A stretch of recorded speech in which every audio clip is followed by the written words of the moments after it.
Hey everyone, welcome back. I am the Electrical Code Coach from electricalexamcoach.com. And this is lesson 1.1 in our video series.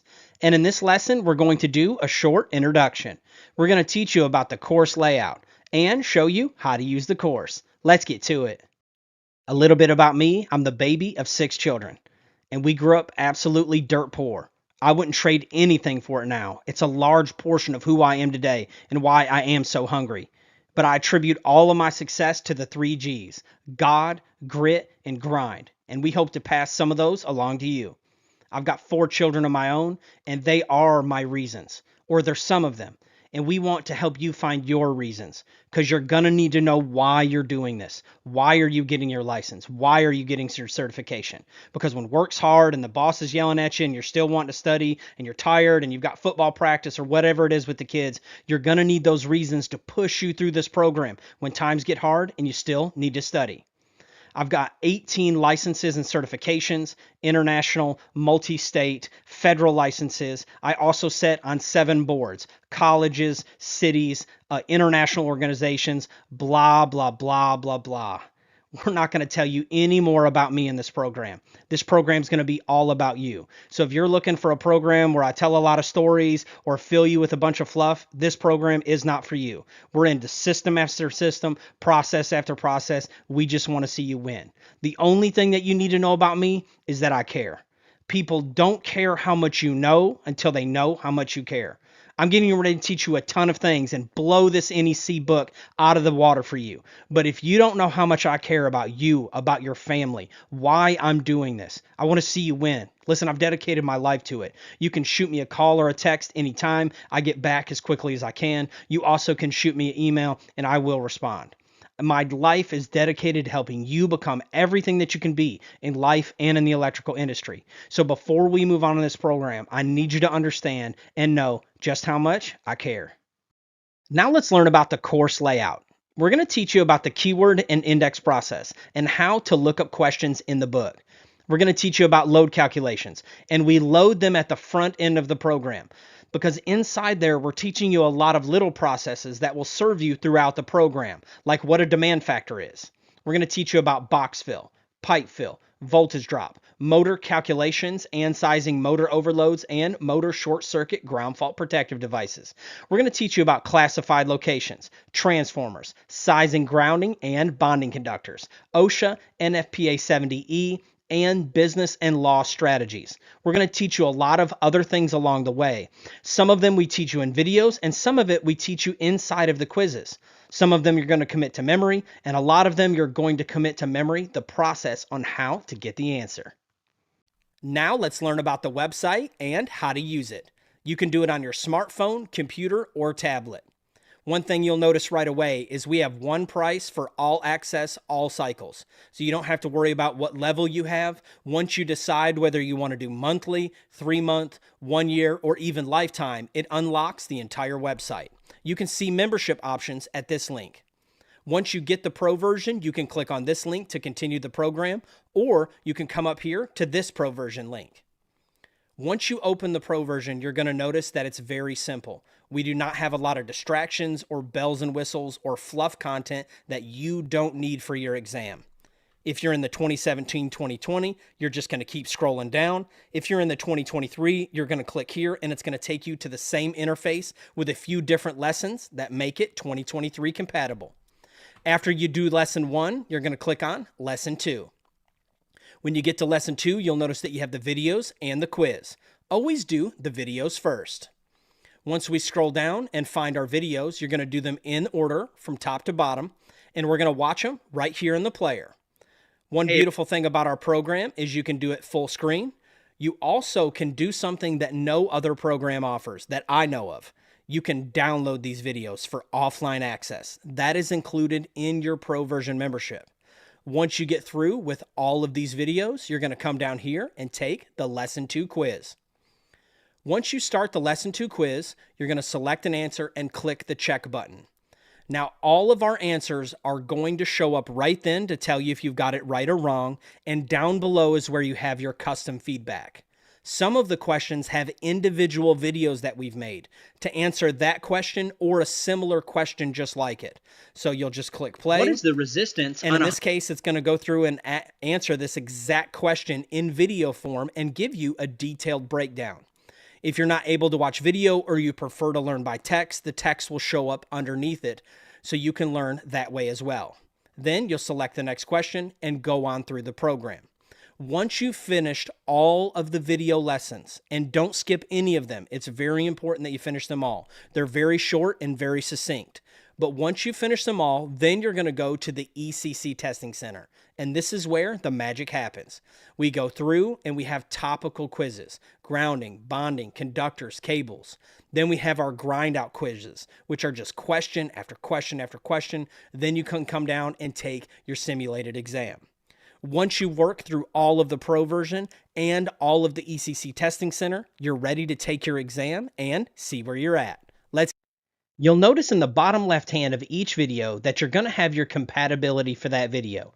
If you notice a video like this that has the 2023 crossed out, then that means you're not on the 2023 version on the website.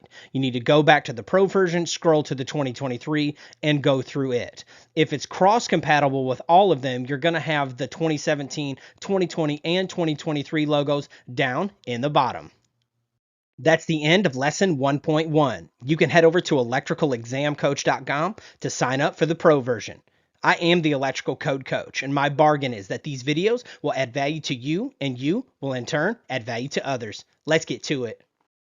Hey everyone, welcome back. I am the Electrical Code Coach from electricalexamcoach.com, and this is lesson 1.2 in our video series.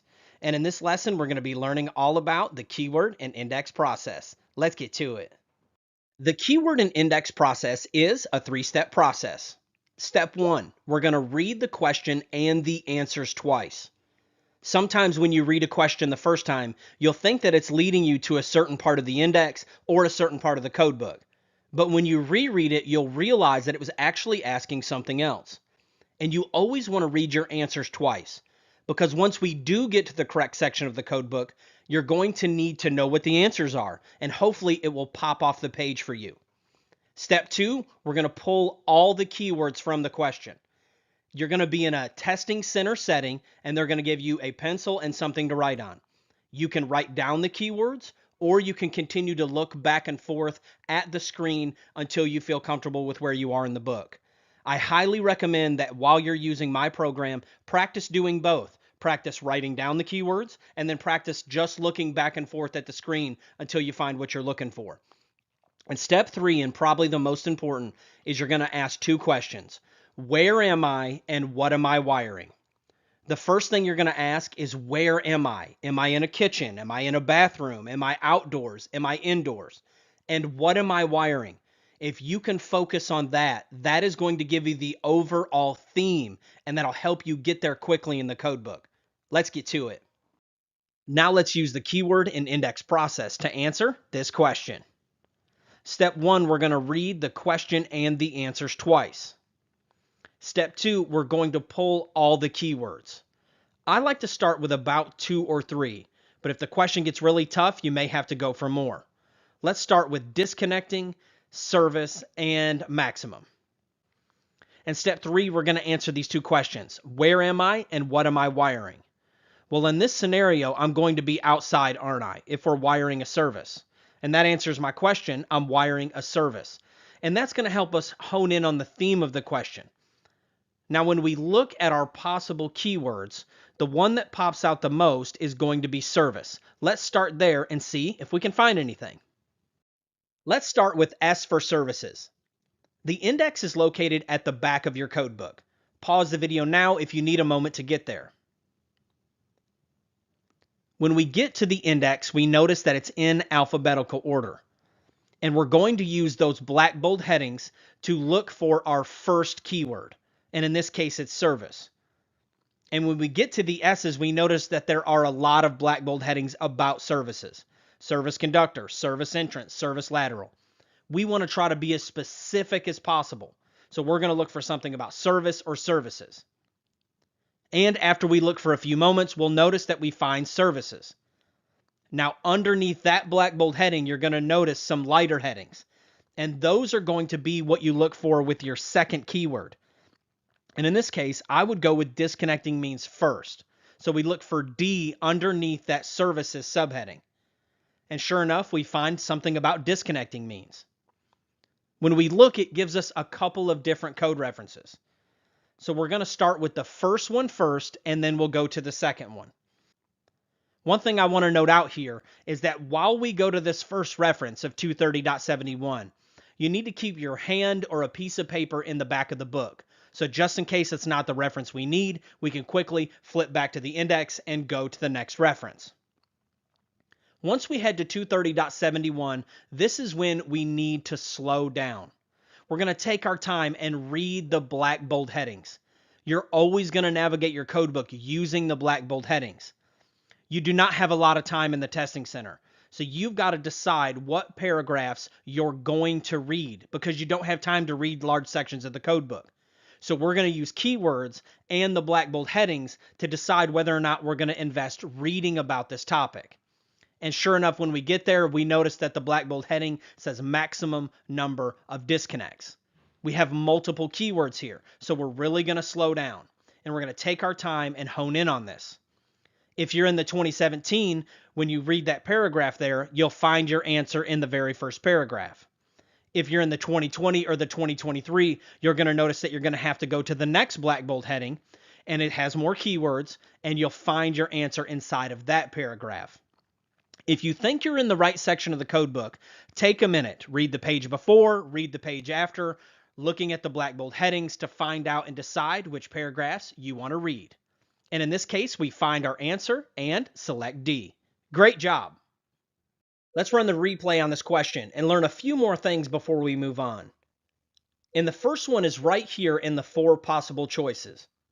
You'll notice that the 4 choices were listed in the numerical digits, but the actual answer was spelled out, wasn't it? S-I-X. And the test makers know that.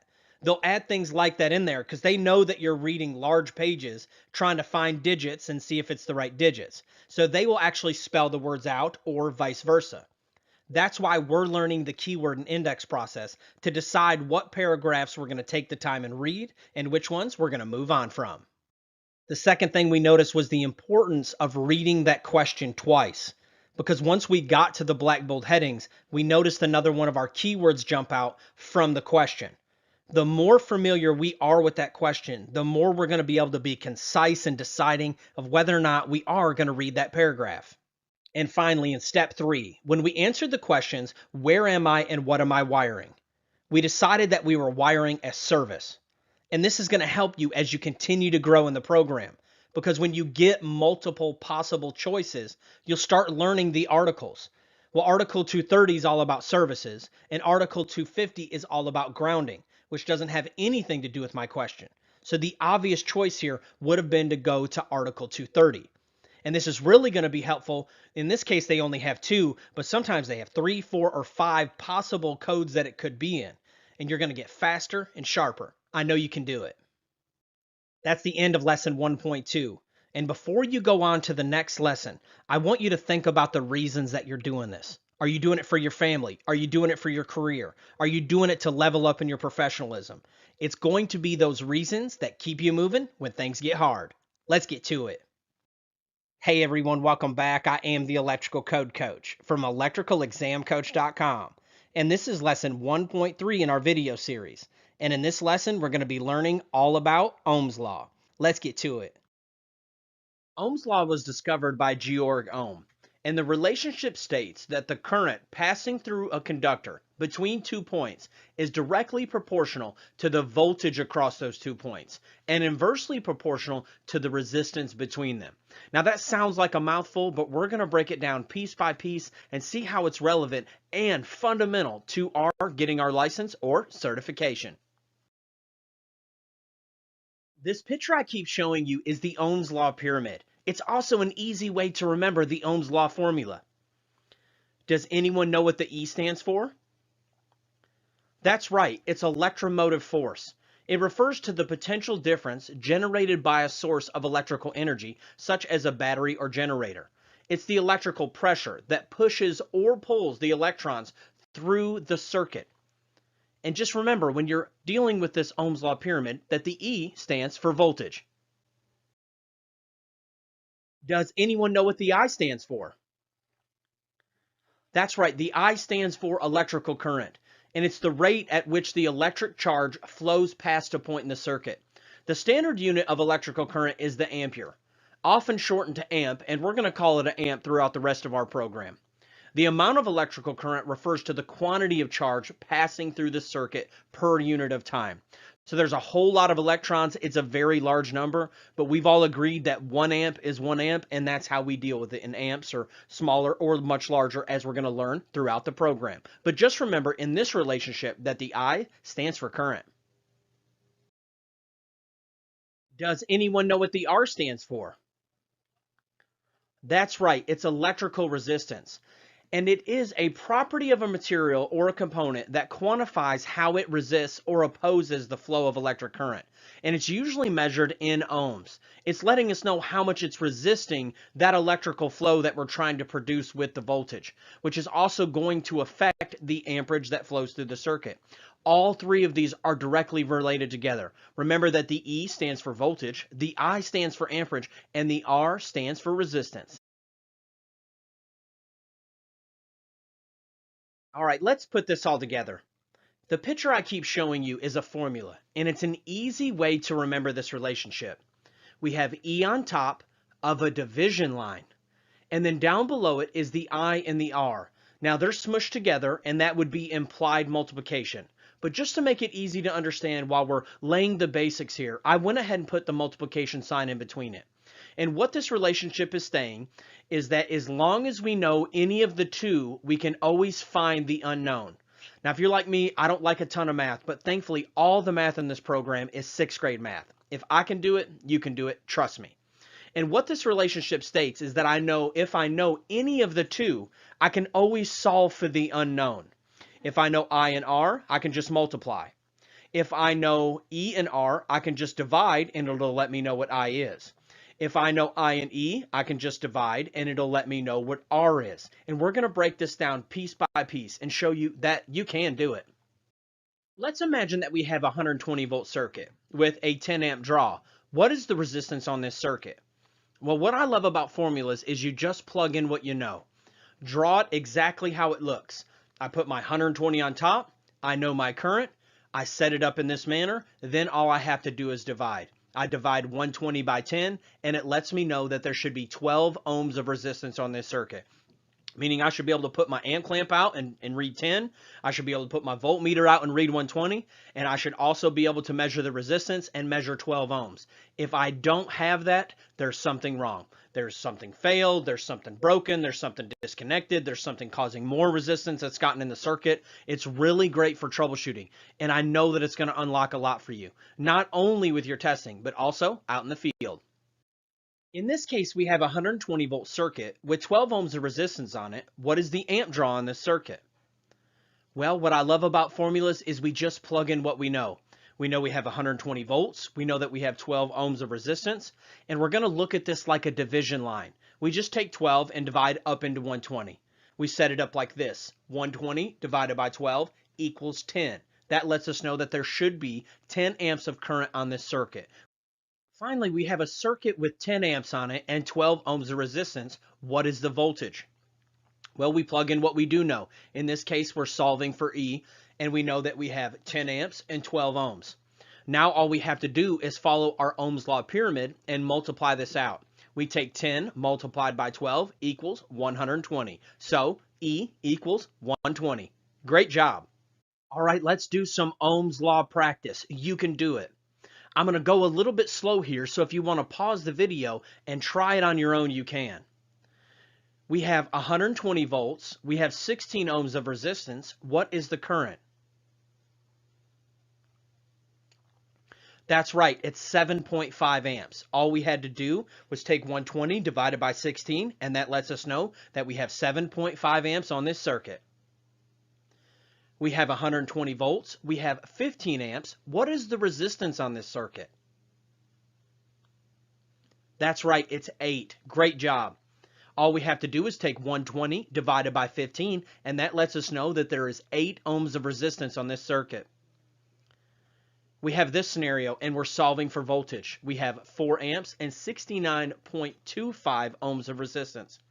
We take and multiply that out, multiply 4 multiplied by 69.25, and that lets us know that we have 277 volts on this circuit. Great job. Now let's learn about another relationship, and that relationship is called pi. And I don't know if you're like me, I love a good piece of pie. In this equation, we know that the I stands for amps and the E stands for voltage, and this equation is saying I times E equals P. But what does the P stand for? That's right, it stands for electric power. Electric power is the rate of energy consumption in an electrical circuit. The electric power is measured in the unit of watts. And this is true on our side of the tracks, that 75 watts is equivalent to 75p. Just like we set up our previous formula like this, we're going to set this one up like this. And I like to think of pi, P-I-E. Makes it easy for me to remember. And just like in the other formula, as long as we know 2 of the 3, we can always solve for the unknown. Let's give it a try. In our first scenario, we have a 1200 watt load on a 120 volt circuit. What will the amp draw be? Well, we just plug in what we know. We know the wattage and we also know the voltage, and we're trying to solve for the current. And just like in the previous formula, all we have to do is divide. So we divide it out and we end up with 10 amps. We have a 1200 watt load with a 10 amp draw. What is the voltage? Well, let's plug in what we know. We know our wattage and our amperage, and all we're looking for is to solve our voltage. So we divide and we get 120. And if we have a 120 volt circuit with 10 amps on it, what will the wattage be? That's right, all we have to do is multiply it out. And when we multiply 10 by 120, that equals 1200 watts. We're going to need to be very familiar with this for the rest of the program. We're going to have to convert back and forth between watts, kilowatts, back down to amps, and everything in between to be able to pass our examination. That's the end of lesson 1.3. I am the electrical code coach, and my bargain is that these videos will add value to you, and you will in turn add value to others. Let's get to it. Hey everyone, welcome back. I am the electrical code coach from electricalexamcoach.com. This is lesson 2.2 in our video series, and we're going to be diving into Article 220 load calculations.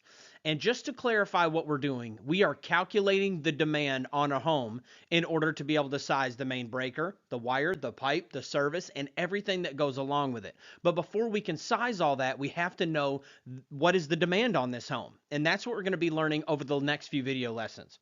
Article 220 is broken down into 5 sections. The first one is general requirements. The second one is branch circuit load calculations. The third one is feeder and service load calculations. Part 4 is optional feeder and service load calculations. And Part 5 is farm load calculations. We're going to take you through each one of these piece by piece, except for farm load calculations. The odds of you ever being tested on that are very slim. And if you are, you'll be able to apply everything that I am going to teach you and roll it into a farm load calc. In Article 220 calculations, we're going to be able to round up or down. We're going to round up to the nearest whole number when it's 0.50 and above. And we're going to round down and drop it when it's 0.49 or below. I want to let you know, though, that we're only going to do it one time at the end of the calculation. You're not going to be rounding up and down in between each piece, or you'll definitely end up with the wrong answer. So let's imagine we have this scenario of 26 amps, and after we do all of our math, it equals 32.5 amps. Well, in this case, we're going to round up to 33 amps. Now let's imagine we have a similar scenario, and when we get our answer, it's 31.25. Well, in this case, it's 0.49 or less, so we are going to round down in this scenario. And that's how we're going to deal with all of our numbers in load calculations.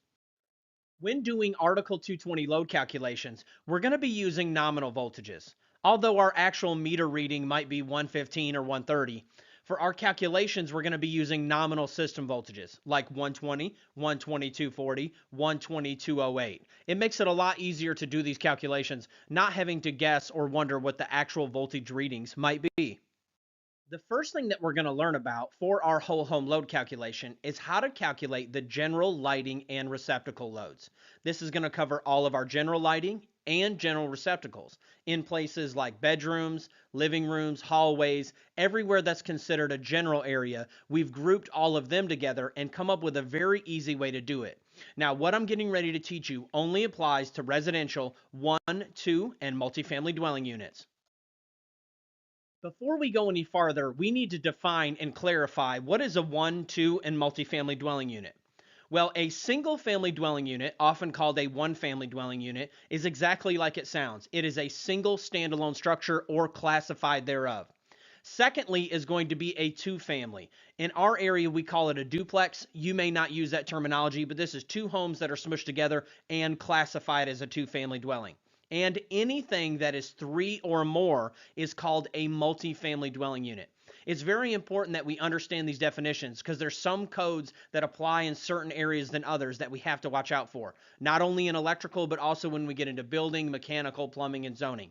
So, and these are universal across all these trades. There's a single family, a two family, and a multifamily dwelling unit. The first question we have to ask is, how do we calculate the general lighting load? Are we going to calculate it per receptacle outlet, per lighting? Do we have to count them, add it all up? Thankfully, no, they've made it very simple. So we're going to calculate it at 3 watts per square foot. So for all of the general lighting and all of the general receptacles, all we have to do is take the square footage of the dwelling unit and multiply it by 3. But the code language actually uses VAs. So 3 watts per square foot or 3 VAs per square foot. But the question is, what is a VA?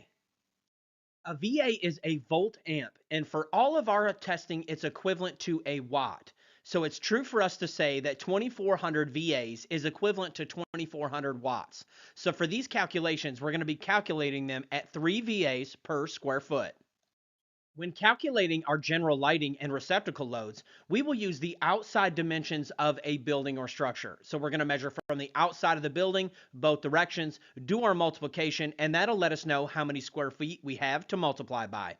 When calculating our general lighting and receptacle VAs, open porches and garages are not counted in our general square foot VAs. We do not count garages, open porches, carports, and spaces that are not adaptable for future use.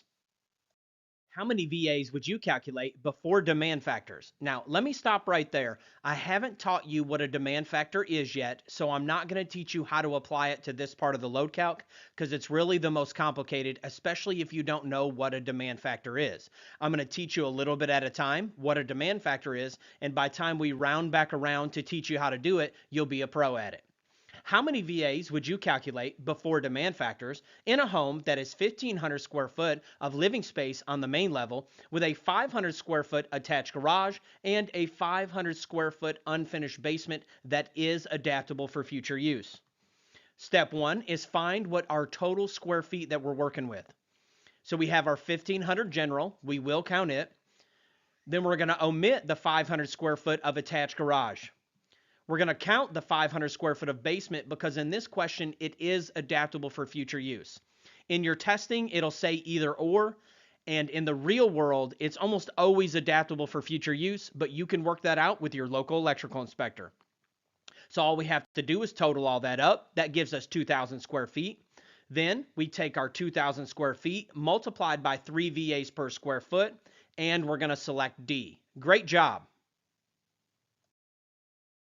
How many VAs would you calculate before demand factors in a home that is 2,800 square foot of living space on the main level with a 500 square foot upstairs bonus room and 500 square feet of open front porch? First thing we're going to do is total our square feet. Of course, we're going to count the 2,800 of general, but what about this bonus room business? Yes, we will count the 500 square foot of bonus room. I want to note that the bonus room is a part of the general square foot, but the question makers will put things like this in your test to throw you off. Then we are going to omit the open front porch. We total all this up and we get 3,300.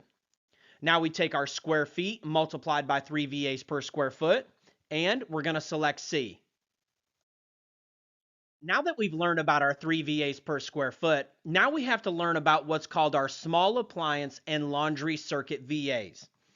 In every whole dwelling unit calculation, we're going to have 2 small appliance branch circuits calculated at 1,500 VAs each, and one laundry circuit calculated at 1,500 VAs each for a total of 4,500 VAs. Now, this is something that we're only going to do and attach it to the general lighting load and receptacles before demand factors.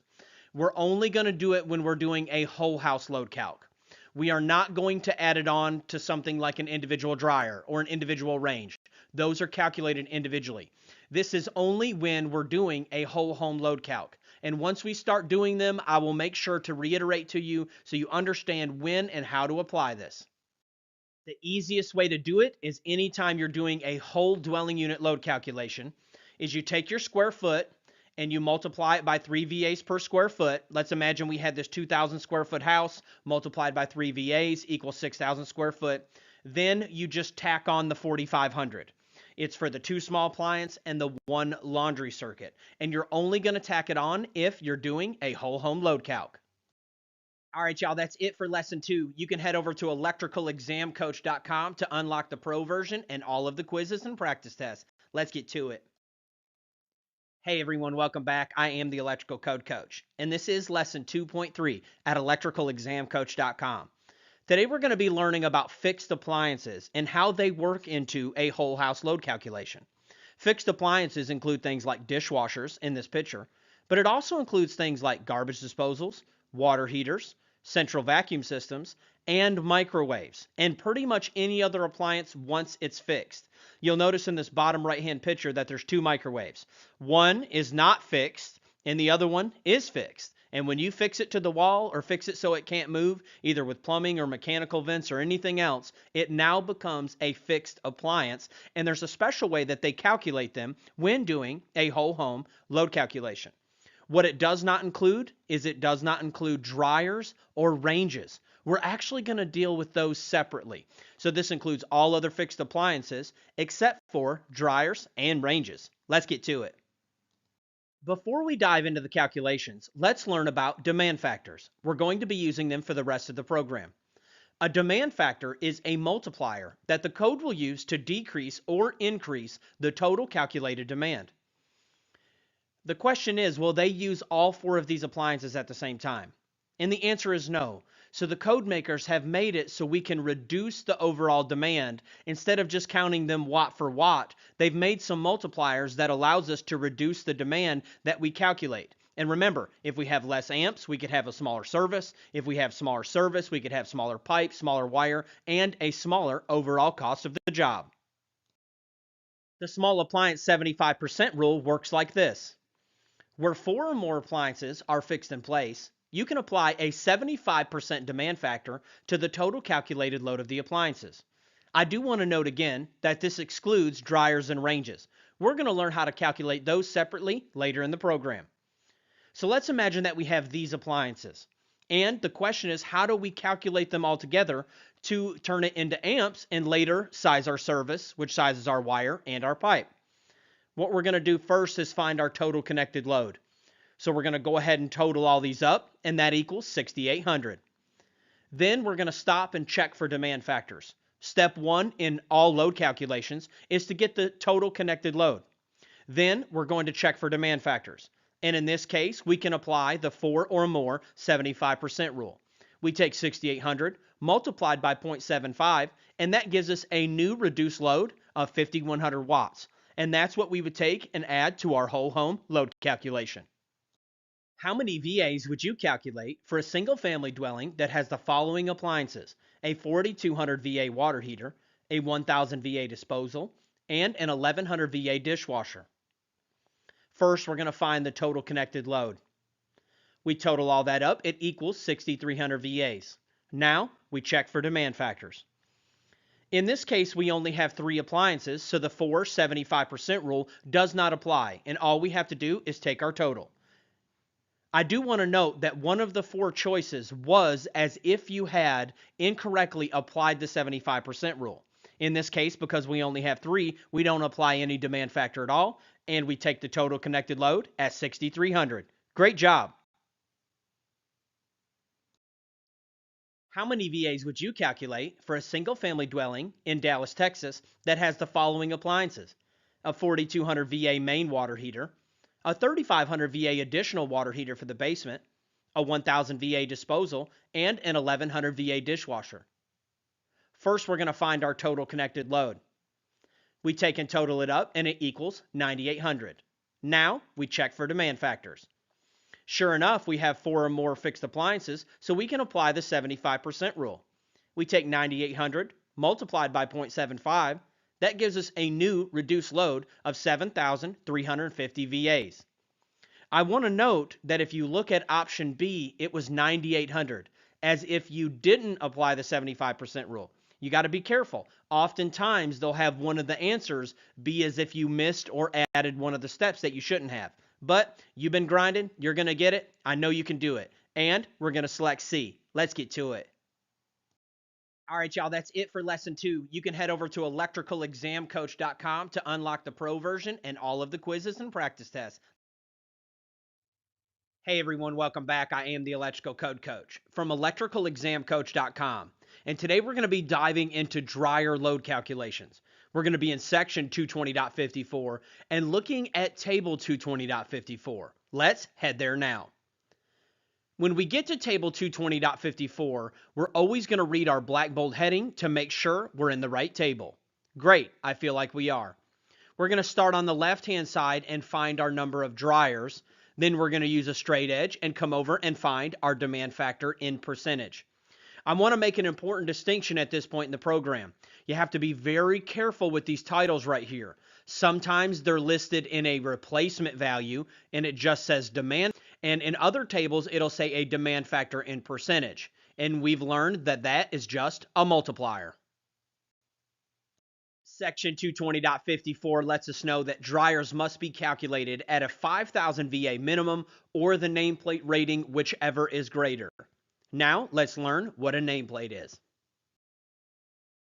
Equipment nameplates. A plate mounted on the equipment or engraved in the equipment that is stating its voltage, amperage, horsepower, and or its wattage.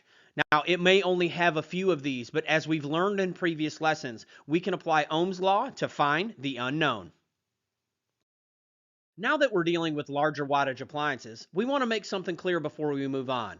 We remember that 1 VA is equivalent to 1 watt, but what is a kVA? In our testing, it's the same as a kW, which is a kilowatt, which equals 1,000 watts. So it's true to say that 1 kVA is 1 kW for all of our testing. Now let's imagine that we have a dryer, and this dryer is a 5 kW. Well, it's also true to say that it's 5,000 watts. And at the same time, if they say that it was 5 kVA, it's also true to say that it's 5,000 VAs. Let's practice converting back and forth very quickly. Let's go from kVA to VA. So if we had 5 kVA and we wanted to go to VA, all we would have to do is take and multiply by 1,000, and that would equal 5,000 VAs. And the same if we wanted to go from VA to kVA, all we have to do is divide by 1,000, and it'll convert it over to kVA. You'll get very familiar with this and won't have to do any multiplying or dividing, but if you ever forget, that's all that you have to do. What is the total VA load you would calculate for one dryer with a nameplate rating of 4,500 watts? First, we find the total connected load. For this, we know that we have to do a 5,000 minimum or the nameplate, whichever is greater. So the 4,500 is gone and the 5,000 remains. Now, we check for demand factors. For this, we're going to head to table 220.54.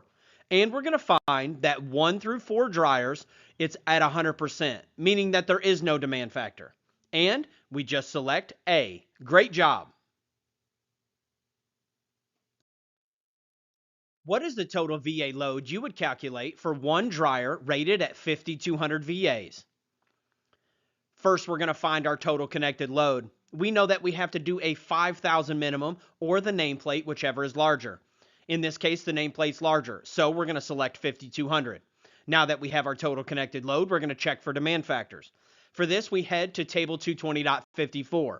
When we get there, we find that for 1 to 4 dryers, it's calculated at 100%. There is no demand factor. And we're going to select C. What is the total VA load you would calculate for one duplex with 1 dryer in each unit and a nameplate rating of 4,800 watts per unit? First thing we're going to do is we're going to find the total connected load. We know that it's a 5,000 minimum or the nameplate, whichever is larger. So the 4,800 is out and the 5,000 is in.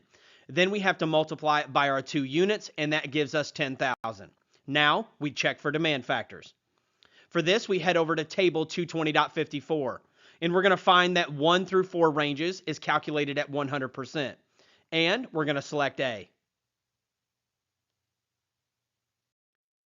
What is the total VA load you would calculate for an 11 apartment multifamily dwelling unit with 1 dryer per unit and a nameplate rating of 5,000 watts? First, we're going to find our total connected load. We know that it's a 5,000 minimum or the nameplate, whichever is larger. We take our 11 units multiplied by 5,000, and that equals 55,000 VAs. Now we check for demand factors. We head over to table 220.54. When we get there, we find the demand factor for 11 is 47%. So we take our original load multiplied by the demand factor, and that gives us a new reduced load of 25,850 VAs. And we're going to select C. Great job. What is the total VA load you would calculate for a 17 apartment multifamily dwelling unit with 1 dryer per unit and a nameplate rating of 5,000 watts? First, we're going to find our total connected load. We're going to use 5,000 minimum or the nameplate, whichever is larger. We take our 17 units multiplied by 5,000 each, and that gives us 85,000 VAs. Now, let's check for demand factors. When we get to table 220.54, we're going to find that it's a 47% base minus 1% for each dryer past 11. So what we do is first have to figure out how many dryers we are past 11. We have 17 dryers minus the 11 base, and that lets us know that we're 6 past 11. Well, what this code is stating is that 47% was our base multiplier, and then what we're going to do is minus 1% for each one that we are past 11. We were 6 past 11, so we're going to take our 47% base minus 6, and that's going to give us a new demand factor of 41%. Now, all we have to do is multiply. We take our original load multiplied by 0.41, and that gives us a new reduced load of 34,850 VAs. And we're going to select B. Great job. That's the end of lesson 3.1. I want to encourage you and let you know that you're doing a great job and that you can do it. You can head over to electricalexamcoach.com to unlock all of the features in the pro version, including flashcards and practice quizzes. I want to let you know that I offer coaching 100% for free. All you have to do is just email me at electricalcodecoach@gmail.com. Let's get to it. Hey everyone, welcome back. I am the Electrical Code Coach from electricalexamcoach.com, and this is lesson 3.2 in our video series. Today we're going to be learning about how to calculate ranges and cooking equipment and how they fall into the whole house load calculation. We're going to be in section 220.55. We're also going to be in table 220.55. Let's get to it. When we get to table 220.55, we're going to read the black bold heading at the top of the table to make sure that we're in the right table. Then, starting on the left-hand side, we're going to find our number of ranges. 1, 2, 3, 4, 5, and so on and so forth. Then we're going to notice that there's 3 different columns. They're really in 2 different groups. It's column A and column B are grouped together under the demand factor in percentage column. And the reason that's so important for us to watch out is because column A and column B are multipliers. They're actual demand factors. But column C is a replacement value, and you'll understand more of what that means as we get farther through this video. Starting on the left-hand side in column A, this is when your individual range falls 3.4 or less kWs. In column B is when our ranges, the individual range itself, falls in between 3.5 and 8 3/4. Then column C is when our ranges are 8.76 through 12 kW. Then in the bottom left hand of the table, you're going to see some notes. And that's when we have a situation that doesn't fit into the normal table. And we're going to take it piece by piece. Let's get to it. How many VAs would you calculate for a 9 kW range in a single family dwelling? The first question we're going to ask is, what column does our individual range fall in? Well, ours is a 9 kW, so it's going to fall into column C because it's greater than 8.76, but not over 12. And column C is a replacement value. Now let's find our total connected load. On the left-hand side, we're going to find our number of ranges. In this case, it's 1. Then we're going to cross all the way back over to column C and find that our replacement value is 8 kW. Then, just to stay in practice, I want you to always be familiar with checking for demand factors. But in this case, in table 220.55, column C is a replacement value. It is not a multiplier, so we're just going to select C. Great job. What is the total VA load you would calculate for three 3 kW ranges in a dwelling unit? First question we're going to ask is, what column does our individual range fall in? Well, ours is going to fall into column A because the individual range is 3 kW. So we know that we're going to be doing a demand factor. Now we can start from the beginning. First, find our total connected load. We take our 3 multiplied by 3 kW, and that equals 9 kW. Now we check for demand factors. We're going to start on our left-hand side of the table. We're going to find our number of ranges. Then we're going to come over and we're going to find our demand factor. And we find that the demand factor for 3 ranges in column A is 70%. Now, all we have to do is multiply. We take our 9 kW multiplied by our demand factor. That gives us our new reduced load, and we're going to select B. What is the total connected load you would calculate for 2 3.2 kVA cooking appliances in a dwelling unit? First question we're going to ask is, what column does our individual range fall in? Ours falls into column A. Now let's find our total connected load. We take and multiply it out, and we end up with 6.4. Now let's check for demand factors. When we do that, we start on the left-hand side of our table. We come over and find our number of ranges, and then we cross over, and we find that for column A, 2 ranges is 75%. Now, all we have to do is multiply. We take our 6.4 multiplied by our demand factor, and this gives us our new reduced load, and we're going to select A. Great job. What is the total VA load you would calculate for one 7 kVA range in a dwelling unit? First off, let's find out what column we're using. Our individual range falls into column B. Now let's find our total connected load. Well, in this case, it's just one range, so the total connected load is 7. Now let's check for demand factors. When we head back to our table, we're going to start on the left-hand side and find our number of ranges. Then we're going to cross over and find our multiplier. And when we do that, we find that it's 80% for one range. Now let's do the math. We take our 7 multiplied by our demand factor, and that gives us our new reduced load. And we select C.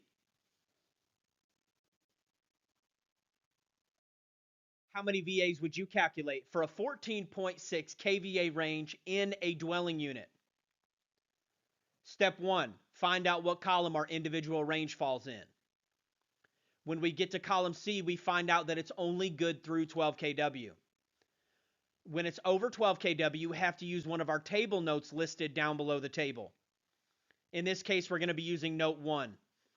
Note 1 says that when you have ranges that are 12 through 27 kVA, what we're going to do is increase that column C value by 5% for each kW that we are past 12. Now that sounds really complicated, but I'm going to break it down piece by piece. Step 1 is find your total connected load. In this case, it told us to increase the column C value by 5%. So we start on the left-hand side and find our number of ranges, which is 1, and then we cross over and find the column C value, which is 8 kVA. It wants us to increase that number by 5% for each kW we are past 12. Well, we're 14.6 past 12. And what the code states is that you're going to increase it for each kW past 12 or major fraction thereof. That's just a fancy way of saying if it's 0.50 or greater, you're going to round up. If it's 0.49 or less, you're going to round down. Well, in this case, we're 0.6, so we're going to round up to 15 kVA. So we are 15, and we need to find out how many we are past 12. Well, to do that, we can do some simple math. We have 15. We need to minus the 12 base, and we have 3 left over. Then we need to take that 3 and multiply it by 5% for each one, which is a total of a 15% increase. We're going to take our original number from column C, and we're going to increase it by 15%, and that's going to give us 9.2 kW. The reason that I put the 1 in front of it is because that brought back the 8, and we increased the 8 by the 15%, and it gave us 9.2. And we're going to select A. Great job. What is the total VA load you would calculate for a 3 kVA cooktop and 2 4 kVA wall-mounted ovens in a dwelling unit? First thing we're going to ask is, what column do the individual ranges fall in? Well, in this case, we find that it falls into column A and B.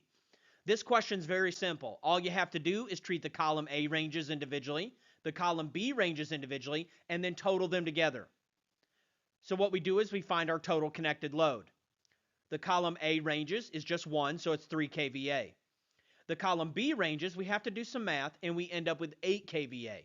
Now we check for demand factors. We head back to our table, and we start on the left-hand side for our column A ranges, and we find the multiplier for 1, and then we start on the left-hand side and find our number of ranges for our column B ranges and find the multiplier, and we're going to find that they're 80 and 65% respectively. Now all we have to do is do the math. We take our column A ranges and do the math, take our column B ranges and do the math, but then we can't forget to total them back together, and we're going to select A. Great job. Hey everyone, welcome back. I am the Electrical Code Coach from electricalexamcoach.com. Today we're going to be calculating HVAC VAs for our heating, venting, and cooling. The only code that we need to be familiar with is 220.60, and that's talking about non-coincidental loads. Let me explain what I mean. Usually in a typical house, you're not going to be running the heating and the cooling at the same time. So the code has made provisions for our whole house load calc that we only have to count the larger of the two. Let's get to it. How many VAs would you calculate for an 18.2 amp air conditioner compressor with a 1.8 amp blower and a 10 kW heat strip rated 240 on a dwelling unit? First thing we're going to do is find our total connected load. Let's do our air conditioning first. We take our 18.2 amps and then we add it with the blower motor. That's going to give us 20 amps. Now to convert that over to VAs, all we have to do is multiply. 20 amps multiplied by the voltage gives us 4,800 VAs. Now let's do the heat. We have 10,000 to start with, but then we need to add the blower motor. Our blower motor is 1.8 amps multiplied by 240. That gives us another 432 VAs, and then we total the two together. Now we check for demand factors. There are no demand factors on this, and we will just select the larger of the two, and in this case, it's going to be the heat. We select C. Great job. How many VAs would you calculate for a 28.2 amp air conditioner compressor with a 3.2 amp blower motor and a 6 kW heat strip, all rated 240 on a dwelling unit? First, let's find our total connected load. Let's do our AC first. We take our amperages and we add them together. Then we need to take and multiply that by the voltage to convert it over to watts. And we end up with 7,536. Now let's do our heat. We know that we had 6 kW to start with. Then we need to add our blower motor.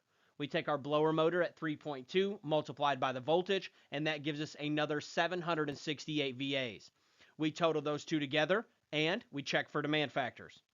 There are no demand factors on this part of the code, so we're just going to select the larger, and in this case, we're going to select the cooling.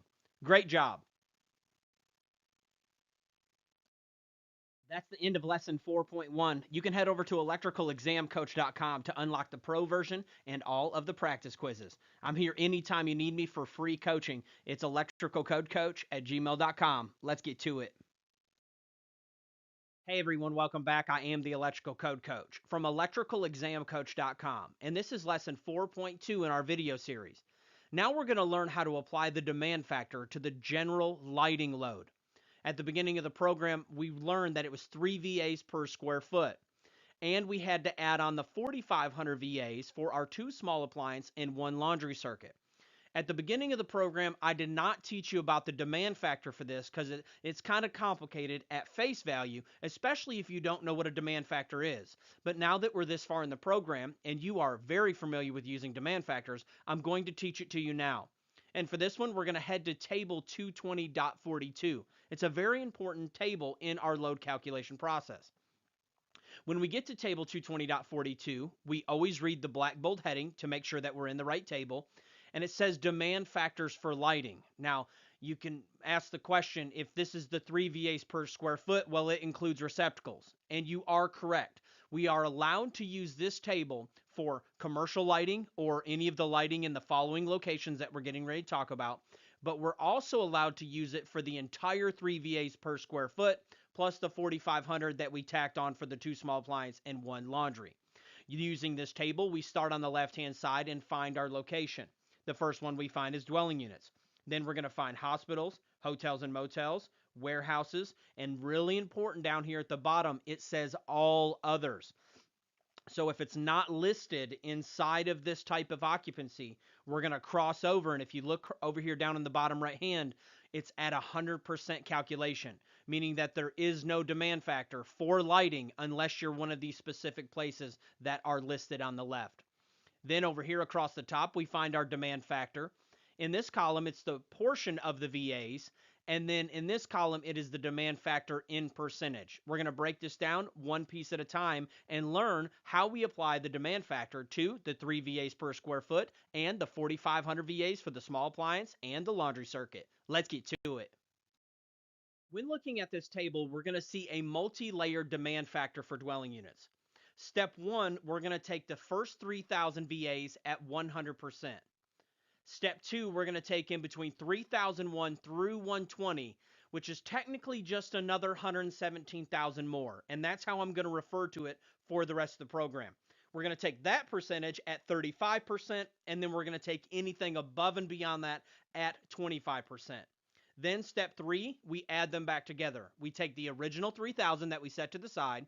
Then we're going to take that new reduced load, add those two together, and that's going to give us our total load. What is the total general lighting load you would calculate for a 1,600 square foot home, including the small appliance circuits and the laundry circuit in a dwelling unit after demand factors? I want to note that on your examination, they will not mention the small appliance and the laundry circuits. You just have to know that anytime you're doing the total general load or you're doing a whole house load calc, you have to tack on that 4,500 VAs.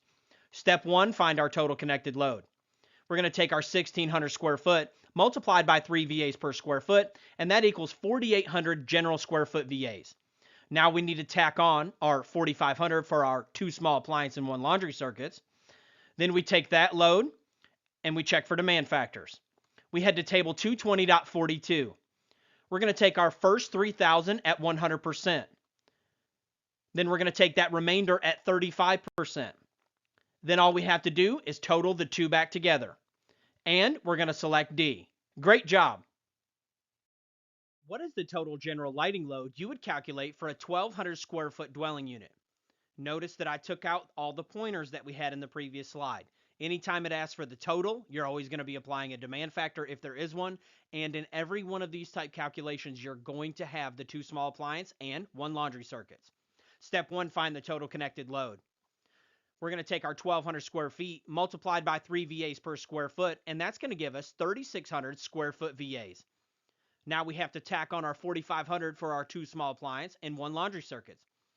3,600 plus 4,500 equals 8,100. Now we check for demand factors. We head to table 220.42. Step 1, we're going to minus 3,000 and take it at 100%. Step 2, we're going to multiply that by 0.35. All we have to do now is add them back together, and we end up with a new reduced load of 4,785 VAs, and we select A. Great job.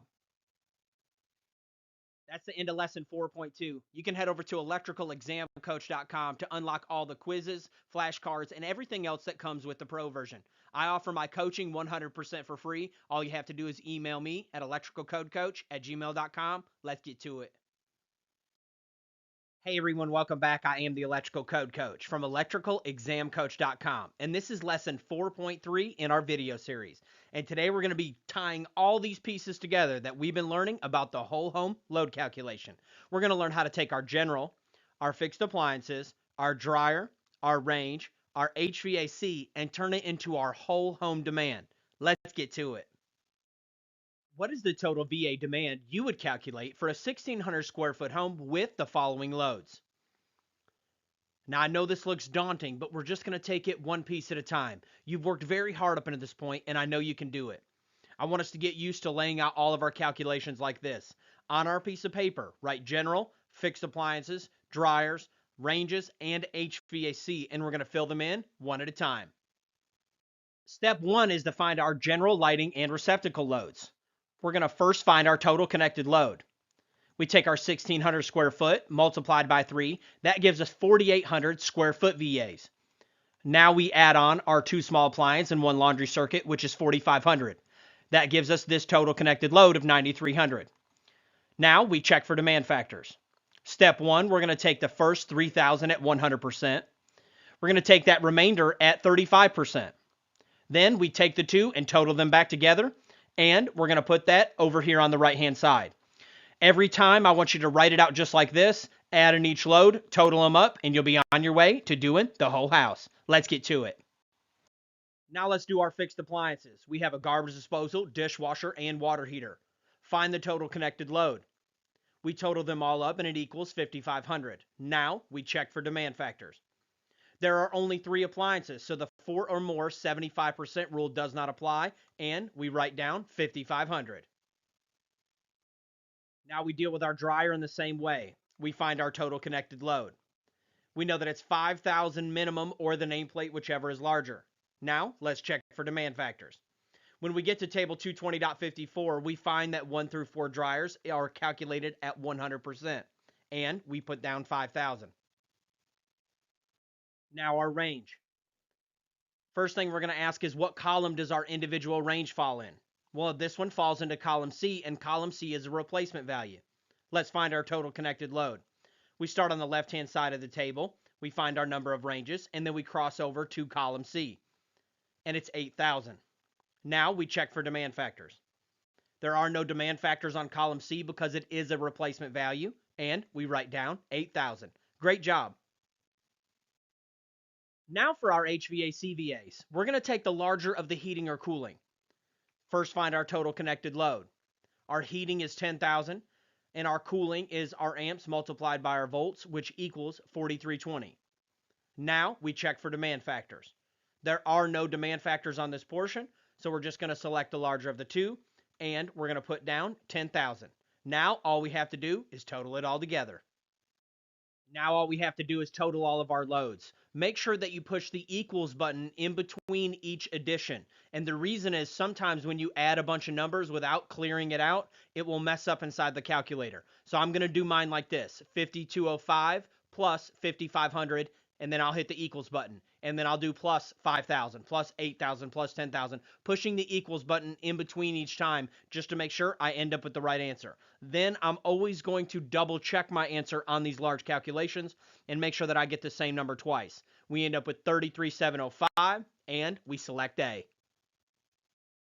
Hey everyone, welcome back. I am the Electrical Code Coach. In this video, we're going to cover how to calculate your general circuit calculations. Now, these type questions fall into 2 different scenarios.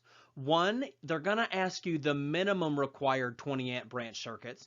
And then the other one that looks almost identical is when they ask you the minimum required general branch circuits for a specific size home. We're going to look at these piece by piece, and we're going to break them down one at a time. At a minimum, how many 20 amp branch circuits are required for a dwelling unit? Now, this is asking a very specific question. There is a code minimum of 20 amp branch circuits that are required in every dwelling unit. The correct answer to this is 5. It's going to include our 2 small appliance circuits, our bathroom circuit, our laundry circuit, and our garage circuit. Now, this is not to be confused with the type questions that are asking about general or lighting or receptacle circuits. These are the code minimum of the required 20 amp branch circuits in a dwelling. And the answer is 5. Great job.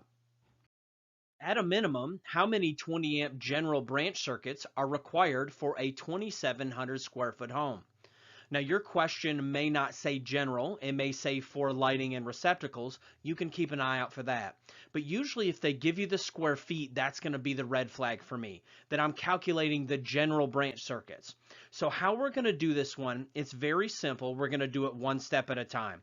The first step is to take our 2,700 square feet and multiply it by 3 VAs per square foot, like we've learned previously in the program.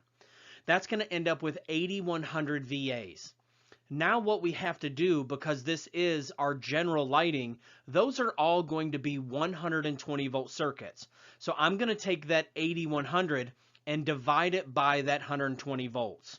And that's going to give us 67.5 amps. I'm converting it over to amps. Then we're going to take that and divide it by whatever size branch circuit that we are going to be installing. In this case, they want to run 20 amp circuits, and that's okay. Here we go. We take our 67.5 divided by 20. That lets you know at a minimum for this home, you must have 3.375 circuits, and we're always going to round up because you can't have a piece of a circuit.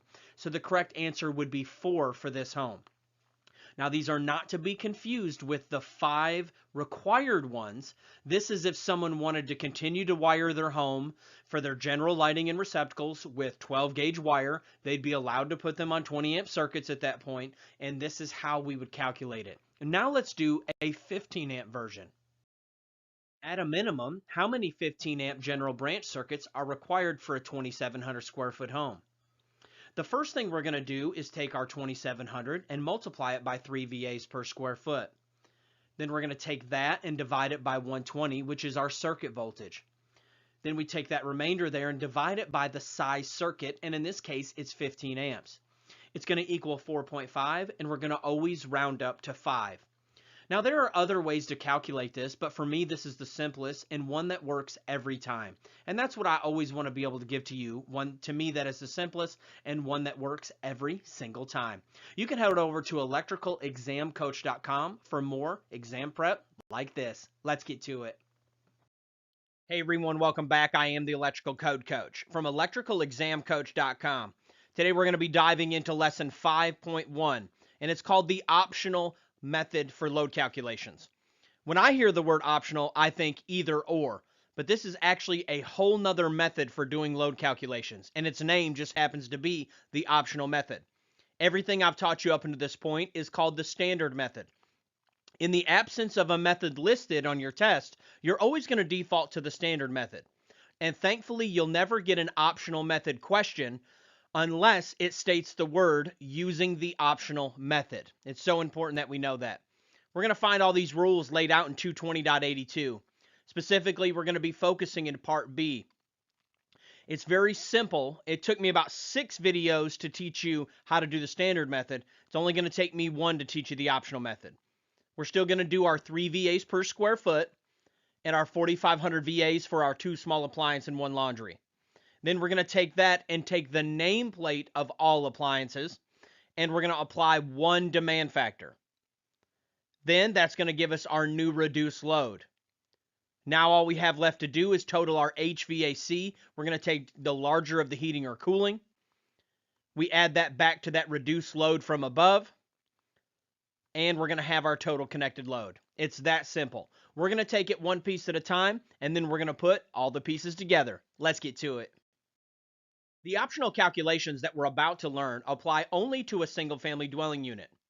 The optional method for a multifamily dwelling unit is very similar, just uses different tables and different demand factors in a little bit different way, and we'll learn all about that a little bit later in the program. Step 1 with any load calculation, whether standard or optional, is to get our general lighting demand. We're going to do our square foot VAs just like we did before. We take our square foot. Let's imagine we have a 1,600 square foot house. We multiply that by 3 VAs per square foot. That gives us 4,800. Now we need to tack on our 4,500 for our 2 small appliance and 1 laundry, just like we did before. Now we total them all up. The only difference is that we do not apply any demand factors at this point. We're going to apply a general demand factor later. How many VAs would you calculate for a single family dwelling that has the following appliances? A 4,200 VA main water heater, a 3,500 VA additional water heater for the basement, a 1,000 VA disposal, and an 1,100 VA dishwasher. First thing we're going to do is we're going to find the total connected load. With the optional method, we're going to take the nameplate rating of all these appliances. Now, let's check for demand factors. There are no demand factors yet at this portion of the calculation. All we're going to do is total up all these appliances, and then we'll apply one general demand factor here in just a little bit. And we select B. Great job. How many VAs would you calculate for a 4,800 watt dryer in a dwelling unit using the optional method? First, we're going to find our total connected load. With the optional method, we're going to use the nameplate rating of all of our appliances. We check for demand factors, and there are no demand factors yet at this portion of the process, and we select C. How many VAs would you calculate for a 15 kW range in a dwelling unit using the optional method? First, find our total connected load. We're going to use the nameplate of all appliances. Now let's check for demand factors. No demand factor applied yet, and the answer would be 15,000. Now that we've learned to take our 3 VAs per square foot and our 4,500, and then to take the nameplate of all the appliances, let's learn how to apply the demand factor to this portion of the calculation. It's super simple. You just total all that up and then apply one general demand factor. Let's get to it. Let's imagine we have this imaginary load of 32.8 of general lighting and appliances. Step 1, we're going to take 10,000 and set it to the side. Then we take that remainder at 40%. Then we can't forget to add back the 10,000. And we end up with 19,120. It's that simple. Then all we have to do from there is calculate the heating, like we're getting ready to learn, heating and cooling. We're going to choose the larger of the two, and then we total those two numbers together, and that's our whole home load calc. With the heating and cooling optional method, we still will choose the larger of any two of the heating and cooling listed in 220.82c. It's very simple. If you get an optional method whole house or an optional method heating or cooling, you just go down and read the prescription for each part. There are 6 different parts. It tells you what to do. It's very simple and easy to understand. And then once you've calculated the heating and the cooling, you just select the larger of the two. What is the total VA demand you would calculate for a 1,600 square foot home with the following loads using the optional method? I want you to take a minute and write all these down. That way you can follow along as I go through each screen. It's very similar to our standard method question. It's just going to go a whole lot smoother and a whole lot quicker. Step 1 with any load calculation, whether standard or optional, is to get our general lighting demand. We're going to do our square foot VAs just like we did before. We take our square foot. Let's imagine we have a 1,600 square foot house. We multiply that by 3 VAs per square foot. That gives us 4,800. Now we need to tack on our 4,500 for our 2 small appliances and 1 laundry, just like we did before. Now we total them all up. The only difference is that we do not apply any demand factors at this point. We're going to apply a general demand factor later. Now that we've got our general, all we have to do is find the nameplate rating of all of our appliances. We have them listed out here. We total them together, and that equals 21,300 VAs. Total those two together, and now we're ready to apply our demand factor to this portion of the load calculation. We take our first 10,000 at 100%. We take the remainder at 40%, and we can't forget to add them back together. Now let's go do our HVAC. Now that we have our new reduced load, let's add in our HVAC. We're going to select the larger of the heating or cooling. We work all the math out, and clearly the heat is much larger. We're going to take and add that to the party. After we do, we're going to have a total connected load of 28,240 VAs. Great job. All right, y'all, that's it for this lesson. You can head over to electricalexamcoach.com to unlock the pro version and the unlimited testing center.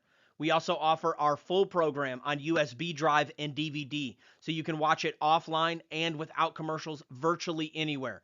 It also includes the MP3 files of all the lessons, so if you just want to listen to them as you drive down the road or while you're on the job site, you can do that. You can check out all that in the link in the description below. Most importantly, I want you to know that I offer 100% free coaching in life and in business. Just email me at electricalcodecoach@gmail.com. I just want to see you guys win. Let's get to it. Hey everyone, welcome back. I am the Electrical Code Coach from electricalexamcoach.com, and this is lesson 5.2 in our video series.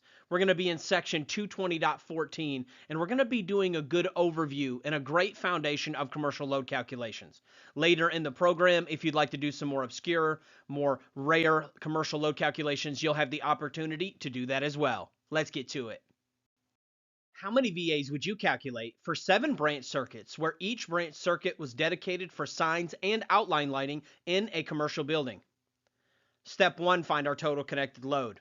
For this, we're going to go to 220.14F, and it lets us know that for each circuit, it's going to be 1,200 VAs per circuit. We have 7 circuits multiplied by 1,200 equals 8,400 VAs. Now, let's check for demand factors. Anytime you're doing commercial lighting, you're going to go to table 220.42 if you're in the 17 or the 20, or table 220.45 if you're in the 23. Same table, different title. And when we get there, we're going to start on the left-hand side of this table, and we're going to look for our type of occupancy. It does not mention a generic commercial building. It only mentions dwelling units, hotels and motels, so on and so forth. So if your area is not listed, you have to go down to the bottom to all locations not specified below. Then we cross over and find out that there is no demand factor when you're dealing with this type of lighting, and we're going to select C. Great job. There are two 25-foot sections of show window lighting in a bookstore front in Johnson City. What is the branch circuit VA load that you would calculate? Step 1, we're going to find our total connected load. For this, we're going to head to 220.14G. It's going to let us know that it's 200 VA per linear foot. We take our 50 feet multiplied by 200 VAs each. That's going to give us a starting connected load of 10,000 VAs. Now, we check for demand factors. We're going to head over to that same table, and we're going to look for our type of occupancy here on the left. And we're not going to find it. We're going to find that we cross over and that it's 100%, so there's no demand factor applied, and we're going to select B. Great job.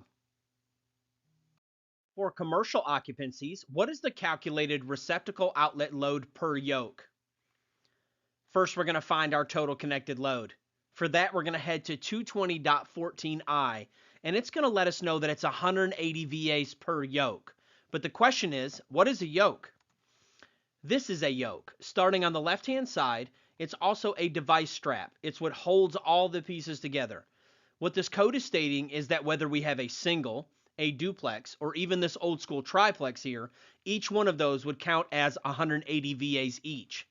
I like to think about it as each gang counting as 180 VAs. So if I have a single gang box, it's 180 VAs. If I have a 2-gang box and they're both containing receptacles on each side, it would count as 180 VAs per gang, and so on and so forth as you went to 3 and 4 gangs. Anytime you're dealing with a device strap, whether it has 1, 2, or 3 receptacles on it, it's 180 VAs per yoke. Now, let's check for demand factors. There are demand factors that are allowed to apply to a whole load calculation like this. Our question was just asking for how much per yoke, so we're not going to apply anything, but we're going to learn in the next question how to apply the demand factor to this portion of the calculation. And we select B. What is the total VA receptacle load you would calculate for a 25,000 square foot office building with 250 receptacles? First, we're going to find our total connected load. To do that, we're going to head to 220.14K if we're in the 17 or 20, and we're going to head to 220.14J if we're in the 2023. Same information, different name. Both of them state that we must select the larger of one or two. So we're going to do 2 different calculations and select the larger of the 2. Part 1 says that you must calculate it at 180 VAs per yoke, like we learned before. And Part 2 says you must calculate it at 1 VA per square foot. Let's do our first one. We have 250 receptacles multiplied by 180 VAs each. That gives us 45,000 VAs before demand factors. Part 2 says we need to take it at 1 VA per square foot. So we take 25,000 square foot multiplied by 1. That equals 25,000 square foot. That portion of the calculation we're done, but that first part, there is a demand factor that applies to it. So we check for demand factors. That leads us to table 220.44 if we're in the 17 or 20, and table 220.47 if we're in the 2023. Same information, different title. When we get there, we're going to see it's very similar to table 220.42 and 220.45, depending on what code cycle we're in that we're going to start on the left-hand side, and it's going to tell us our portion of VAs, and then on the right side, it's going to tell us our demand factor in percentage. And this table is for non-dwelling unit receptacles. Let me break it down one step at a time. What this table tells us to do is to take our first 10,000 VAs at 100%. Then we take that remainder and multiply it by 0.50. And then we can't forget to add the two back together. We take the 10,000 that we set to the side, we take the new reduced load, we add them together, and we get 27.5, and we select B. Great job. Hey everyone, welcome back. I am the Electrical Code Coach from electricalexamcoach.com, and this is lesson 5.2 in our video series. We're going to be in section 220.14, and we're going to be doing a good overview and a great foundation of commercial load calculations. Later in the program, if you'd like to do some more obscure, more rare commercial load calculations, you'll have the opportunity to do that as well. Let's get to it. All right, y'all, that's it for this lesson. You can head over to electricalexamcoach.com to unlock the Pro version and the Unlimited Testing Center. We also offer our full program on USB drive and DVD, so you can watch it offline and without commercials virtually anywhere. It also includes the MP3 files of all the lessons, so if you just want to listen to them as you drive down the road or while you're on the job site, you can do that. You can check out all that in the link in the description below. Most importantly, I want you to know that I offer 100% free coaching in life and in business. Just email me at electricalcodecoach@gmail.com. I just want to see you guys win. Let's get to it. I'm going to start out with learning about calculating DC total resistance of series circuits. Now, this is a very basic DC fundamentals course. This is not a DC fundamentals course. You could teach an entire 10-week course on DC fundamentals. I really encourage you, get familiar with that in your career. I'm just going to teach you some basic things on some questions that you may face on your examination. If you look at this circuit here, they're both the same picture. If you look at it, you have the battery symbol there, and we're going to go with conventional flow, saying it flows from the positive through the resistors to the negative. Electron flow would be from the negative to the positive. But our example here shows it from the positive, going through the resistors, coming back, through the negative. We're going to learn how to calculate total resistance of DC circuits. We're also going to learn how to calculate voltage drop across the DC circuit. The total resistance of a series circuit is equal to the sum of the individual resistances. RT, which just means resistance total, is equal to R1 plus R2 plus R3, and so on and so forth, however many resistors you have. We have a 12-volt battery in this case. We have 3 ohms on R1, 3 ohms on R2. So this is going to give us an RT of 6 ohms. So RT is equal to the total of all the resistors. In this case, R1 is 9 ohms. R2 is 4 ohms. So RT is going to be 13 ohms. Now let's learn about voltage drop of series circuits. First, we must calculate what the amp draw is on the circuit. If we know the voltage in the resistance, how could we calculate the amperage? We learned in week 2, part 1 about Ohm's law. First, we must get the total resistance and then apply Ohm's law. So in this case, it is 9 plus 4. It's going to be 13 ohms. So what we do is we set up our formula so we remember, and we plug in the knowns. In this case, we know that it's a 12-volt circuit. We got 13 ohms of resistance. All we must do now is to divide 13 up into 12, and that's going to give us our amperage. In this case, it's 0.923 amps. Second, we must use Ohm's law again to find the voltage drop across any given resistor. The voltage drop is going to be equal to R1 multiplied by I, and voltage drop of a resistor 2 is going to be equal to that resistor multiplied by I. Because remember, we're just trying to find the voltage drop. So E equals IR. Just plug in the knowns. In this case, we know the I and we know the resistance, and we're looking for the voltage drop. So we just multiply those two together. On this other side here, we just plug in the knowns, and we know the amperage and the resistance, and we just multiply that, and that's going to give us the voltage drop. So the voltage drop of R1 is 8.3 when we did our multiplication, and the voltage drop of R2 is 3.7. Okay, a quick recap. The voltage drop of R1 is 8.3. The voltage drop of R2 is 3.7. 8.3 plus 3.7 is going to equal 12 volts. The voltage will be equal to the sum of the voltage drop across all resistors, and that's how you double check your work. Now we're going to learn about calculating DC total resistance of parallel circuits. We're also going to learn about calculating voltage drop across an individual resistor in a parallel circuit. How many of you have already studied parallel RT questions in the past? The total resistance of a parallel circuit is expressed in this formula. R total is equal to the reciprocal of R1 plus the reciprocal of R2 plus the reciprocal of R3 and so on and so forth. To get the reciprocal of a number, you will just divide that number up into 1. What we're going to do is first get the reciprocal of each resistor, then take the reciprocal of that number, and that is going to give us the resistance total. This is another way to look at the formula. The reciprocal of R total equals the reciprocal of each one of those numbers. So that's another way to look at it. Okay, so we have 6, 3, and 9 as our resistors. So what is the total resistance of this parallel circuit? I want to note out right away that we have 4 options here in our question. The answer is always going to be smaller than the smallest resistor in the circuit.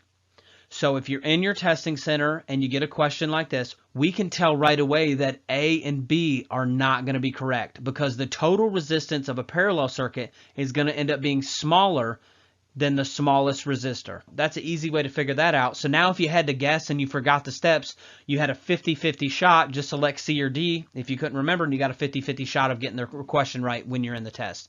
Remember, always mark an answer on your test as correct. Even if you're just taking a total guess, you can mark it to come back later, but always put an answer because if you run out of time, you got a 1 in 4 shot of getting it right.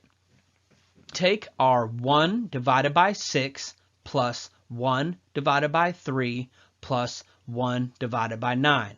Go ahead and do that on your calculator now. Pause the video if you need to. If you took the time and worked that out, it is going to give you 0.611111. But we cannot stop there. We must then take the reciprocal of that number. So we must then divide 1 by that number. So we take 1 and divide it by 0.611111. The question is how many of those ones do you put? What you do is go ahead and put the 1 divided by whatever the number is, and then type it in as many times until you get an answer that's close to one of your choices in your question. So in this case, we keep typing it in until we get 1.636, which is going to allow us to round up, and that's going to give us 1.64. I'll point this out that the testing center is not going to put them that close that if you did not round up or down, you're going to get the answer wrong. If you notice in our question, D is one whole number larger than that, you're going to be okay there. So just type it in until you feel comfortable with one of the answers that's represented. And then we rounded up and we selected C. Let's do another one. What is the total resistance of this parallel circuit? We look right away and we see that our smallest resistor is 2, so we know right away that C and D are incorrect. It's going to be either A or B. So let's move forward. So we take 1 divided by 2 plus 1 divided by 8 plus 1 divided by 10. We cannot stop there. We must then divide 1 by that number. That is going to give us 1 divided by 0.75. And that is going to give us 1.3793. We're just going to round up to 1.38. If you have chose to go with our testing center, we're going to have these questions on there. We also have detailed answers on how to work through the questions. Hey everyone, welcome back. I am the Electrical Code Coach from electricalexamcoach.com. And this is lesson 5.4 in our video series. And in this lesson, we're going to be learning all about voltage drop. Let's get to it. If you were to do an internet search for a voltage drop formula, you would likely find this one right here. Voltage drop equals 2 kDi over C mil. And that is an excellent formula. And it's actually the one that I use. But I've rearranged it so it's easier to remember. I do it like this. 2 kid over C mil. Easy to remember and easy to plug in. And what this is, just like previously in the program, this is implied multiplication. So it's going to be 2 multiplied by K, multiplied by I, multiplied by D, divided by C mils. Now let's learn what each one of these individual pieces mean. 2 is going to be our constant multiplier for single phase. If we're doing 3-phase, we're going to use 1.732 as our multiplier. K is going to be the K factor. And I want you to think of it like a multiplier for your wire. For copper, it's 12.9, and aluminum, it's 21.2. Don't worry about remembering all this. If you're able to bring in uglies into your test, it has it in there. Your state might allow you to write inside your book. You can just write it in there. And if you have to do it like I did, you'll just go into the exam, and the first thing you'll do is write it down on your scratch piece of paper. I is your current in amperes, and D is going to be your distance. And you don't have to put it both ways. It's whatever distance the question says, you can plug it in one time. That's why I love this formula. And the C mills are going to be the circular mills of the wire. And we're going to teach you how to look up those. To find the C mills of a wire, we need to head to Chapter 9, Table 8. It's toward the back of the book in the Chapter 9 tables. Go ahead and head there now.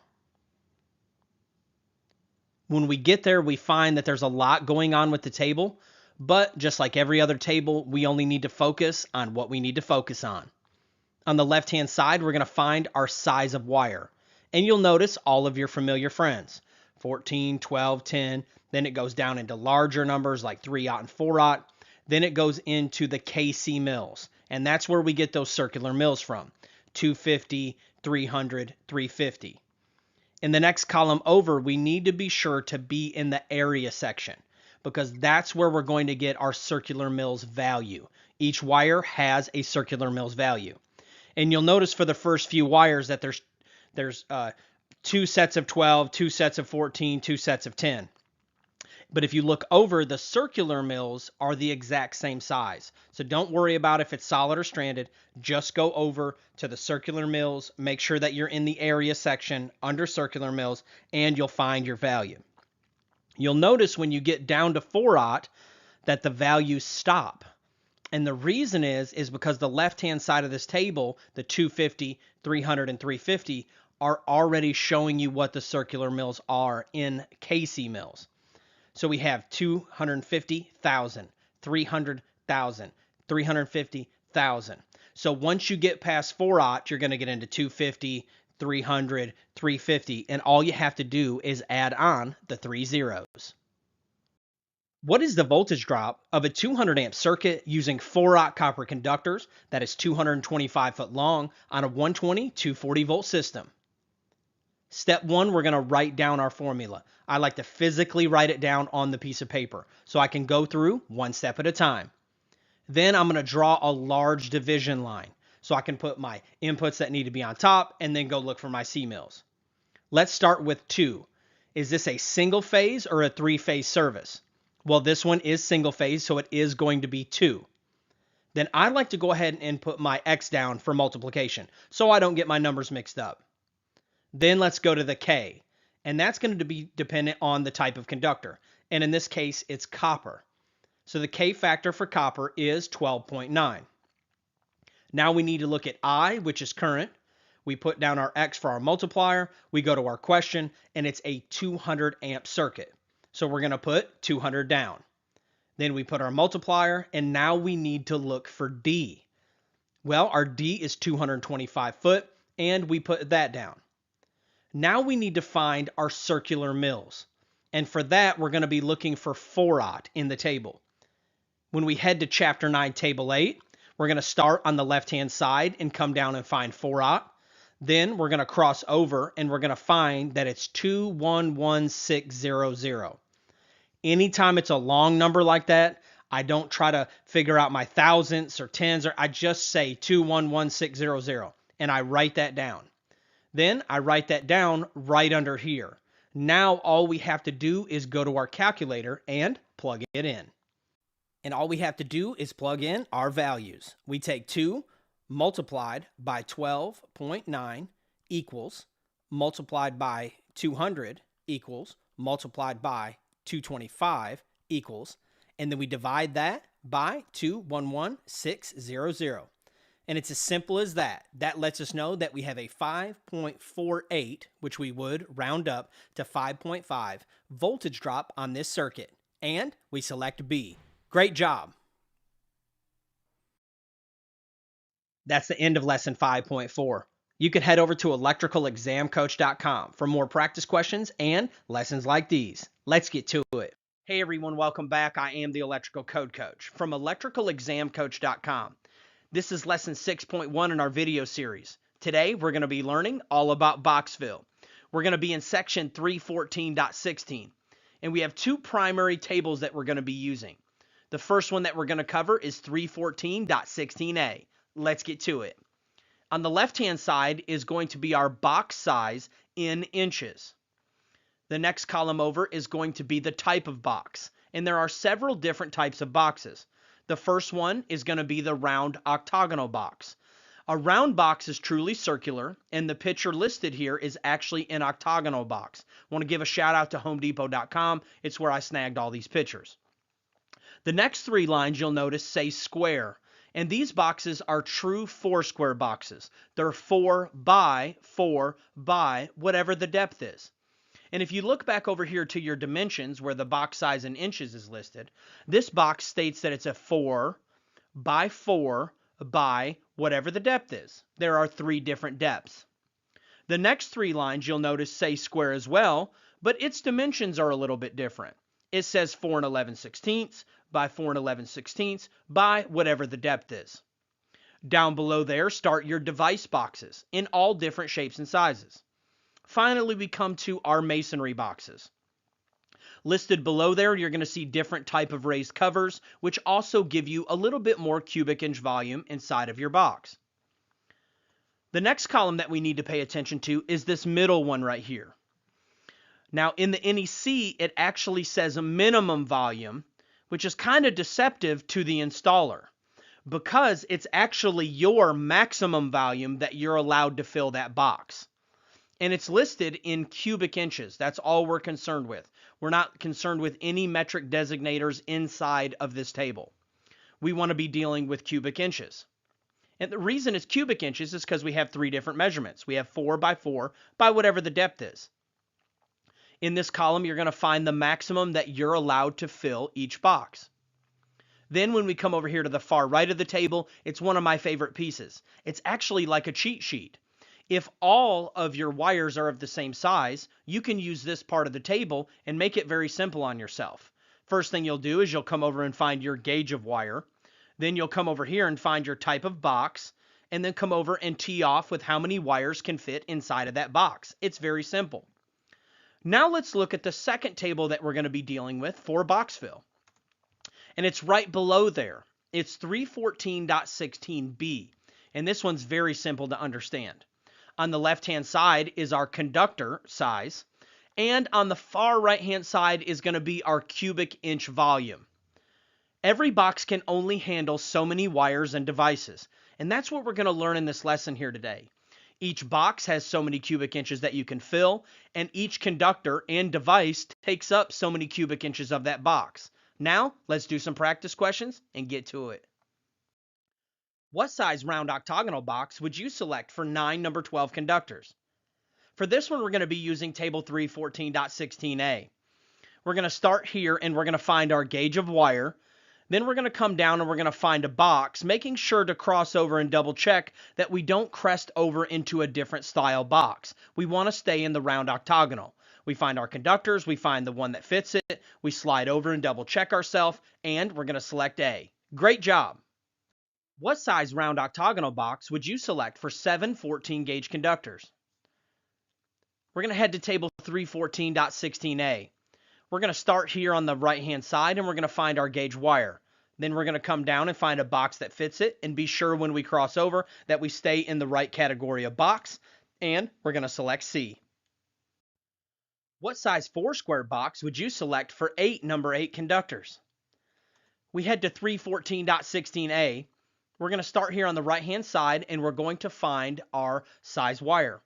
Then we come down and make sure that we're in the right type of box. We cross over, and we're going to find that it's A. How many number 10 conductors can you fit inside of a 4 11/16 by 1.5 inch square box? It's the same process, just looking at it differently. We're going to go ahead and come to our table, 314.16a. We're going to find our gauge conductor. We're going to come down and find our box. Make sure we cross back over, and we find that we can fit 11 inside of this box.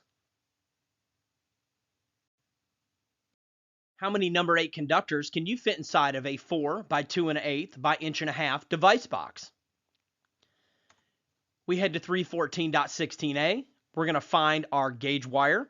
Then we're going to come over and find our type of box and size, make sure we do everything correctly, and we're going to find that it holds 3. What is the maximum cubic inch volume for a 3 3/4 by 2 by 2 1/2 masonry box? For this one, we're going to head to 314.16a, and we're going to use that middle column, that volume column, and we want to find out how many we can do. We come down, we look very closely, and we find that it's 14 cubic inches. This is very important that we understand this process before we move on into more complex box fill calculations. What is the maximum cubic inch volume for a 4 11/16 by 1.5" square box? We're going to use the same process. We head to our table. We're going to go to that volume column, and we're going to come down and find our correct type of box, and we're going to find that it's 29.5 cubic inches available area to fill. How many more number 10 conductors can you fit inside of a 4 11/16 by 1.5" square box that already contains 6 number 10 conductors in it? Well, since both of these are of the same size, we can just do some simple math. First, we have to find out how many the box holds at all. And we go in and we find that it holds 11. Then we have to do some simple math. We already have 6 conductors, so we take our original 11 minus 6, and it lets us know that we can put 5 more inside of that box, and we select A. How many more number 12 conductors can you fit inside of a 4 by 2 1/8 by 2 1/8 device box that already contains 5 number 12 conductors? For this one, we're going to head back to our table 314.16a. First, let's find out how many wires it can hold originally. It can hold 6. We already have 5, so we take 6 minus 5 equals 1, and we can put 1 more conductor inside of this box. What is the cubic inch volume for a number 6 conductor? For this one, we're going to head to 314.16b. We're going to start here on the left-hand side of the table and find our size conductor. Then we're going to come over and we're going to cross over to our cubic inch volume, and we're going to select D. Great job. What is the cubic inch volume for a number 12 conductor? Head back to 314.16b, start on the left-hand side and find our size conductor, then cross over to the cubic inch volume, and it's stating that for every number 12 that's in that box, according to the count, which we're getting ready to learn, takes up 2.25 cubic inches of that box. Let's get to it. What is the total cubic inch volume you would calculate for 4 12-gauge conductors and 3 14-gauge conductors? First thing we're going to do is head to our table. Now we have to do some simple math. Let's grab all of our 12-gauge conductors first. We have 4 of them. Multiply it by 2.25. That equals 9 cubic inches. Now let's snag our 14s. We take 3 multiplied by 2, and that gives us 6 cubic inches. But now we can't forget to add them back together.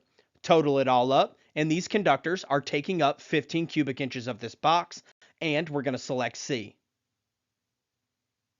What is the total cubic inch volume for 3 10-gauge conductors and 5 8-gauge conductors? We head straight to our table. We do some math here. We bear out the 10-gauge conductors, then we bear out the 8-gauge conductors. We total those two back together, and we find that it's taking up 22.5 cubic inches, and we select B. What is the smallest device box you could use to fit 4 12-gauge conductors and 3 14-gauge conductors? For this one, we're going to be using tables A and B. Let's start over here in table B and get our total count. Then we'll go to table A and find which box fits it. We do the math on our 12-gauge conductors. We do the math on our 14-gauge conductors. These conductors are taking up 15 cubic inches. The code wants to know the smallest box that will fit it.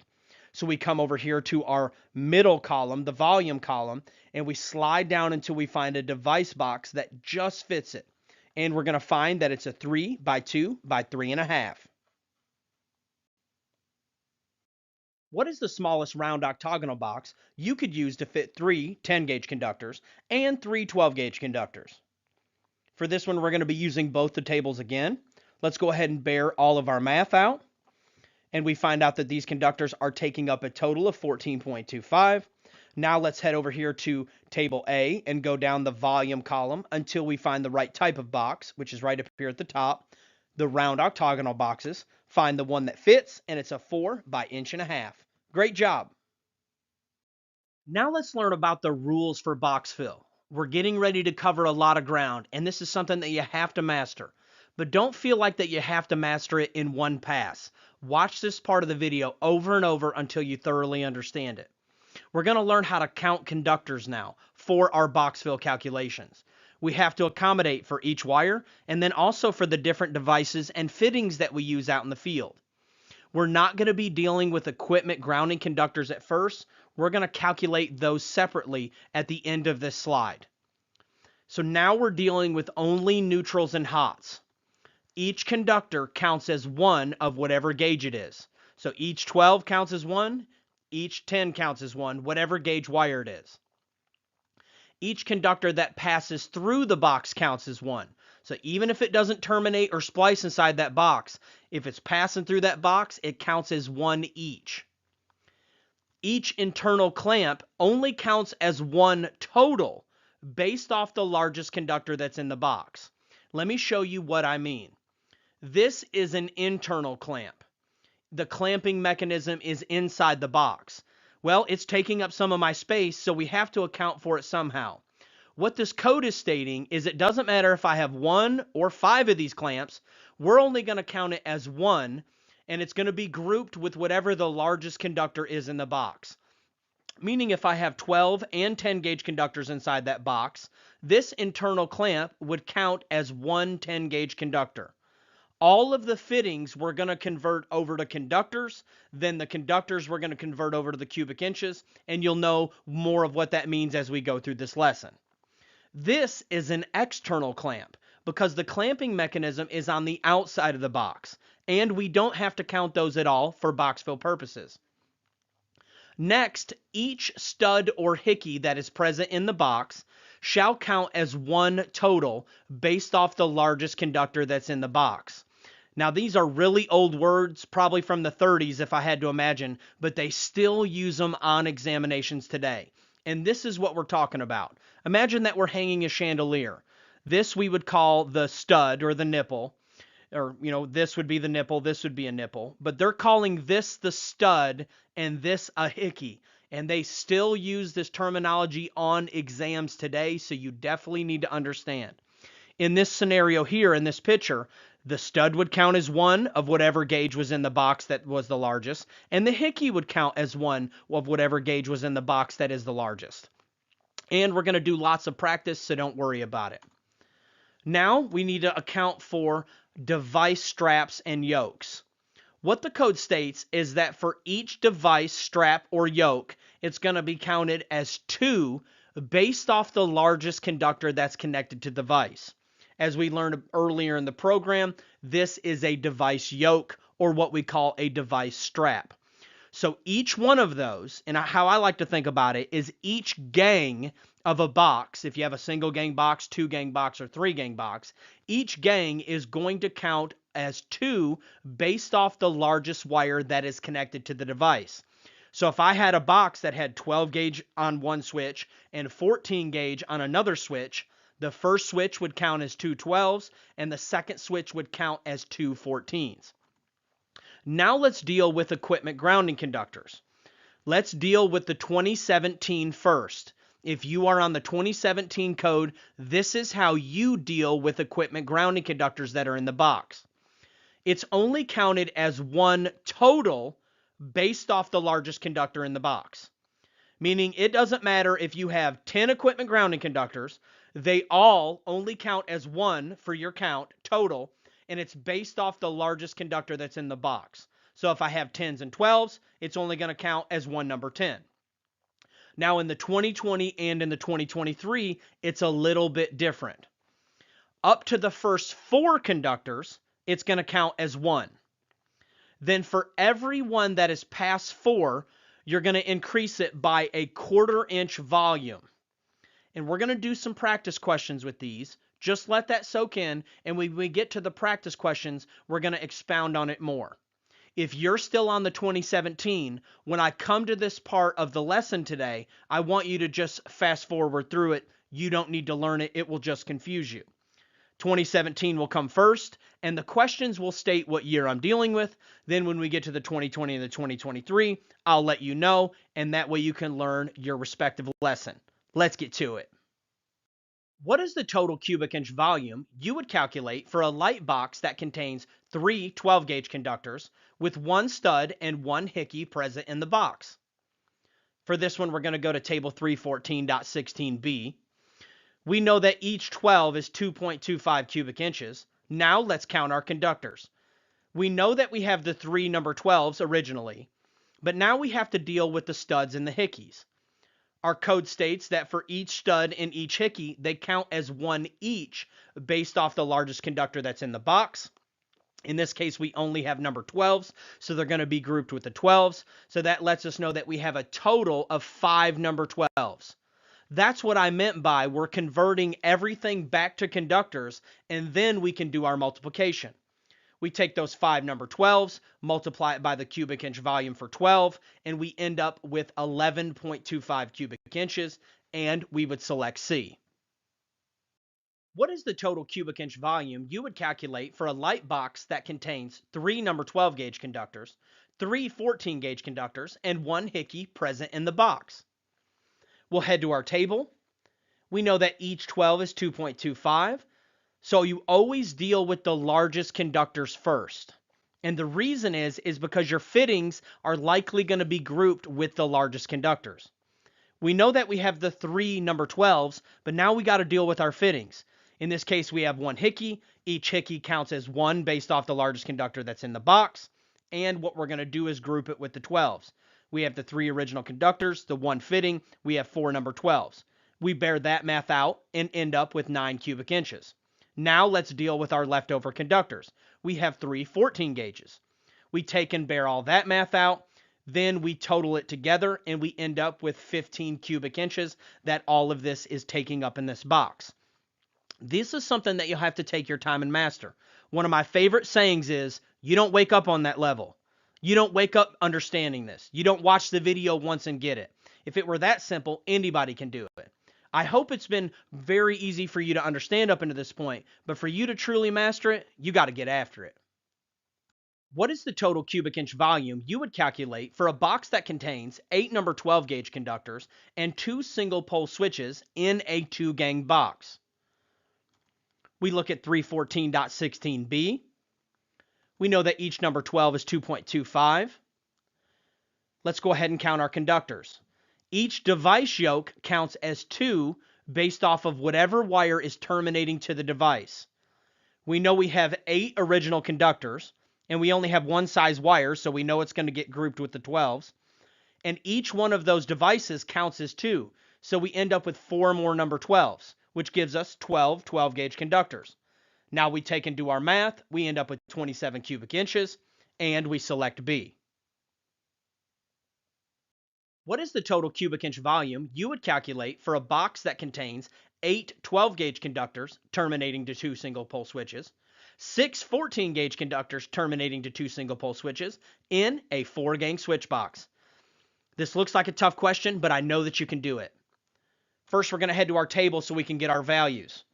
We know what each 12 is, and we know that each device yoke counts as 2 based off the largest wire that's terminating to the device. Let's go ahead and deal with our 12s.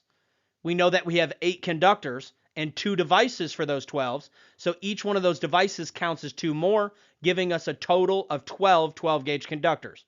We take and bear the math out, and we end up with 27 cubic inches. Now we just do the same for the leftover devices. We have our 6 original conductors, and we have 4 more based off of our count, because remember, it's based off the largest wire that terminates to that device.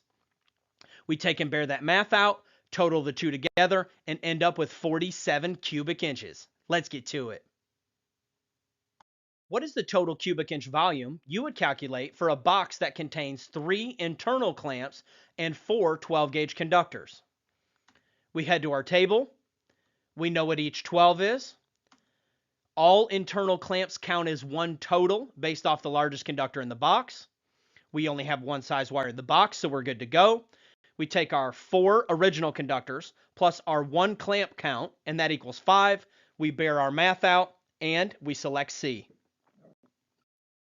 Now let's deal with equipment grounding conductors. In the 2017, all equipment grounding conductors just count as 1 based off the largest conductor in the box. 2020 and later, all equipment grounding conductors count as 1 based off the largest conductor in the box up to 4 conductors. So 4 conductors and under count as 1 total. But when you have over 4, there's going to be a 1/4 inch volume increase that's going to be added for each additional equipment grounding conductor after 4. I'm going to teach you how to do it one step at a time. What is the total cubic inch volume you would have for a box that contained 2 hots, 2 neutrals, and 2 equipment grounding conductors, all of the 12-gauge persuasion in the 2017? Well, we know we're going to count our 2 hots, we know we're going to count our 2 neutrals, and all of the equipment grounds count as 1 total. We would have a total of 5 cubic inches. We do the math for 12-gauge conductors, and we end up with 11.25. Let's do one more quick practice for the 2017. We got 3 hots, 3 neutrals, and 3 equipment grounding conductors, all of the same size. We're going to take those 3 hots, the 3 neutrals, and then all of the equipment grounds count as 1 total based off the largest conductor that's in the box. That gives us 7. Now we bear our math out, end up with 15.75, and we select D. Let's go ahead and do one more for the 2017. We have the total cubic inch volume, and we have 3 12 hots, 3 12 neutrals, 3 14 hots, and 3 14 neutrals, and 6 equipment grounding conductors in the box. First, let's count our 12s, because that's what we're going to group all the equipment grounding conductors with, is the largest conductor in the box. We know we got 3 hots, we know we got 3 neutrals, and we're going to group all of those equipment grounding conductors, counting them as 1 with the largest, which happens to be 12. We take and bear that math out. Now let's deal with the 14s. We had 3 hots, 3 neutrals, don't have to deal with any grounds, they've already been dealt with. We take and bear that math out, total the 2 together, and we end up with 27.75 cubic inches. Now let's move on to the 2020 and the 2023. What is the total cubic inch volume you would have for a box that contained 7 equipment grounding conductors, all of the 12-gauge persuasion in the 2020 and the 2023? I left out all other conductors because you're going to use the same rules in that after you do this calculation, you group it with whatever the largest conductor is in the box, like you learned previously. What we're going to do is we're going to count the first 4 and count it as 1. And then a 1/4 inch increase for each one past 4. Sounds complicated. We're going to break it down very simply. We have 7 total, and we're going to minus 4 because those first 4 we counted as 1. So we have 3 left over, and we're going to take those 3 and multiply it by 1/4, and that gives us 0.75.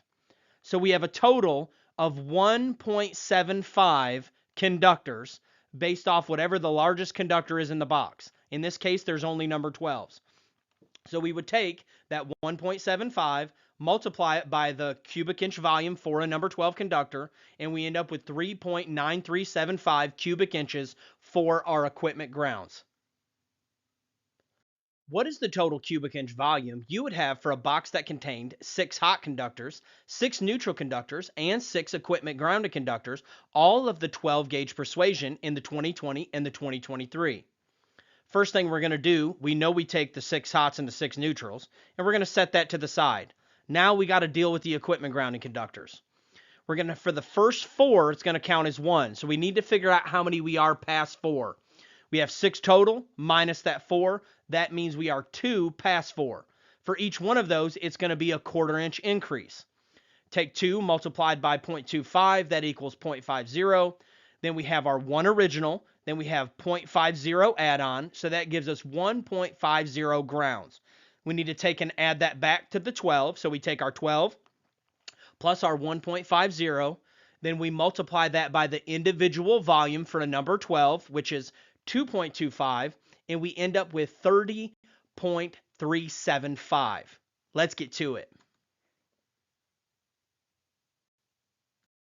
All right, y'all, that's it for this lesson. You can head over to electricalexamcoach.com to unlock the pro version and the unlimited testing center. We also offer our full program on USB drive and DVD, so you can watch it offline and without commercials virtually anywhere. It also includes the MP3 files of all the lessons, so if you just want to listen to them as you drive down the road or while you're on the job site, you can do that. You can check out all that in the link in the description below. Most importantly, I want you to know that I offer 100% free coaching in life and in business. Just email me at electricalcodecoach@gmail.com. I just want to see you guys win. Let's get to it. Hey everyone, welcome back. I am the Electrical Code Coach. Let's go ahead and dive right into pipe fill. This first lesson is going to deal with if all the conductors are of the same size and insulation type, meaning if they're all number 12s and THHN. The next lesson, lesson 7.2, will deal with if we have different sizes of conductors and different insulation types, meaning if I have 10s and 12s inside of the same conduit. Let's go ahead and learn about the table that we'll use if they are all of the same size. We're going to use Annex C. And if you've tabbed your code book, you have an Annex C tab. And if you haven't tabbed it, you can just follow along. If the conductors are all of the same size and insulation type, we get to use like a cheat sheet in Annex C. It's one of my favorite tables in the code book. You will not use this table if the conduit is 24 inches or less. Now, the code book uses the term nipples, but I want you to imagine in your mind, anytime the conduit is 24 inches or less, you're not going to use Annex C. You're going to use the method that I'll teach you in lesson 7.2. You can head to page 712 of the 2017 and page 729 of the 2020. This video is 2023 compatible. You'll have to get to your page number for Annex C, and then you can follow along. So when we get to Annex C, the beginning of it, I call it the Start Here page, because every time you're doing one of these calculations, you're always going to start here if you're using Annex C. Now, when we get there, we always read the black bold heading to make sure that we're in the right table. Great, I feel like we're in the right table. Now, when we head over to the left-hand side, we're going to find types of conduit.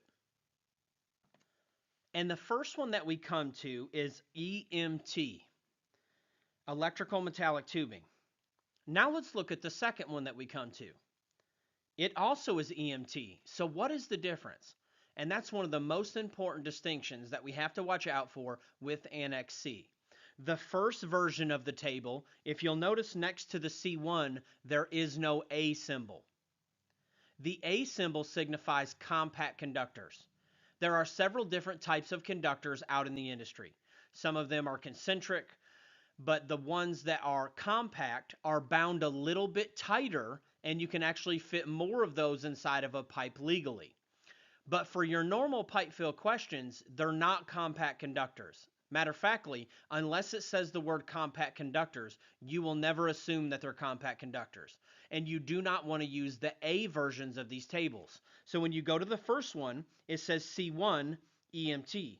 And then the second one is C1A. That's letting you know it's a compact conductor table. Now let's imagine that we did want to go to EMT. Now to slide all the way over, if we look at our far right-hand column, we're going to find that that is our page number.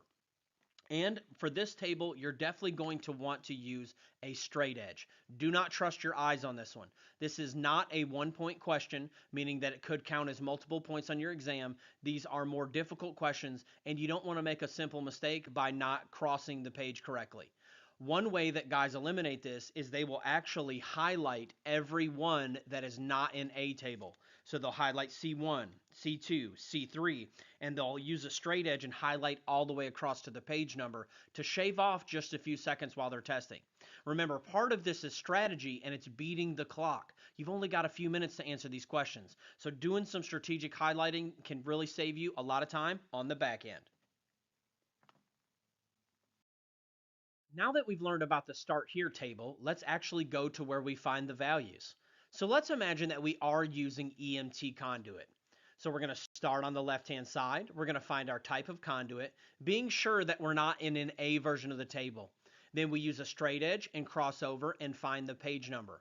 Go ahead and flip to that page number now. And when we get to that page, we're going to find a brand new table, and we're going to break it down piece by piece.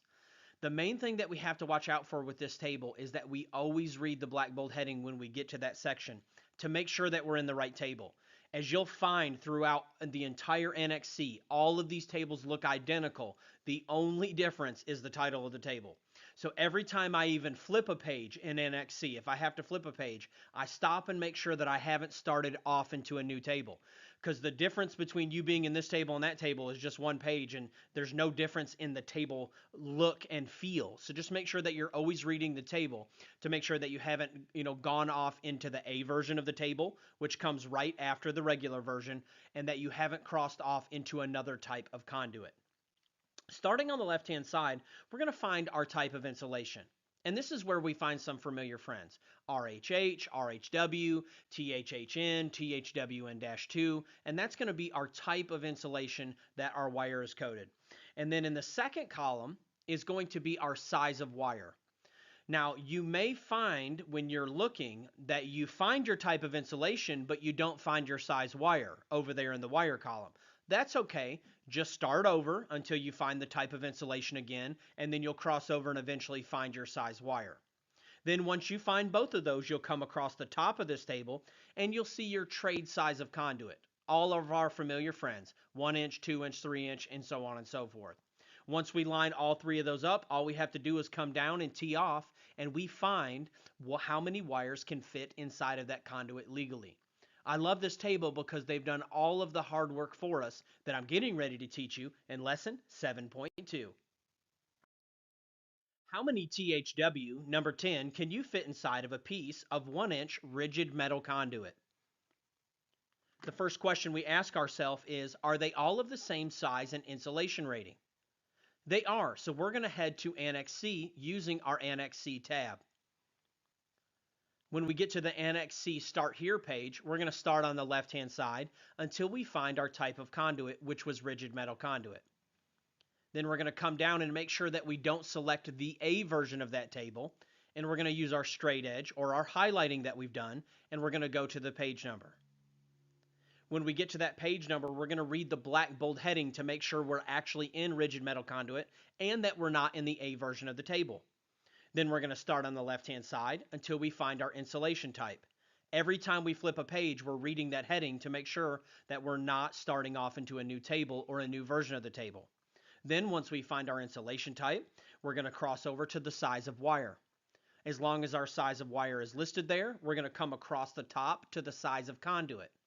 Then we come down and we tee off with how many wires can fit inside that conduit. And we find that we can fit 14 of them. Great job. How many more THWN number 10 can you fit into a piece of 3/4 inch EMT that already contains 4 THWN number 10s? The first thing we're going to ask ourselves, are they all of the same type and insulation? They sure are. So let's head to Annex C. When we get there, we're going to start on the left-hand side and find our type of conduit, being sure not to select an A version of the table. Then we cross over and find our page number. When we get to the actual table, we're going to read the black bold heading to make sure we're in the right table. Then we're going to find our type of insulation under the insulation column, find our wire size, and then come across the top to our size of conduit and tee off with our answer. And we find out that we can fit 10 originally. But our question states that we already have 4 of them in the pipe. So all we have to do is do a little 3rd grade math. We take 10 minus 4 equals 6, and we find out that we can fit 6 more inside of this conduit. Great job. How many 1/0 THW conductors can you fit inside of a piece of 2.5 inch Schedule 40 PVC? Are they all of the same size and insulation? Yes, so we're going to head to Annex C. When we get there, we're going to start on the left-hand side until we find our type of conduit, being sure not to select the A version of the table. Then we come across and find our page number. When we get to the table, we always read the black bold heading to make sure that we're in the right table. Starting on the left-hand side, looking for our type of insulation. When we find it, we go to our size of wire, come across the top until we find our conduit size. Then we're going to come down and tee off and find that we can fit 8 more conductors inside of this conduit. Great job.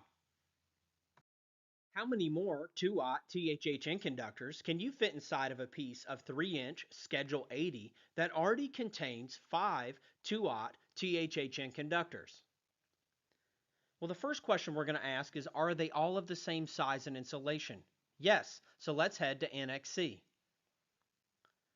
When we get to NEC Start Here, we're going to start on the left-hand side until we find our conduit, being sure that we're not in the A version of the table. Then we're going to come over and cross over and find our page number. When we get to the actual table, we're going to start first and make sure that we're in the right table by reading the black bold heading. Then we start on the left-hand side and find our insulation type, find our wire size, then come across the top and find our conduit size, and come down and tee off with how many conductors we can originally fit. And it looks like we can fit 11. Now we have to minus the 5 that we already have, and that lets us know that we can fit 6 more of these conductors inside of this conduit. Great job.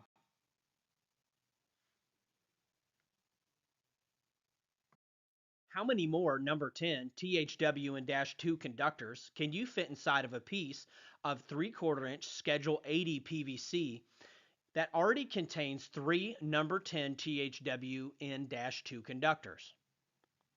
The first question we're going to ask ourselves, are they all of the same size and insulation type? They are. So we're going to head straight to NEC. When we get to NEC at the Start Here table, we're going to start on the left-hand side until we find our type of conduit. Then we're going to verify that we're not in the A version of that conduit. We're going to slide over and find our page number. Then when we get to the table, we're going to read the black bold heading to make sure that we're in the right table. We start on the left-hand side and we find our insulation type.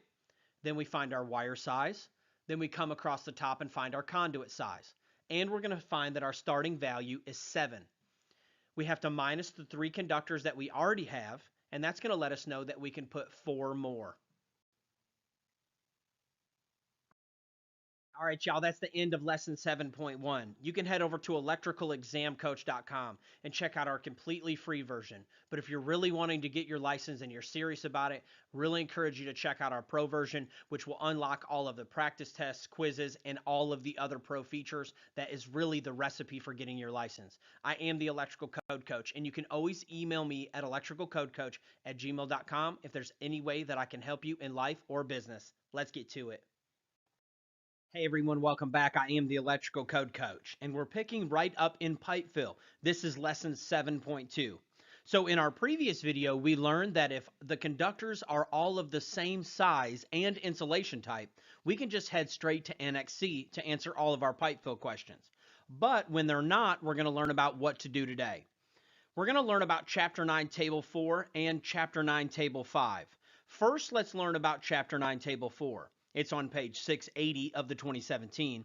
It's on page 696 of the 2020, and this video is 2023 compatible, so you find your page number for Chapter 9, Table 4. If you've used the Mike Colt tabs that we recommend, you're going to have a Chapter 9, Table 4 tab, and you can flip there now. Let's get to it.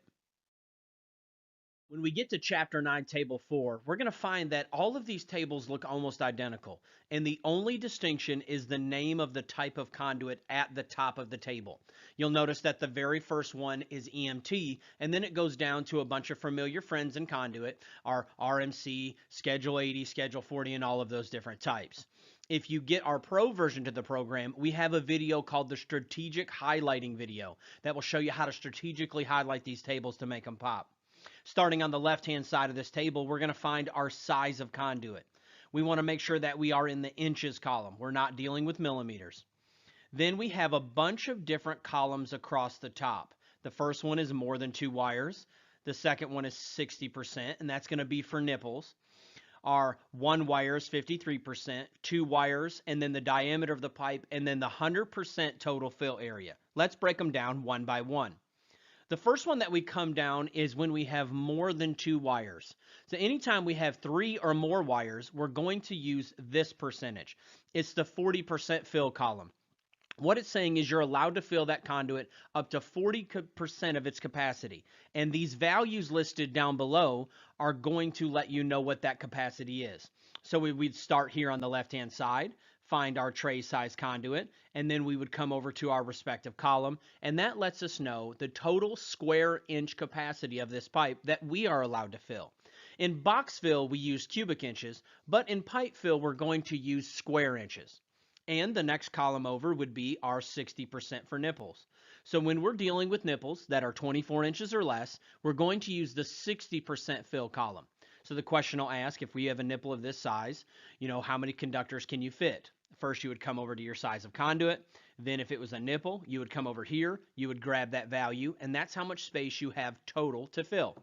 Then the same thing here with one wire and two wires and the diameter and the area completely. Now you say, when would you ever have one wire? Well, a really good example is if you are doing a grounding electrode conductor. You might have one wire in a pipe. Also, this includes one cable. It'll be treated like one wire. So if you put one piece of Romex in there, you're actually going to use the 53% column here. And the same thing with two wires. It would be if you had only two wires, or if you had two cables in the conduit. Or if you had three cables, like three pieces of Romex, you would use the 40%. Now, we won't hardly ever use the diameter, but if you're ever asked a specific question, what is the diameter of such and such conduit, this is where you find all your information for conduits, right here in the Chapter 9 Table 4 table. I will say this, I have had this final column on an exam before, the 100% area. It will ask you what the 100% area of a conduit is. All you have to do is remember to come to Chapter 9, Table 4, find your type of conduit, slide over here to the 100%, and you'll be able to look it up and find that one easy. Let's get to it. Now that we've learned all about Chapter 9, Table 4, and that it's all about conduit dimensions, now let's head to Chapter 9, Table 5, and let's learn about the conductor dimensions. Just like with box fill, each conductor has a size that it is. It is a square inch size when you're dealing with pipe fill. And we're going to head over and find out how to find out that square inch value. Then we know all we have to do is divide, just like we did in box fill.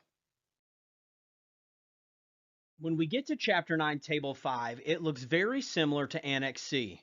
But anytime we come to a table, we have to be careful to make sure we're in the right table.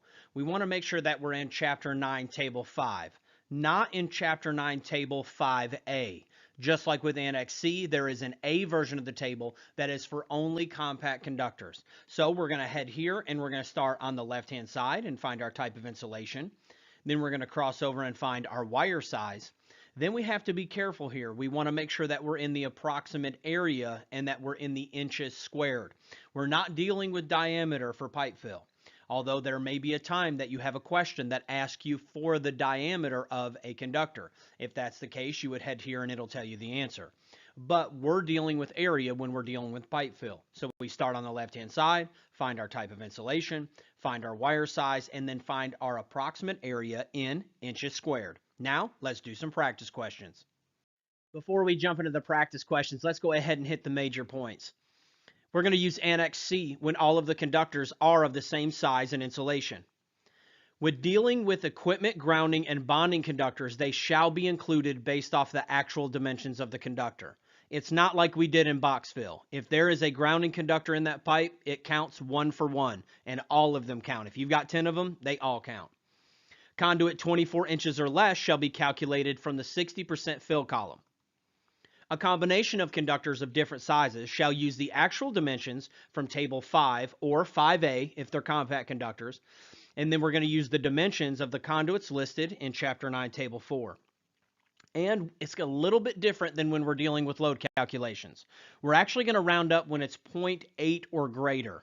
And I have one of those examples in our questions coming up, so you'll be a pro by the end of this video. Let's get to it. How many more number 12 THHN conductors can you install into a piece of 3/4 inch EMT that already contains 3 number 10 THHN conductors? The first thing we're going to do is we're going to find the total area that we have to work with. And to do that, we're going to head to Chapter 9, Table 4 for EMT. And when we get there, the first thing we do is make sure that we're in the right type of conduit. Then we're going to start on the left-hand side and find our trade size, and we go down to 3/4. Then we're going to cross over to the more than two because our question deals with more than two conductors. So we're going to pull from the 40% column. And that's going to let us know that our starting available area is 0.213 square inches.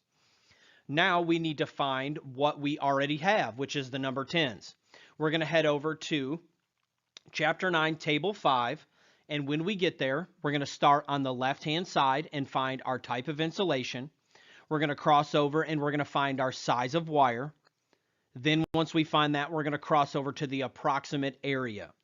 And each individual number 10 is 0.0211 square inches.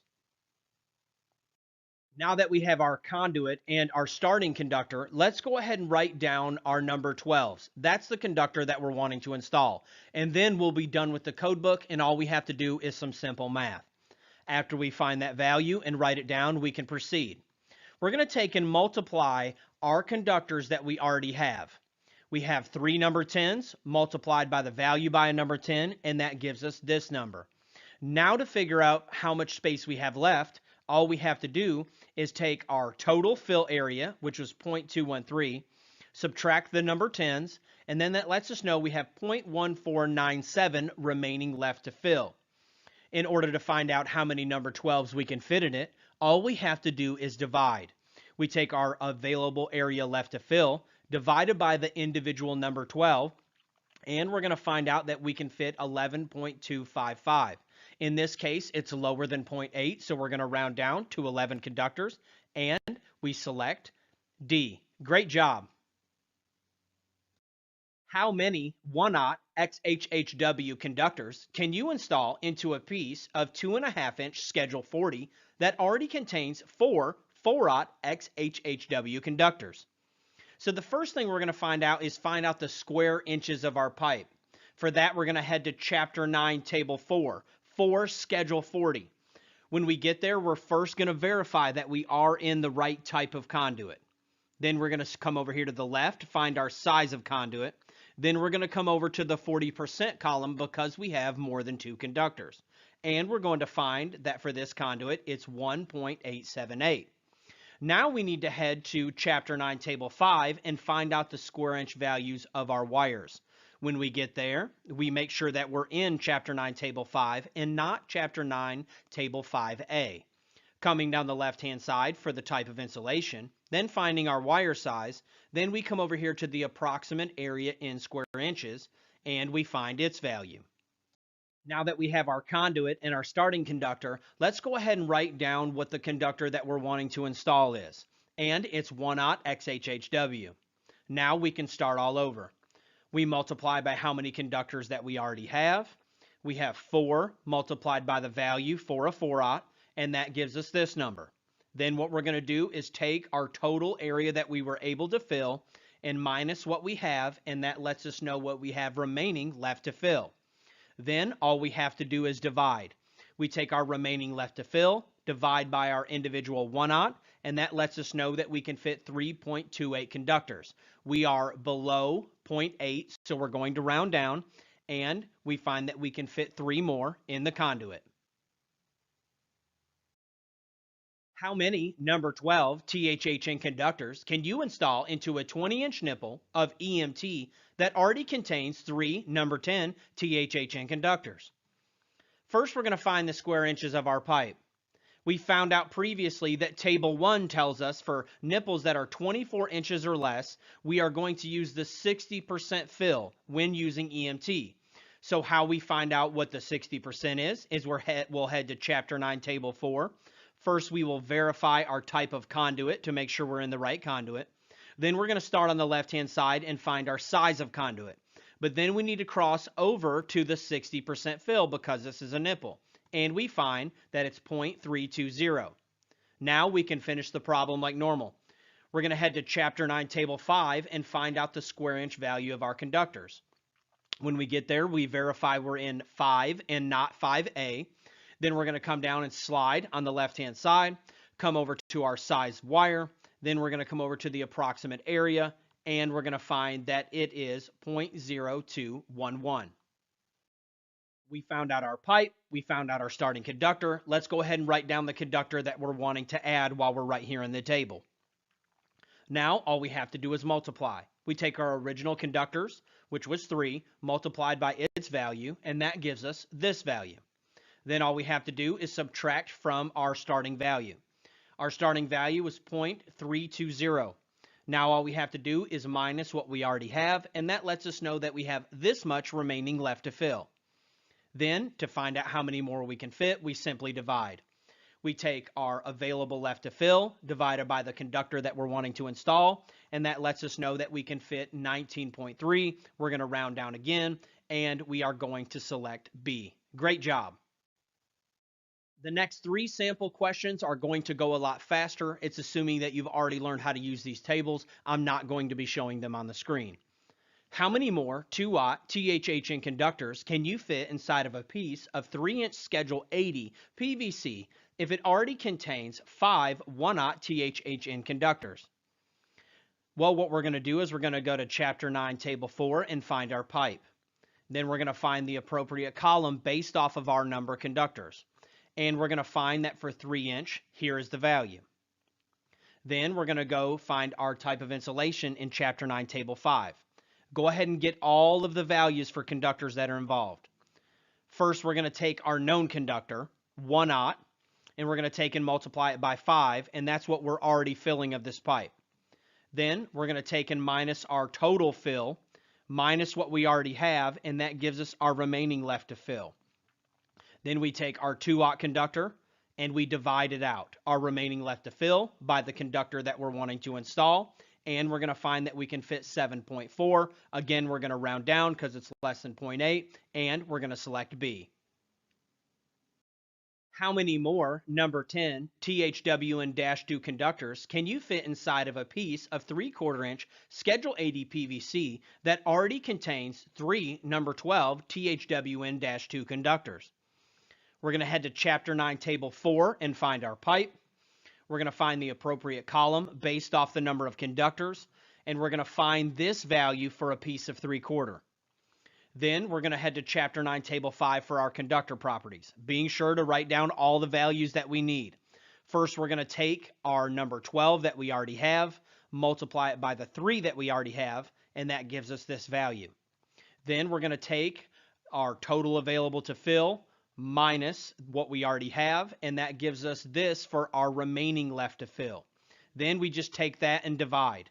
We divide that out, and we find that we can fit 5.88 conductors, and in this case, it is 0.8 or larger, and we will round up to 6. Great job. What is the total area in square inches of a piece of 1-inch flexible metal conduit? For this one, we're going to head straight to Chapter 9, Table 4. When we get there, we're going to verify that we're in the right type of conduit. Then we're going to start on the left-hand side and find our size of conduit. Then we have to cross all the way over to the 100% fill area. I have been tested on this in the past, so it's good to be familiar with using this table on all spectrums.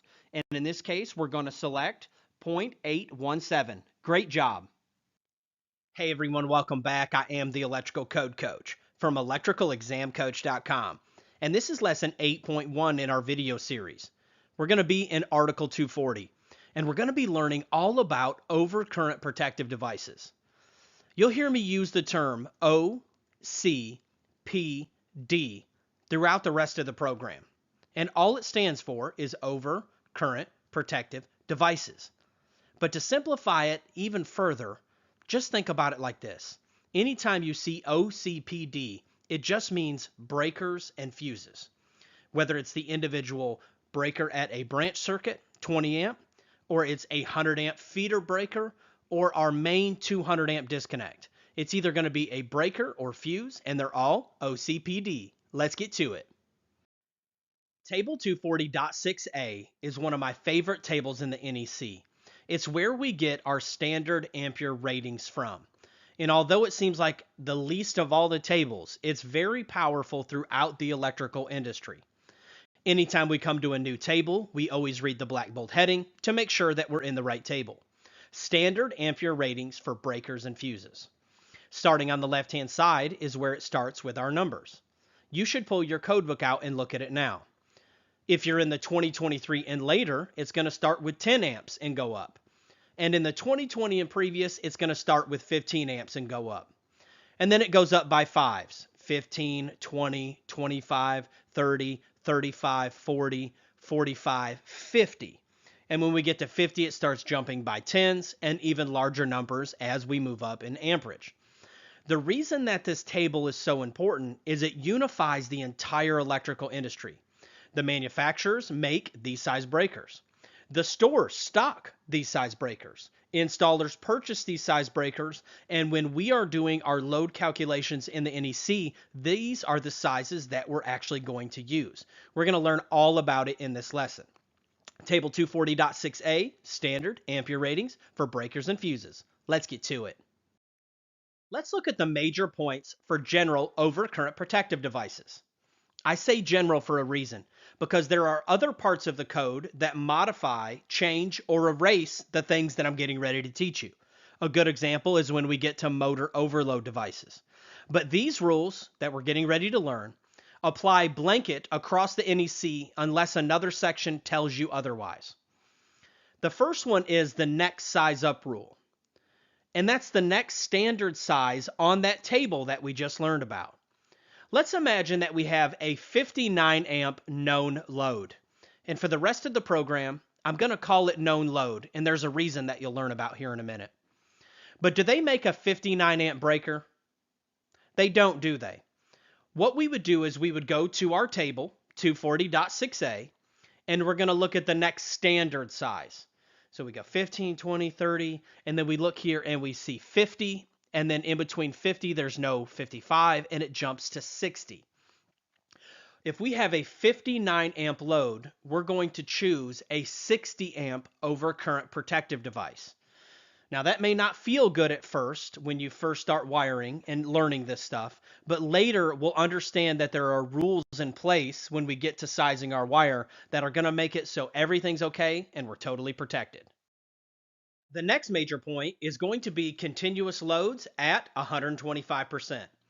There are two different names that you may see: continuous load or continuous duty. A continuous load is defined as expected to run for 3 or more hours at full current. And in the exam prep world, it's going to look like this. You have a load that's known to run for 5 hours. What would the blah, blah, blah? And it'll ask you for wire size or breaker size. Or it might say 5 hours or 10 hours. It doesn't matter how many hours it is. If it's 3 or more, it's considered a continuous load. You may also hear the word indefinitely. Just to try to throw you off, they might use the term indefinitely. Well, it falls under the same classification of needing a 125% multiplier. Remember, it's just another demand factor. Let's do an example. Let's take our 59 amp known load from before, and let's imagine that it was told to us that it's a 59 amp continuous load. What we would do is we would take our 59 amps, multiply it by 1.25, then we have a new known load of 73.75. That old load is gone, the 59 is gone, the 73.75 is our new known load, and that's what we would go size our breaker and subsequently our wire by. How we would do that is head to table 240.6a. We're going to look at the next standard size. So we're above 70 and it jumps to 80, and we would put this on an 80 amp overcurrent protective device. Our final major point is going to be that the overcurrent protective device equals the service size. Let me explain what I mean. Let's imagine that we did a whole house load calculation and it equaled 180 amps. Well, now we have to size the main breaker for that house, don't we? For that, we're going to head to table 240.6a and we're going to choose the next standard size. We put it on a 200 and we're done. But the question is what size is the service? Is it based off like the rating of the equipment bus? Maybe it's a 225 rated. No, it's actually based off the size of the main breaker or main fuse for that structure. So this would in fact be a 200 amp service. The load calculation dictated what size breaker we used, and the breaker size that we used dictated the size of the service. And this is very important as we get farther into the program. That's it for lesson 8.1. You can head over to electricalexamcoach.com to unlock the practice quizzes and everything in the ECC Testing Center. I am the Electrical Code Coach, and my bargain is that these videos will add value to you, and you will in turn add value to others. Let's get to it. Hey everyone, welcome back. I am the Electrical Code Coach from electricalexamcoach.com, and this is lesson 8.2 in our video series. And in this lesson, we're going to learn how to size overcurrent protective devices for non-continuous and continuous loads. Let's get to it. What size breaker would you use if you had a 56 amp load on a piece of equipment? Step 1, find the total connected load. The known load as of right now is 56 amps. Now we check for demand factors. In this case, it doesn't mention that it's a continuous load or it's running for any specific amount of time. It also doesn't call out a specific type of equipment, like a motor or air conditioner compressor, that might lead us to other sections of the code. Therefore, there are no demand factors. We head over to table 240.6a and we select the next size up. In this case, we have a 56 amp load, which would lead us to select a 60 amp overcurrent device. Great job. What size breaker would you use if you had a 34 amp load on a piece of equipment? Step 1, find the total connected load. The known load as of right now is 34 amps, but we gotta check for demand factors. There are no continuous loads, and there are also no specific pieces of equipment, so therefore there are no demand factors. We're gonna head to our table 240.6a, and we're gonna choose the next size up, which in this case would be a 35 amp breaker. And that's where I want to take the time right now to point out that you should always go to the table and verify the size that you should choose. This is where you can let field experience burn you when you're in the testing center. Because if we're out in the field and we see a 34 amp load, we might put that on a 40 amp breaker. So you might see 34 amp load inside the testing center and automatically assume that the next size up is 40. But you have to go by the values in the table.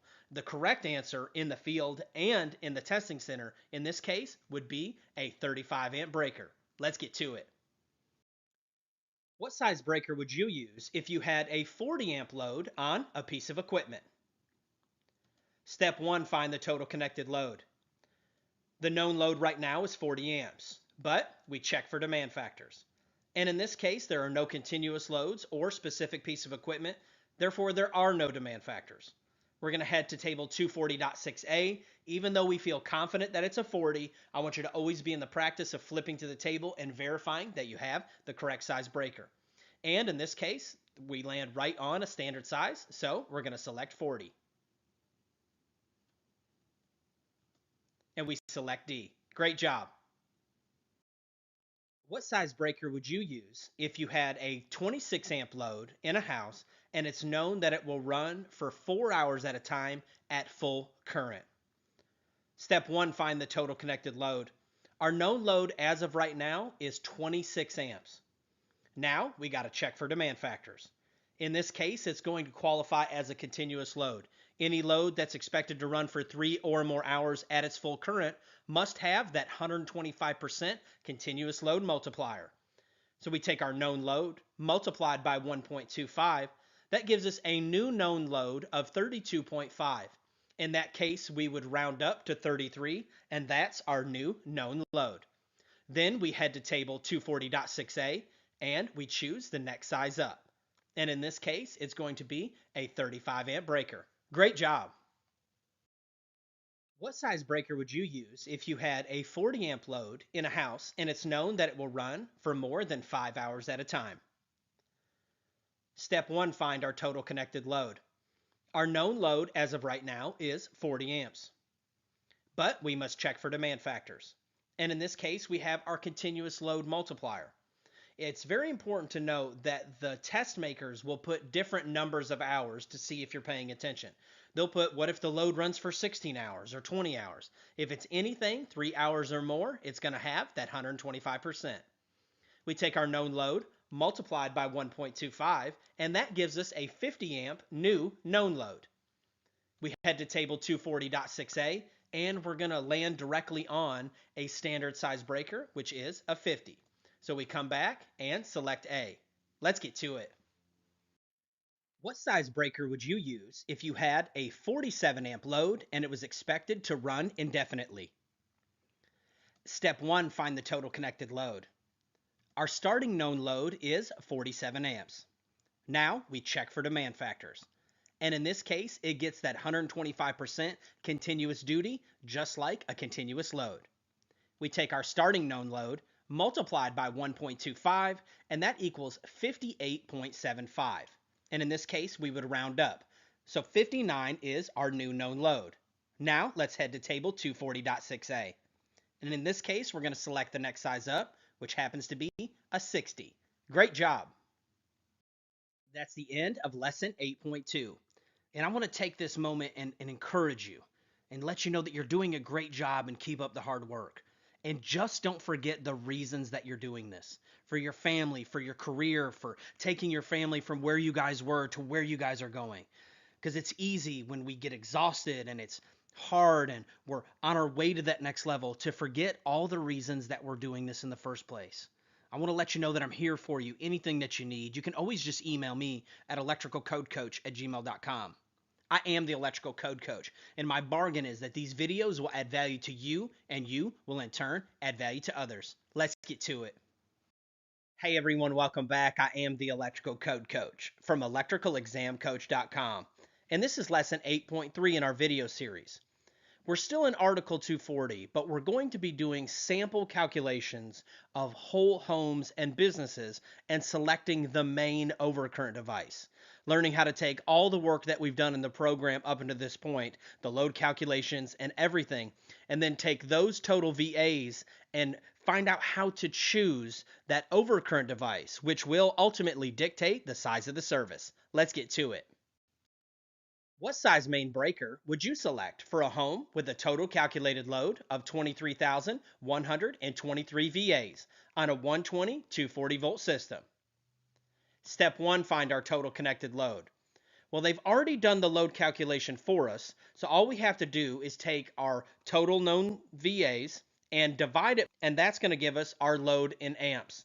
And in this case, it's 96.35. We would round down to 96. Now we check for demand factors. Because this load calculation was already performed, there are no more demand factors to do.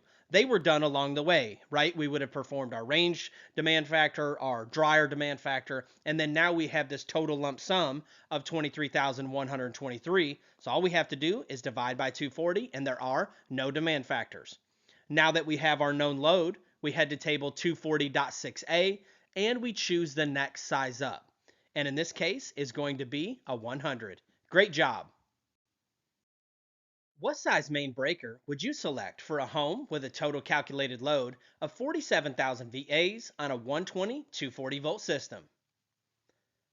Step 1, find our total connected load. In this case, they've done all the math for us, and 47,000 are our total VAs. All we have to do is divide that by the system voltage. And in this case, it equals 195.83, and we would round down. Now we check for demand factors. And in this case, there are no demand factors because they were already performed to get us that 47,000 value. Now we head to table 240.6a and choose our next standard size.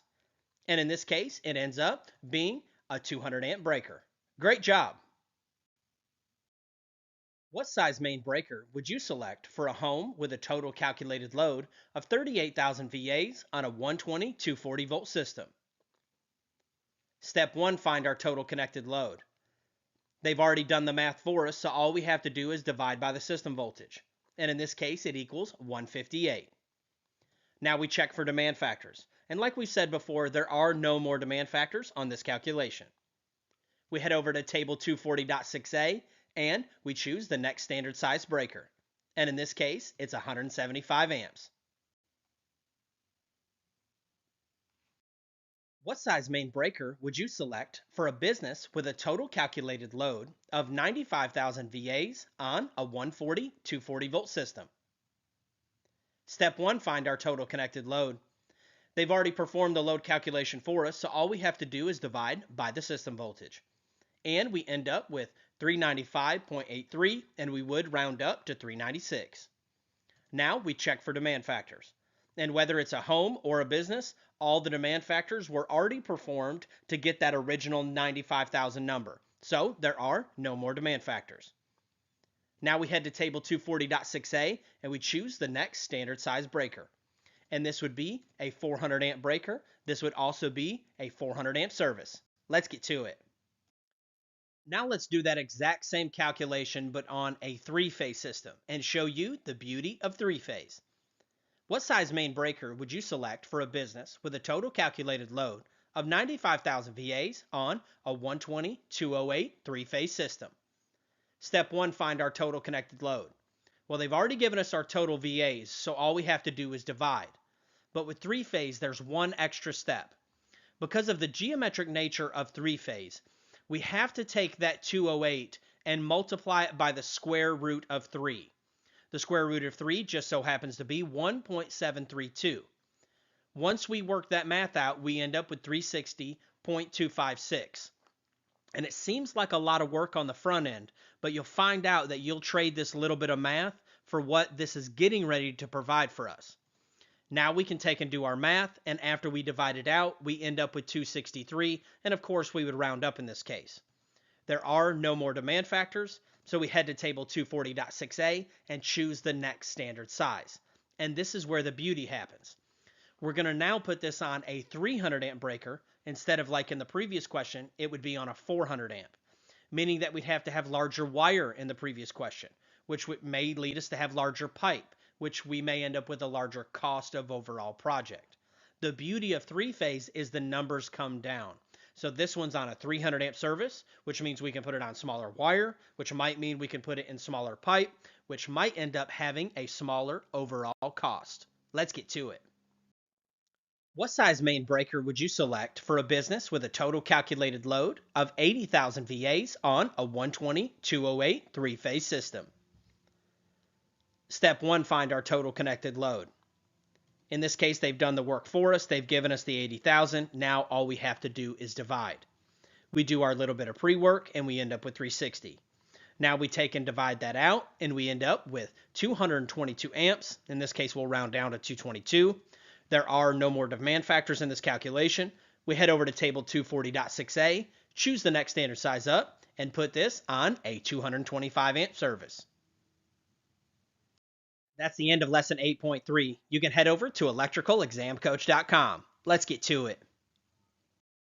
Hey everyone, welcome back. I am the Electrical Code Coach from electricalexamcoach.com. And this is lesson 9.1 in our video series. We're going to be in Article 310. And we're going to be learning all about ampacity. Ampacity is the maximum current measured in amperes that a conductor can continuously carry under its usage conditions without exceeding its rated temperature. Everything that we're doing in this program and out in the electrical field is to protect first the people and then the equipment.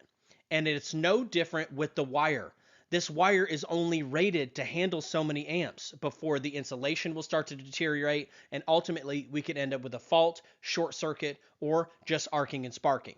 With that being said, in this video series, we're going to slow down and we're going to master wire ampacity and how many amps a wire can hold and how to select the right wire for the right load. Let's get to it. Now let's learn about our primary ampacity table. If you're in the 2017, it's table 310.15B16. And in the 2020 and later, it's table 310.16. Same information, new name. If you're in a softbound NEC, these should be your page numbers, depending on what print of the NEC you have, whether you got the first round or second round print, but this will get you close enough. The most important thing is read the title of the table and make sure that it matches the actual table number. Let's get to it. Now there's a lot going on in this table. We're going to slow down in this lesson. This is our ampacity basics lesson, because if you don't get this, it's going to be hard to have an electrical career. It's going to be hard to ever be able to pass your examination. So we're not in any hurry. If you need to watch this video over and over, you can do it.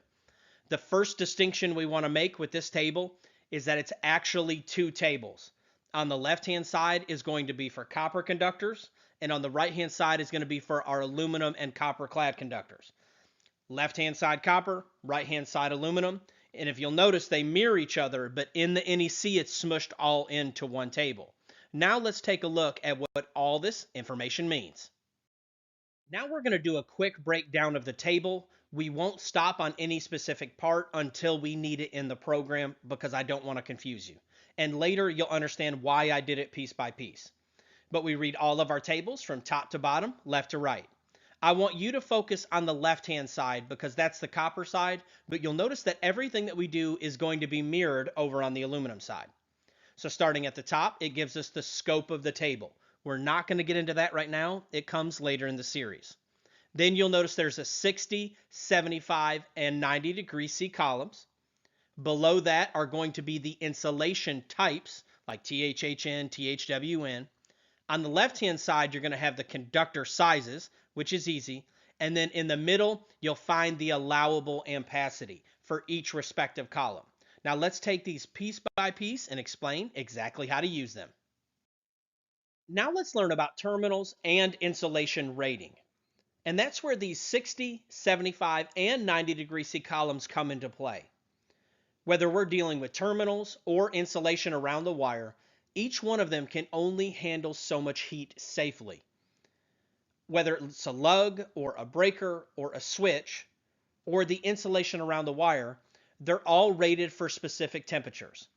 I'll give you a little heads up. Out in the field, all of these are almost 99% of the time rated for 75 degrees C. And the insulation has multiple ratings. Some of them are rated for 60, some of them are rated for 75, and some of them are rated for 90. The reason this is important is it's going to help us choose which one of these columns we select our ampacity from. If the terminals are rated 75 degrees, we're going to choose the 75 degree C column most of the time. I'll explain what most of the time means later in the program, because this section is just like other sections of the NEC. There are blanket rules that apply generally, but later they get modified. But for right now, what I want you to remember is we're going to match the column that we used based off the terminals that the device is rated by. Regardless of what the insulation is, we can choose from whatever column that the terminals are rated by, unless modified by another code. Now let's lay some ampacity ground rules. Unless modified by a specific piece of equipment or another code, these rules will apply generally. If the question states that it terminates to 60, 75, or 90 degree C terminal lugs, you're going to make your selection from that respective column. And as with overcurrent protection, we're going to do 125% demand factor for all loads that are expected to run for 3 or more hours. Remember our continuous load rule? That carries over into wire sizing as well. Let's get to it. What size AWG copper conductor would you select for a 60 amp load using THHW terminating on 75 degree C terminals? Step 1, find the total connected load. Well, in this case, we already have the load. It's 60 amps, but we must check for demand factors. They've not told us about a specific piece of equipment or that it's a continuous load, so there are no demand factors. But we have to learn one important rule for sizing wire. The wire must meet or exceed the known load. There is no next size up rule. The wire always has to meet or exceed the known load. So we head to our primary ampacity table, and we're going to start on the left-hand side because our question is copper. Always carefully go through these steps. What type of metal? Copper. What are my terminal ratings? They are 75 degrees C. What is my known load? 60. I'm going to start down the 75 degrees C column until I find a wire that covers the known load, and then I'm going to use a straight edge to come over and select my size wire. And in this case, you would put it on a 6-gauge wire. We go back and we select B. Great job. What size AWG copper conductor would you select for a 74 amp load using THHW terminating on 75 degree C terminals? Step 1, find the total connected load. It's 74 amps. Now let's check for demand factors. Well, in this case, there's no specific pieces of equipment and there's no continuous load, so there are no demand factors. And we have to remember that our wire must meet or exceed the known load. We head to our primary ampacity table. We make sure that we're on the right side of the table. In this case, it's copper. And we have 75° C terminals. So now we take off and find a wire that will cover the known load. We find one that will cover 74 amps. We use a straight edge to come over and tee off at number 4. And we're going to select A. Great job. That's the end of lesson 9.1. You can head over to electricalexamcoach.com for quizzes that go along with these videos and unlimited access to the testing center. Ampacity is one of those topics that you have to take one bite at a time. So don't get overwhelmed. Take your time. I know that you can do it. I am the electrical code coach, and my bargain is that these videos will add value to you, and you will in turn add value to others. Let's get to it. Hey everyone, welcome back. I am the electrical code coach from electricalexamcoach.com, and this is lesson 9.2 in our video series. In this lesson, we're going to be sizing wire for continuous and non-continuous loads.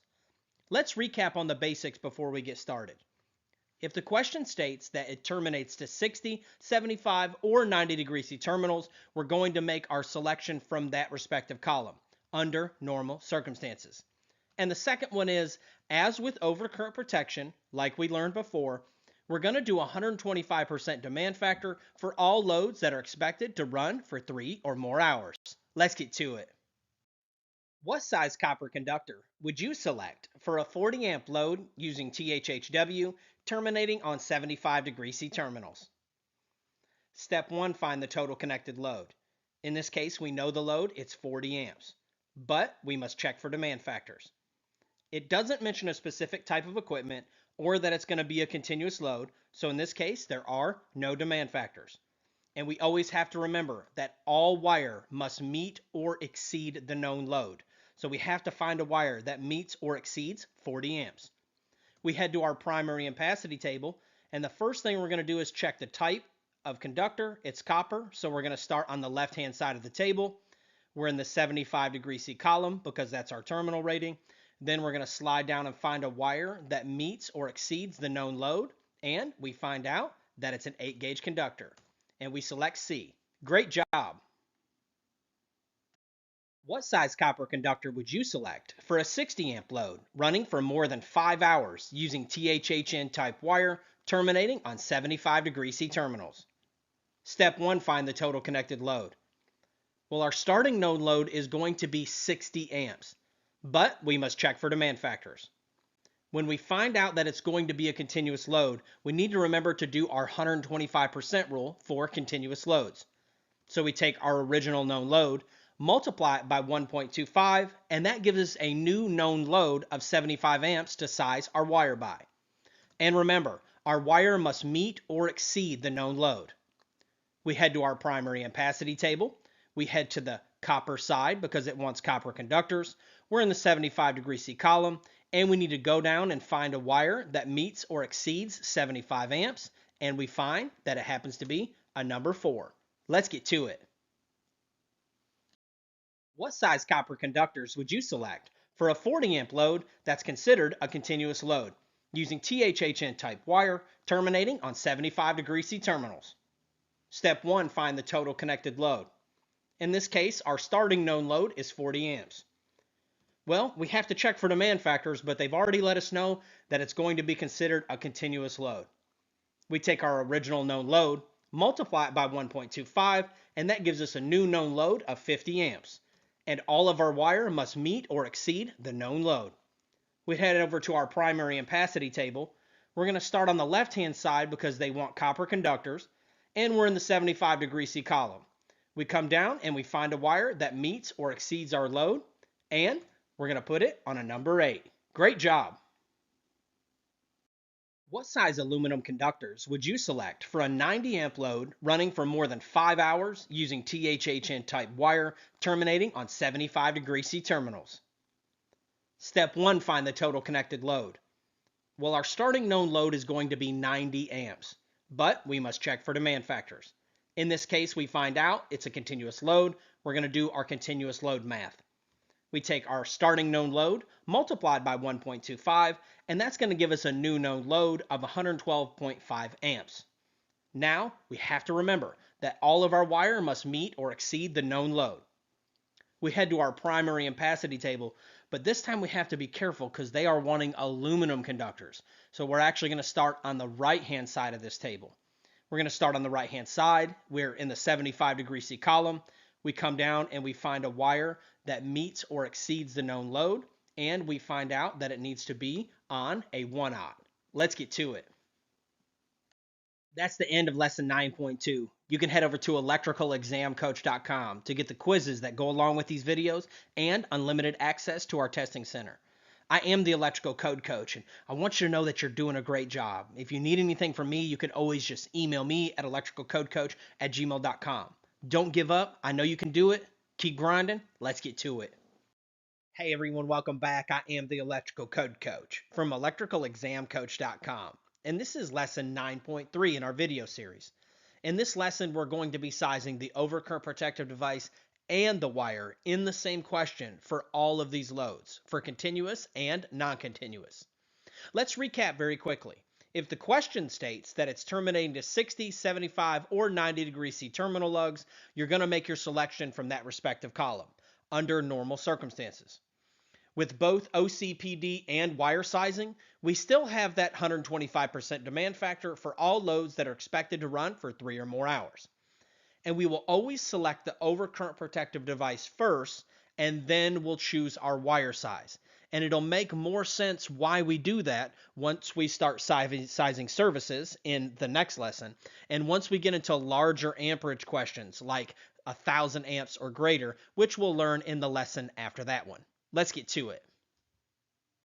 What size copper conductors and overcurrent protection would you select for a 54 amp load using THHN type wire terminating to 75 C terminals? Step 1, we're going to find our total connected load. In this case, we have it. It's 54 amps. But we must check for demand factors. Well, they've not mentioned a specific piece of equipment or that it's going to run for 3 or more hours. So in this case, there are no demand factors. Now, what we're going to do is size our overcurrent protective device first. You always size that first. So we head to our overcurrent protective device table, which is 240.6A for a 54 amp load. We're going to go down and choose the next standard size up. In this case, it's going to be a 60. Now, let's head and size the wire. For that, we're going to head to our primary ampacity table. We're going to start on the left-hand side and make sure that we're on the copper side because our question asks for copper. And we're in the 75 C column in this case. We're going to slide down and find a wire that covers the known load of 54 amps. And we're going to select a 6-gauge wire on a 60 amp overcurrent device. Let's get to it. What size copper conductor and overcurrent protection would you select for a 62 amp load using THHN wire terminating to 75 C terminals? Step 1, find our total connected load. In this case, it starts at 62 amps, but we must check for demand factors. With there being no special pieces of equipment mentioned or the fact that it's running for 3 or more hours, in this case, there are no demand factors. Now, we go ahead and size our overcurrent protective device. We head to our table with a 62 amp known load. And we're going to choose the next size up, which puts it on a 70. Now we can size our wire. For that, we're going to head to our primary ampacity table. We're going to be sure to start on the copper side because it's asking for copper. We're in the 75 C column. We slide down and find a wire that can cover the known load. And we find out that we're going to have a 6-gauge wire on a 70 amp breaker. Let's get to it. What size copper conductors and overcurrent protection would you select for a 105 amp load using THHN type wire terminating to 75 C terminals? Step 1, we're going to find the total connected load. Our starting known load is 105 amps, but we must check for demand factors. It doesn't mention a specific type of equipment or for how many hours that it's running, so in this case, there are no demand factors. First thing we're going to do is size our overcurrent protective device. For that, we head to table 240.6A and choose the next standard size up. And this is why it's very important for you to always go to the table and not just go off of memory or what you might do out in the field. Because out in the field, you might say, oh, this needs to be on a 125 because 125 is a common number. But how many of you know that there's actually a 110 amp breaker in between 100 and 125. I've seen them, I've worked with them out in the field, but they're not very common. Usually out in the field, we'll jump from a 100 to a 125 for like sub panel sizing. But you have to be careful here. Always go to the table because the correct answer for this question is actually a 110 amp breaker. Now, let's size the wire. For that, we head to our primary ampacity table. The known load's 105 amps. We're on the copper side of the table because that's what the question said. We're in the 75 C column, and we go down and find a wire that covers the known load, 105 amps, and we're going to end up with a number 2 wire on a 110 amp breaker. Great job. What size copper conductors and overcurrent protection would you select for a 105 amp load expected to run for 3 or more hours using THHN type wire terminating to 75 C terminals? Step 1, find the total connected load. 105 amps is our starting known load, but we must check for demand factors. When we look, we find that we have the 125% continuous load rule, so we do our math. We take our original starting known load, we multiply it by 1.25. That gives us a new known load of 131 amps. And now we can size our overcurrent protective device. We head to table 240.6a and we choose the next standard size, which is a 150. Now we can come back and size the wire. We head to our ampacity table. We're on the copper side, 75 C column. We're going to go down and we're going to find a wire that covers the known load. And we're good to go. We're going to select a 1/0 on 150. Let's get to it. What size copper conductors and overcurrent protection would you select for a 50 amp load expected to run for 3 or more hours using THHN type wire terminating to 75 C terminals? Step 1, we're going to find the total connected load. Our starting known load is 50 amps, but we must check for demand factors. We see that it's a continuous load, so we're going to have our 125% rule.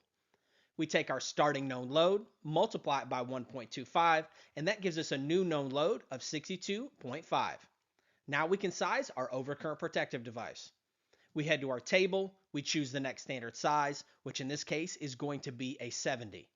Now let's size our wire. Heading to our primary ampacity table, we're going to be on the copper side of the table in the 75 C column, and we find a wire that meets or exceeds the known load. When we do, we find that it needs to be a 6-gauge wire on a 70 amp breaker. Great job. This is end of lesson 9.3. You can head over to electricalexamcoach.com to check out our pro version. I am the electrical code coach, and my bargain is that these videos will add value to you, and you will in turn go out and add value to others. Let's get to it. Hey everyone, welcome back. I am the electrical code coach from electricalexamcoach.com. And this is lesson 9.4 in our video series. And in this lesson, we're going to be sizing the overcurrent protective devices and wire for commercial and dwelling unit services and feeders. We're actually going to start with commercial because it's easier, believe it or not. Always remember that we're going to select our overcurrent protective device first, and then choose our wire size. Also, the overcurrent protective device size is the size of the service. If we're sizing services and we select a 200 amp overcurrent protective device, whether it's a breaker or fuse, based off the size of the load, and we go to the next size up and it ends up being a 200, that means we have a 200 amp service. And it's very important for us to understand that before we move on in the program, that if I'm sizing services and I end up with a 200 amp overcurrent protective device, and that is the main breaker on that service, that is now a 200 amp service. Let's get to it. What size main breaker and copper conductors would you select for a business with a total calculated load of 80,000 VAs on a 120/208 three-phase system on 75 C terminals? Step 1, find our total connected load. In this case, they've already given us the 80,000 VAs, but we have to do that little bit of pre-work first on all of our three-phase calculations like we learned before. We take 1.732, we multiply it by our system voltage, which is 208, and that gives us that 360 value. Now we can divide just like normal. We take the 80,000 VAs, divide it by the 360, and that gives us a 222 amp known load by which we can size our breaker and our wire by. But first, we must check for demand factors. In this case, there are no demand factors, so we can size like normal. Let's size our overcurrent protective device first, based off of 222 amps. We head to table 240.6a and we choose the next standard size. And in this case, it's going to be a 225. Now we can size our wire. We head to our primary ampacity table. We're going to be on the copper side of the table in the 75-degree C column, and we need to go down and find a wire that covers 222 amps. And in this case, we're going to select a 4-aught. When we put it on a 4-aught wire, we're going to select D, and we're all done. That's why we chose to do commercial first, because it's going off of all the things that we previously built in these lessons with no additional rules. In a few moments, we're going to be on residential, and you'll find that there are a couple extra codes that we need to know about. Let's get to it. What size copper wire would you select for a service with a 125 amp main breaker and a total connected load of 118 amps on a commercial building with a 120/208 service on 75-degree C terminals? Step 1, we're going to find our total connected load. In this case, they give it to us. It's 118 amps, but we must check for demand factors. In this case, there are no demand factors, so we're going to carry on. Normally, we would size our overcurrent protective device, but if you notice in the question, they've already done that for us. So all we have to do is size our wire. We're going to head to our primary ampacity table and find a wire that is good for 118 amps. We go down, we slide down the 75-degree C column on the copper side, and we're going to find that we select a number 1. And in the testing center on the Electrical Exam Coach website, you'll have more variants of this and practice of this, but that's how easy it is with commercial. First, size the breaker based off the known load, and then you're going to size the wire. It really is that simple. Now let's dive into residential and learn a few more codes.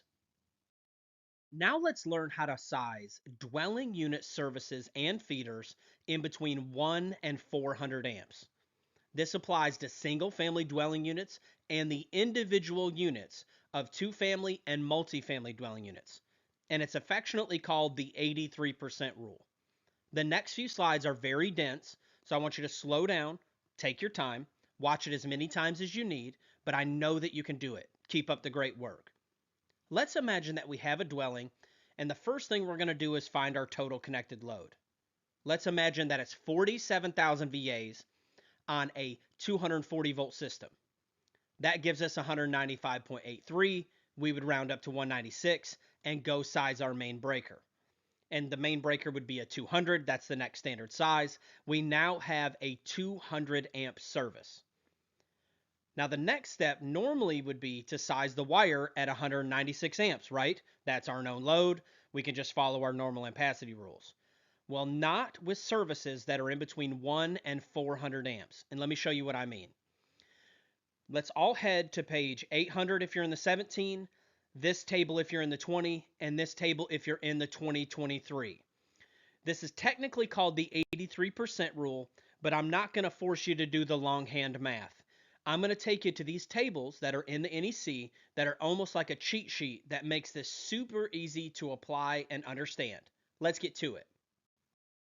Once we get to our table, we work all of our tables from top to bottom, left to right, using those headings to navigate the table. On the left-hand side, we're going to find the size of the service and feeder, and this is listed in amps. And you'll notice that it only goes to 400 because the rules that we're learning right now only apply to services and feeders that feed the entire dwelling in between 1 and 400 amps. And I've got a great graphic illustration in the next slide to show you when it does and does not apply. On the next column over, we're going to see the copper side if we decide to use copper, and then aluminum if you decide to use an aluminum.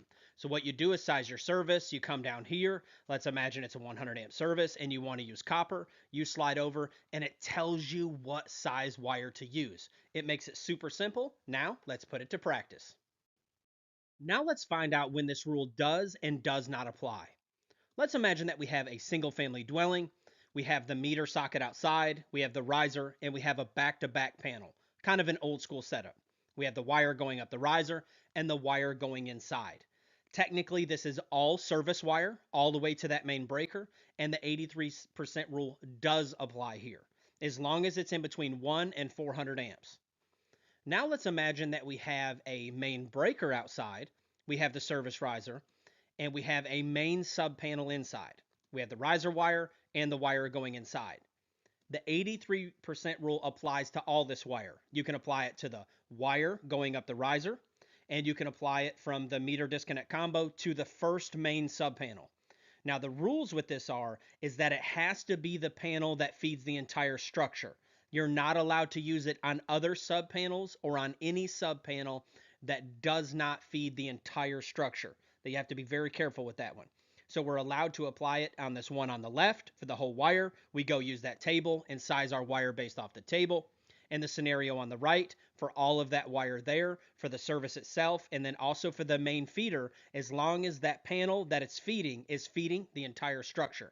You would go to that table, do your cheat sheet, find your size breaker, slide over, and you'd be able to use that size wire. Let's dive into two-family and multifamily. This is 1 through 400 amps, and this applies to the feeders only. The feeder must feed the entire dwelling. Let's imagine that you have an apartment here on the right-hand side, and it's attached to the larger apartment structure. That's where the main service is.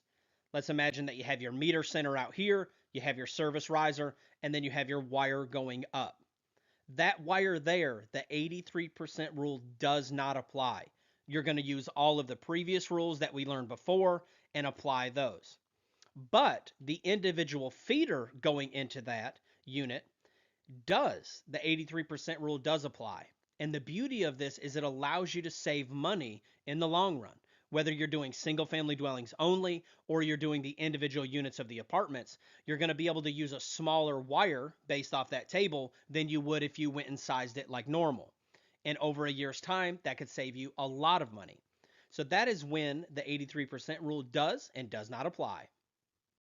What size copper wire and main breaker would you select for a service with a total calculated load of 47,000 VAs for a single family dwelling on a 120 240 volt system with 75 degree C terminals? Step 1, we're going to find our total connected load. In this case, they've given it to us, but we have to divide to get our amperage. When we do, now we can check for demand factors. And in this case, we do have a demand factor. Is this in between 1 and 400 amps? Yes. Is this on a single family dwelling? Yes. So the 83% rule does apply. So we get to use the table. Step 1, we're going to size our overcurrent protective device. And we're going to head to table 240.6a. We have a 196 amp known load. We're going to choose the next size up and put it on a 200. Now we can use our cheat sheet table. When we head there, we're going to size the wire. Step 1, we're going to be on the left-hand side and find our size breaker. Then we're going to come over to the copper column because that's what it requested. And we're going to find that we need to put it on a 2-aught. And in this case, we would have 2-aught copper on a 200 amp service. Great job. What size aluminum wire and main breaker would you select for a service with a total calculated load of 47,000 VAs for a single family dwelling on a 120 240 volt system with 75 degree C terminals? Step 1, we're going to find our total connected load. In this case, they've given it to us, and we're just going to divide, just like we did before. Now, we check for demand factors. Is this in between 1 and 400 amps? Yes. Is this on a single family dwelling or the individual unit of like an apartment? Yes. So, the 83% rule does apply. And we're going to go size our overcurrent protective device. We end up putting it on a 200 amp breaker just like we did before. But now we have to be careful because the question is asking for aluminum. We head to our cheat sheet table. We start on the left-hand side and we're going to find our size breaker. Then we have to slide all the way over to the aluminum column and we're going to find out that it's a 4-aught aluminum. Great job.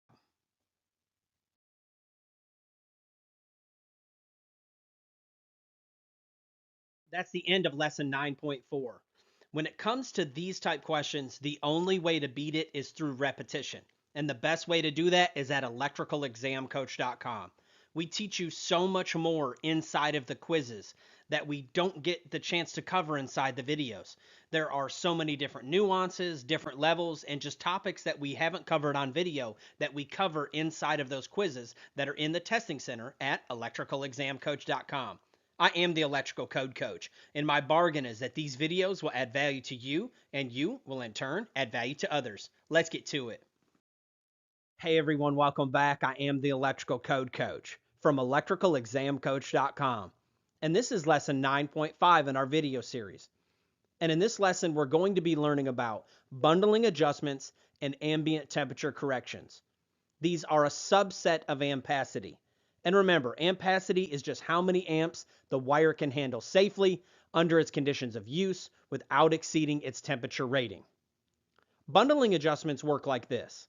When wires are bundled, like in a pipe for example, they have less ability to dissipate the heat, and it reduces how many amps the wire can handle safely. Ambient temperature corrections are like this. If wires are run in an extremely hot ambient temperature, it reduces how many amps the wire can handle safely. We're going to learn about these one at a time. Let's get to it. Let's dive into bundling adjustments. Let's take a look at our primary ampacity table. I want you to turn there now. And these values down below this table are true if, well, the question is if what? If you look at the paragraph above the table, the one that I said we would come back and look at later, it's got some parameters there. It says, hey, these are the ampacities of these conductors if, and the first if that we're going to look at is if there are not more than 3 current carrying conductors inside of a cable, pipe, or even buried in the earth together. Let's take a look at it. Let's imagine that we have a piece of conduit here and we pulled in a black, red, blue, and an equipment grounding conductors. What this table is saying is that those ampacity values listed down below in this table are true as long as you have not more than 3 current carrying conductors in a cable, pipe, or raceway. If you do have more than that, then we have to do what's called a bundling adjustment. Let's learn about our bundling adjustment table. Head to this respective table depending on your code cycle. When we get there, we're going to find that it's very easy to read. Reading all of our tables from top to bottom, left to right, we're going to start here on the left-hand side, and this is our number of current carrying conductors. Let's imagine we have this conduit, and we end up with 6 current carrying conductors. So we're going to slide down until we find our range, and we fall in the 4 to 6 range. Then we need to slide over and find our adjustment factor, which is just another demand factor, which is something you're very familiar with at this point in the program. Let's imagine we have a wire that's 50 amps. We take that 50 amp wire and we multiply it by 0.80, which was our demand factor. And we end up with a wire that is now only good for 40 amps. What they're saying is because the amount of wires inside of this pipe or cable that the wire cannot dissipate the heat safely. So you have to reduce how many amps the wire can handle. So the new allowable ampacity of this wire is only 40 amps. Up until this point, we've had all hot conductors inside of our conduit. But what happens if we add in a neutral? Is it considered a current carrying conductor? What about grounding conductors? Are they considered current carrying conductors? Well, let's learn how to count conductors now. Now let's learn about current carrying conductor counting, because we're only going to be counting the current carrying conductors. You may get a question on your exam that gives you the number of conductors. That's easy. You're going to go to the tables and do the math. But you may get a question on your exam that asks you in a scenario of wires, how many of them are current carrying conductors? The first one's easy. All ungrounded conductors. All of the hots are going to be considered current carrying conductors under normal circumstances. The second one is the neutral of a line to neutral load, meaning if we have a light bulb and it draws 1 amp on a 120 volt circuit, there's going to be 1 amp going in on the hot and there's going to be 1 amp flowing back on the neutral. So it is as well a current carrying conductor. Same thing with a 3-phase 4-wire neutral. We're not going to be dinking around trying to calculate the unbalanced load. We're just going to count it as a current carrying conductor. Then the 3-phase nonlinear neutral load. Nonlinear loads come from large fluorescent lighting or from large computer data centers. You're going to count its neutral as well. Grounding conductors, no, they do not count, and that's one of the easiest ones. You don't have to count those as a current carrying conductor. If we have no adjustment will be made if we have nipples that are 24 inches or less. Let's imagine we have a panel over here on the right-hand side. We put a panel on the left side. We want to run a short nipple that's 24 inches or less. This does not count in our bundling adjustment. Now let's talk about choosing from the right column. And this is the last step before we're actually able to start doing questions. Up until this point, we've always chosen, most of the time, from the 75-degree C column. Now, there'll be times that we choose from the 60, and this is where we start choosing from the 90. 99% of the time, you're going to choose from the 90 anytime that you're doing bundling adjustments or temperature corrections. We're going to choose from that 90-degree C column. We're getting ready to do practice questions, and you'll understand that more fully as we proceed. What is the allowable ampacity of a number 4 copper conductor with 9 current carrying conductors in a piece of 1-inch EMT? Step 1, we're going to verify that our conductors are listed in the 90-degree C column. We head to our primary ampacity table on the copper side, and we make sure that THHN is listed. If it's not listed there, for the purpose of exam prep, I just want you to go to whatever column that it is listed in and do the math. Now, we're going to find our starting ampacity in the 90-degree C column. We head to our primary ampacity table. It's wanting a number 4 conductor, so we start on the left-hand side. We're going to come over and we're going to tee off with the 90-degree C column, and we're going to find out that it is 95 amps. That's our starting ampacity. Now, we must check for demand factors. Are there more than 3 current carrying conductors? There are, so we must apply the demand factor. We're going to head to either table depending on what code cycle you're in. It is our bundling adjustment factor table. And when we get there, we're going to start on the left-hand side. We come down and find our number of current carrying conductors. Then we cross over and find our demand factor. Now we can get to work. We take our starting ampacity, we multiply it by the demand factor, and that gives us a new allowable ampacity of 66.5 amps. A wire that was once good for 95 amps, because of it being bundled in this pipe, is now only good for 66.5, and we select A. Great job! What is the allowable ampacity of a 1-aught XHHW copper conductor with 13 current carrying conductors in a piece of 2-inch RMC? Step 1, we're going to verify that our conductors are listed in the 90-degree C column. When we head there, we find that XHHW is listed. So we're going to find our starting ampacity. We head to our primary ampacity table. We're on the copper side. We start until we find 1-aught on the left. Then we cross all the way over to the 90, and we find that it's 170 amps. Now we check for demand factors. Are there more than 3 current carrying conductors? There are. So we must apply the adjustment factors that are listed in these tables. We go to our adjustment factor table. We're going to start on the left-hand side and find our number of current carrying conductors. Then we cross over and find that it's 50%. We take that and do our math. We take our starting ampacity multiplied by the bundling adjustment factor. Then we're going to have a new reduced ampacity of 85 amps. Great job! What is the allowable ampacity of a number 6 THHN aluminum conductor with 6 current carrying conductors in a piece of 3/4 inch EMT? Step 1, we're going to verify that our conductors are listed in the 90-degree C column. We head there now, but we're on the aluminum side because the question requested aluminum conductors, and we find that THHN is there. Now we find our starting ampacity in the 90-degree C column. We head to our primary ampacity table on the aluminum side, and we slide down until we find a number 6. Then we're going to come over and we're going to cross over and find that our starting ampacity is 55 amps. But we must check for demand factors. Are there more than 3 current carrying conductors? There sure are.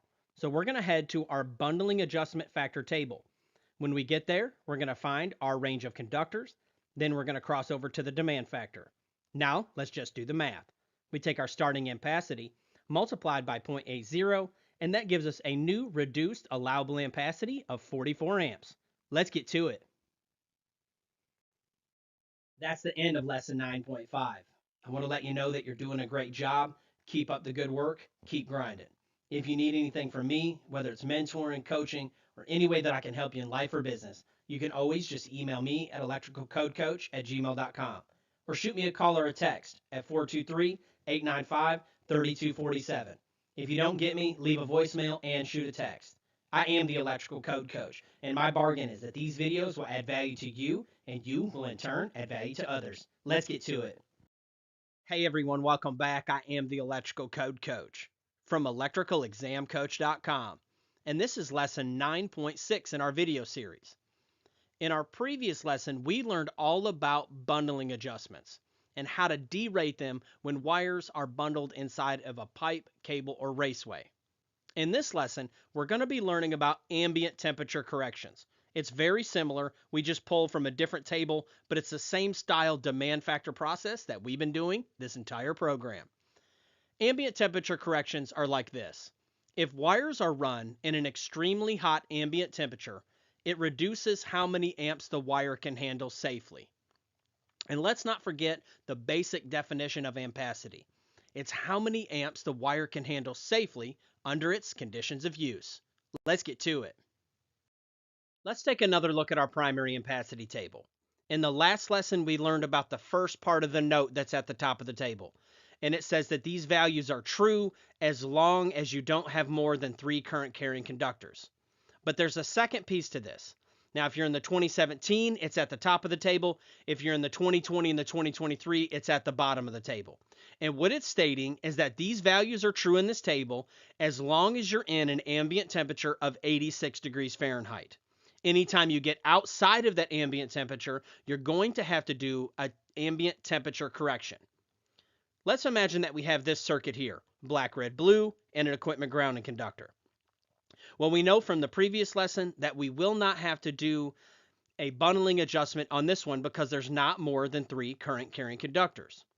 But what if we were in a factory who was making a plastic process and they had to have that room at exactly 115 degrees all the time for all of the machines to function properly?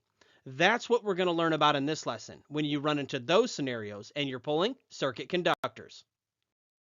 Now let's learn about our temperature corrections table. Go ahead and head to your code cycles table number now. Pause the video if you need to. When we get to the table, we want to verify we're in the right table. And how we do that is make sure that we're in the table that says 86 degrees Fahrenheit. We do not want to be in the table that says 104 degrees Fahrenheit. The table looks identical, but it'll have all the wrong numbers that you need. So you want to make sure that you're in the table that says 86 degrees Fahrenheit. Then if you're able to in your state, I want you to highlight that table. Just highlight the title of it. So when you're flipping through and doing these questions, you're going to know that you're in the right table and you don't have to second guess yourself. Once we know that we're in the right table, let's break down the table. On the left-hand side, we're going to find our column in Celsius. And that's if your actual ambient temperature is in degrees Celsius. You would start on the left-hand side, find the degrees in Celsius, and then finish the process that we're getting ready to learn.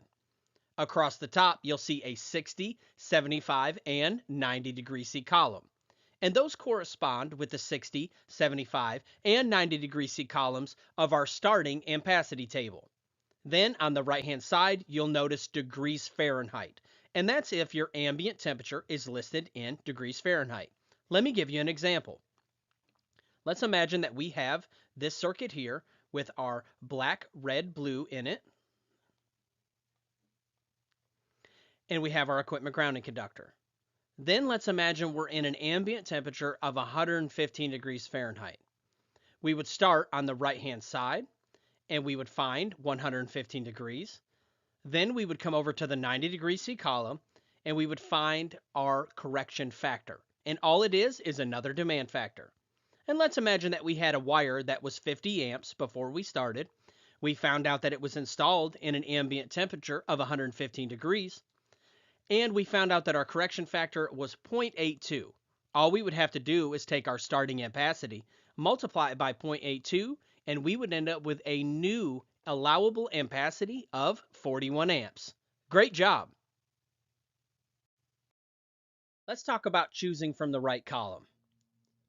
Just like with bundling adjustments, 99.9% of the time, we're going to be choosing from the 90-degree C column for our starting ampacity, and then we have to make sure that we choose from the 90-degree C column in our temperature corrections factor table. In the event of it not being listed there, we're likely going to choose from the 75 if it's listed there, but we have to make sure that we choose from the 75 over here as well. But that would be under very rare circumstances when you are in the testing center. But I just want you to know about it just in case. And one thing that I do want to mention at this point in the program is NM cable. NM cable is Romex, and it is actually allowed to be chosen from the 90-degree C column. Romex is just a trade name. They also have Southwire and other trade names. But in the code book, it's called NM cable. And for the purpose of bundling adjustments and temperature corrections, you're allowed to choose from the 90-degree C column when doing those calculations. What is the allowable ampacity of a THHW number 6 copper conductor with an ambient temperature of 142 degrees terminating to 75 degree C terminals? Step 1, we're going to verify that our conductors are listed in the 90-degree C column. We head there and look for THHW, and sure enough, it's right there. Now we're going to find our starting ampacity in the 90-degree C column. We head back to that table. We're going to start over here and find our number 6. Then we're going to cross over and find its ampacity in the 90-degree C. And in this case, it's 75. We're going to take our number 6 at 75. Now we're going to check for demand factors. Is the ambient temperature greater than 86 degrees Fahrenheit? It is, so there will be a demand factor. We're going to head to our respective table depending on our code cycle. And we're going to go find our correction factor. When we get there, we're going to start on the right-hand side because the question stated it in Fahrenheit. Then we're going to go down until we find our range of temperature. Ours was 142 degrees. Then we're going to slide over and find our correction factor. And remember, it's just a demand factor. Now, what we're going to do is we're going to head back and do our math. We take our starting ampacity multiplied by the correction factor, and that gives us a new allowable ampacity of 48.75, and we select B. Great job! What is the allowable ampacity of a number 10 THWN-2 copper conductor that is installed in an area with an ambient temperature of 145 degrees Fahrenheit? Step 1, we're going to verify that our conductors are listed in the 90-degree C column. We head to the table, we look for THWN-2, and sure enough, they're there. Now let's find our starting ampacity in the 90-degree C column. We head back to the table, we come down and find our number 10 on the left, and we cross over to 40 amps. Now we check for demand factors. Is the ambient temperature greater than 86 degrees Fahrenheit? It sure is. We're going to head to our table and find our correction factor. We're going to start on the right-hand side because it's Fahrenheit. We come down and find our range of temperature, which is 145, and we slide over and find our correction factor is 0.65. Now we go back and we take our starting ampacity multiplied by 0.65, and that gives us a new allowable ampacity of 26 amps, and we select D. What is the allowable ampacity of a 2-aught XHHW copper conductor that's installed in an area with an ambient temperature of 68 degrees Celsius? Step 1, we're going to verify that our conductors are listed in the 90-degree C column. When we head to the table, sure enough, they're there. Now let's find our starting ampacity. We're going to go to the table, start on the left-hand side. We're going to find 2-aught copper, then we're going to cross over and find 195 amps.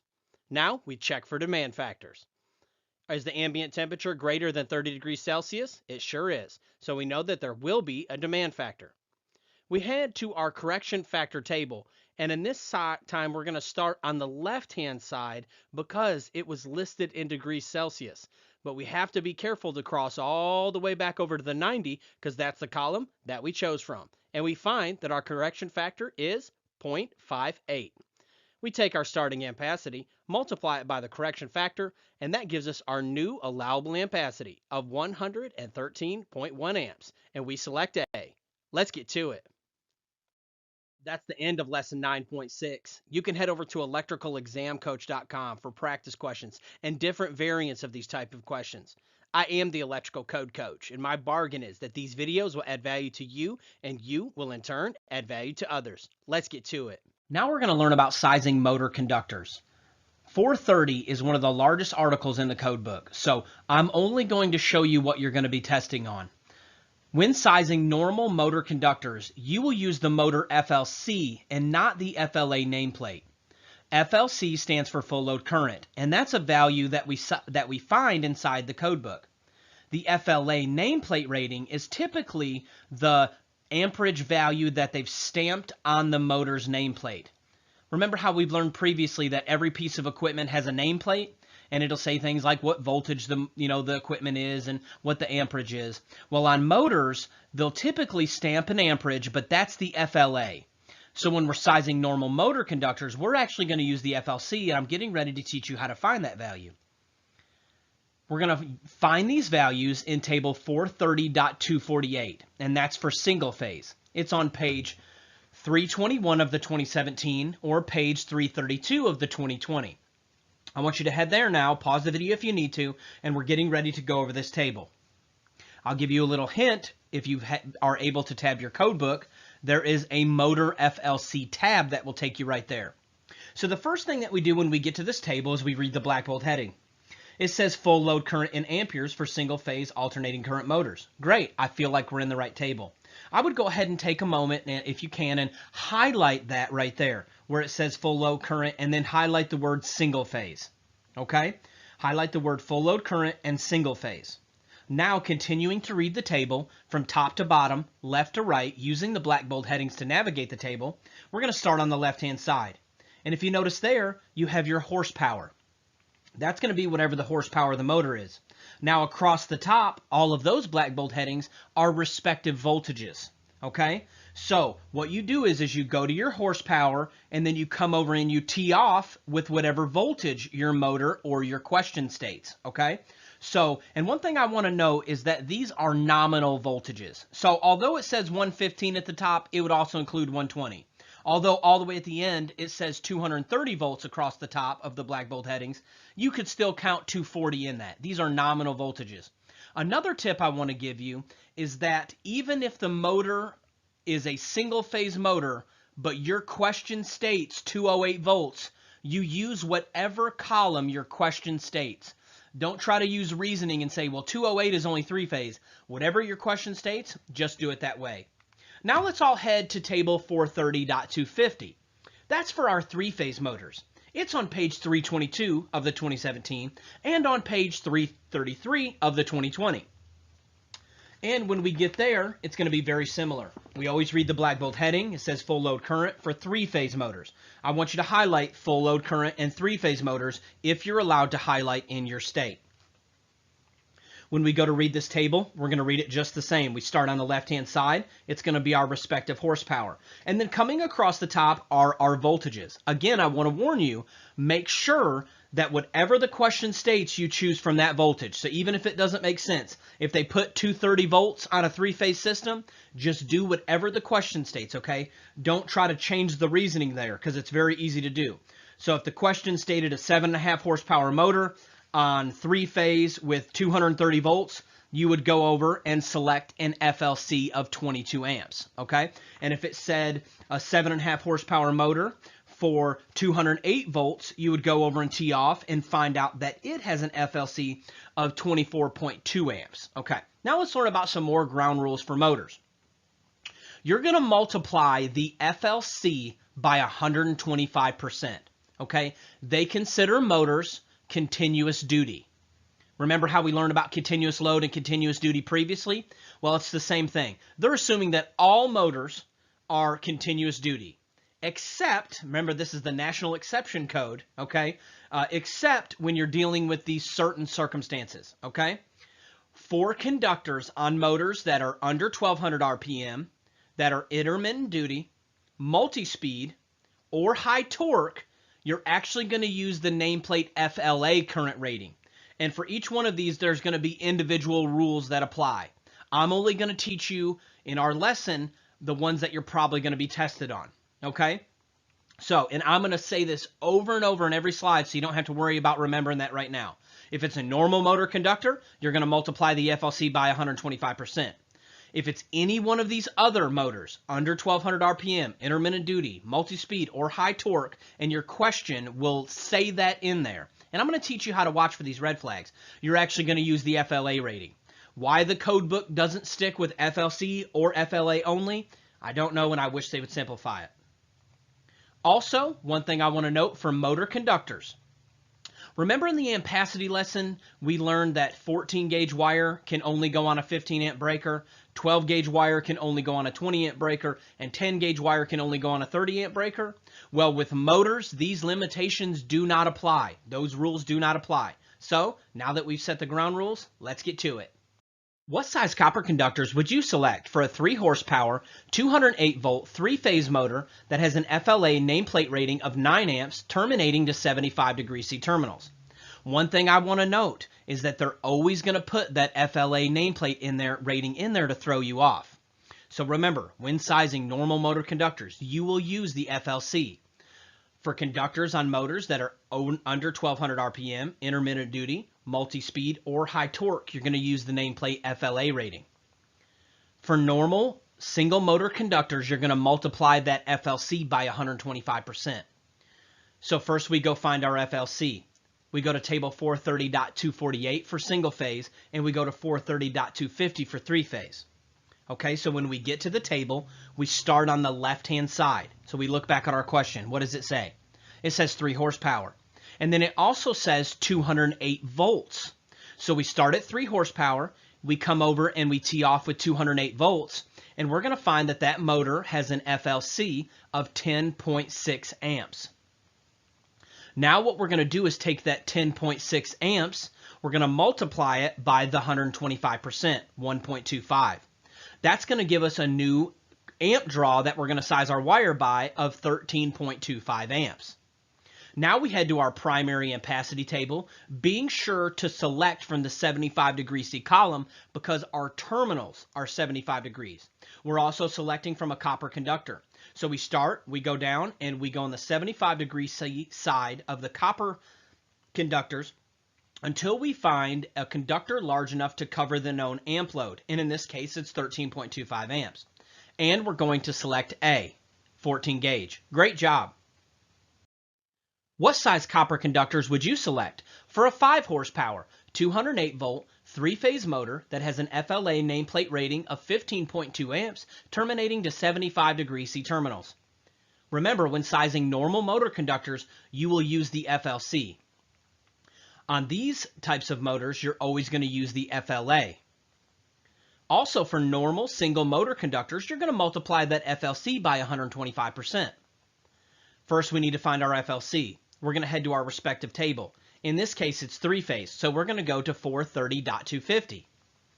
And when we get to 430.250, starting on the left-hand side, we're going to come down and we're going to tee off with our voltage, which is 208 volts, and we're going to find that the motor FLC for this motor is 16.7 amps. Now we take that 16.7 amps, we multiply it by 1.25. That's going to give us a new amperage of 20.875 amps, okay, and we're going to round up to 21. Now we head to our primary ampacity table in the 75 degree C column. We're going to start and we're going to go on the copper side, 75 degree C, and we're going to find a wire that is large enough to cover our known amp load of 21 amps. And we're going to select B. What size copper conductors would you select for a 7.5 horsepower, 208 volt, 3-phase motor that has an FLA nameplate rating of 28.6 amps terminating to 60 degree C terminals? Remember, when sizing normal motor conductors, you're going to use the FLC. If you have one of these specific situations, you're going to use the nameplate FLA. Also, for single motors, we're going to multiply it by the 125%. So we head to our respective table. In this case, it's 3-phase. So we're going to head to 430.250. Starting on the left-hand side, we're going to select our respective horsepower. Then we're going to come down and we're going to tee off with our voltage. Now we're going to select our FLC of 24.2 amps. Now we take that 24.2 amps, we multiply it by 1.25. That's going to give us a new amperage to size our wire by of 30.25. Now we head to our primary ampacity table, being very careful to select from the 60 degree C the 60 degree C column, because our terminals are rated 60 degrees C. And we're going to select C. Great job. What size copper conductors would you select for a 10 horsepower, 115 volt single phase motor that has an FLA nameplate rating of 95 amps terminating to 75 degrees C terminals? Remember, when sizing normal motor conductors, you're going to use the FLC. When you have these motor situations, you're going to use the nameplate FLA. Also, for normal single motors, you're going to multiply the FLC by 125%. First, we're going to find our FLC. This case, it's single phase, so we're going to go to 430.248. Starting on the left-hand side, we're going to find our respective horsepower. Then we're going to come and tee off with our respective voltage. We're going to find that our FLC is 100 amps. Now we're going to take that 100 amps and we're going to multiply it by 125%. That's going to give us 125 amps. Now we head to our primary ampacity table in the 75 degree C column. In the copper side, we're going to go down and we're going to select a wire that will cover our known amp draw. In this case, 125 amps. And we're going to select D. Great job. What size copper conductors would you select for a 10 horsepower, 230 volt single phase motor that has an FLA nameplate rating of 47.5 amps terminating to 75 degrees C terminals? Remember, when sizing normal motor conductors, you're going to use the FLC. In these special conditions, you're going to use the nameplate FLA. Also, for normal single motor conductors, you're going to multiply that FLC by 125%. So first we go to our single phase table of 430.248. Starting on the left-hand side, we're going to choose our respective horsepower. Then we're going to come over and tee off with our voltage. Our FLC is 50 amps. Now we take that FLC, multiply it by 125%. That's going to give us 62.5 amps. Now we head to our primary ampacity table in the 75 degree C column. And we're going to select a 6-gauge wire. Great job. What size copper conductors would you select for a 10 horsepower, 230 volt single phase motor that has an FLA nameplate rating of 47.5 amps terminating to 60 degree C terminals? Remember, when sizing normal motor conductors, we're going to use the FLC. For these motors, we're going to use the FLA. Also, we're going to do that 125% rule. In this case, we're dealing with single phase, so we're going to go to 430.248. Starting on the left-hand side of the table, we're going to come down and find our respective horsepower. Then we're going to come across the top to our respective voltage and tee off. We're going to find that our FLC is 50 amps. Now we're going to take that 50 amps, we're going to multiply it by 1.25. That's going to give us a new amp draw of 62.5 amps to size our wire by. Now we're going to head to our ampacity table, being sure to select from the 60 degree C column. In the copper side, in the 60 degree C column, we go down and we find a wire that will cover our known amp draw. And in this case, we're going to select a number 4. Great job. What size aluminum conductors would you select for a 10 horsepower, 115 volt single phase motor that has an FLA nameplate rating of 95 amps terminating to 75 degree C terminals? We're going to use the motor FLC for normal motor conductors. Also, with these motors, we're going to use the FLA. For single motors, we're going to multiply the FLC by 125%. First, we find our FLC. In this case, it's single phase, so we go to 430.248. In that table, we find that we have an FLC of 100 amps. We take 100 multiplied by 1.25. That is going to give us 125 amps. Now we head to our primary ampacity table in the 75 degree C column, being sure to be on the aluminum side of the table. So we go down on the aluminum side and we find a conductor that will cover our known amp load. And we're going to select C. What size copper conductors would you select for 5 motors with FLCs of 24 amps, 13 amps, 13 amps, 10 amps, 9 amps, terminating to 60 degree C terminals? Now this one can look like a bear at face value, but once I explain it, it's not very complicated. Everyone head to 430.24. It's on page 303 of the 2017 and on page 314 of the 2020. We're going to go there and do some strategic highlighting. Pause the video now if you need to. Okay, so when we get to 430.24, we're going to read the black bold heading. It says several motors. Okay, so what we're dealing with is when we have more than one motor. I want you to highlight, go to part, first off, I want you to highlight in the black bold heading, just highlight the word several motors if you're allowed to highlight in your state, okay? Then go down to part 1 and highlight 125%. And then go down to part 2 and highlight some, and just highlight all of part 2. Okay? So you're going to highlight the word 125% in part 1, and you're going to highlight all of part 2. So what this is stating, to simplify it for you, when you're dealing with multiple motors, you take the highest motor, so the highest FLC of all of them, and you multiply that FLC by 125%.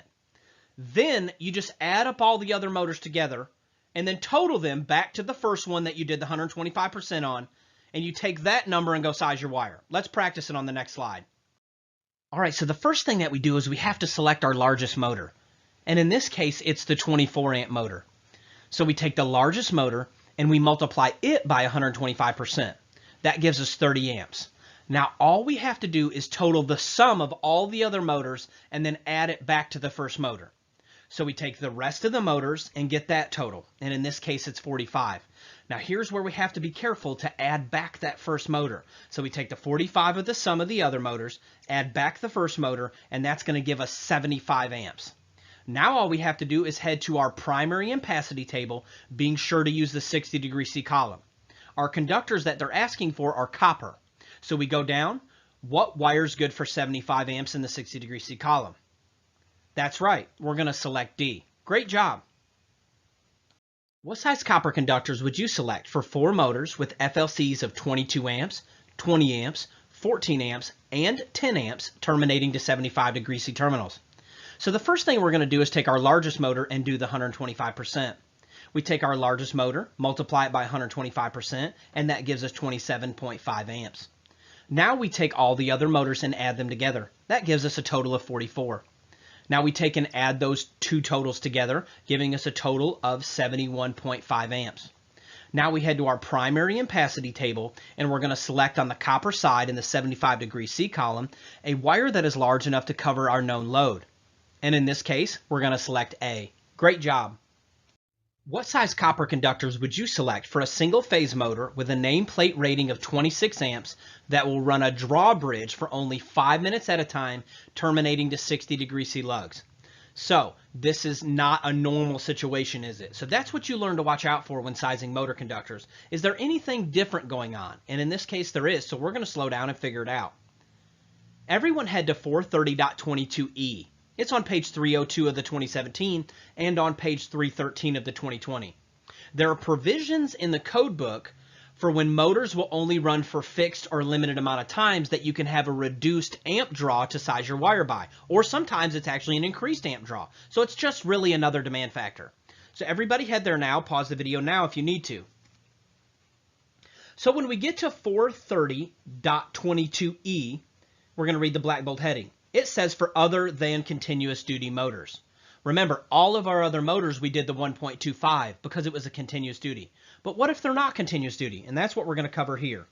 It lets us know that conductors for motors that are used short time, intermittent, periodic, or varying duty shall have an ampacity of not less than the percentages that are listed, okay, in 430.22e. Okay, so these ones we are going to go to 430.22e, and it's a table. It's usually on the next page of your code book. So whether you're in the 2017 or the 2020, it's typically in the next page over. When we get to table 430.22e, let's look at it now, starting with the black bold heading. It says duty cycle service. Pretty sweet. Now using our black bold headings, top to bottom, left to right.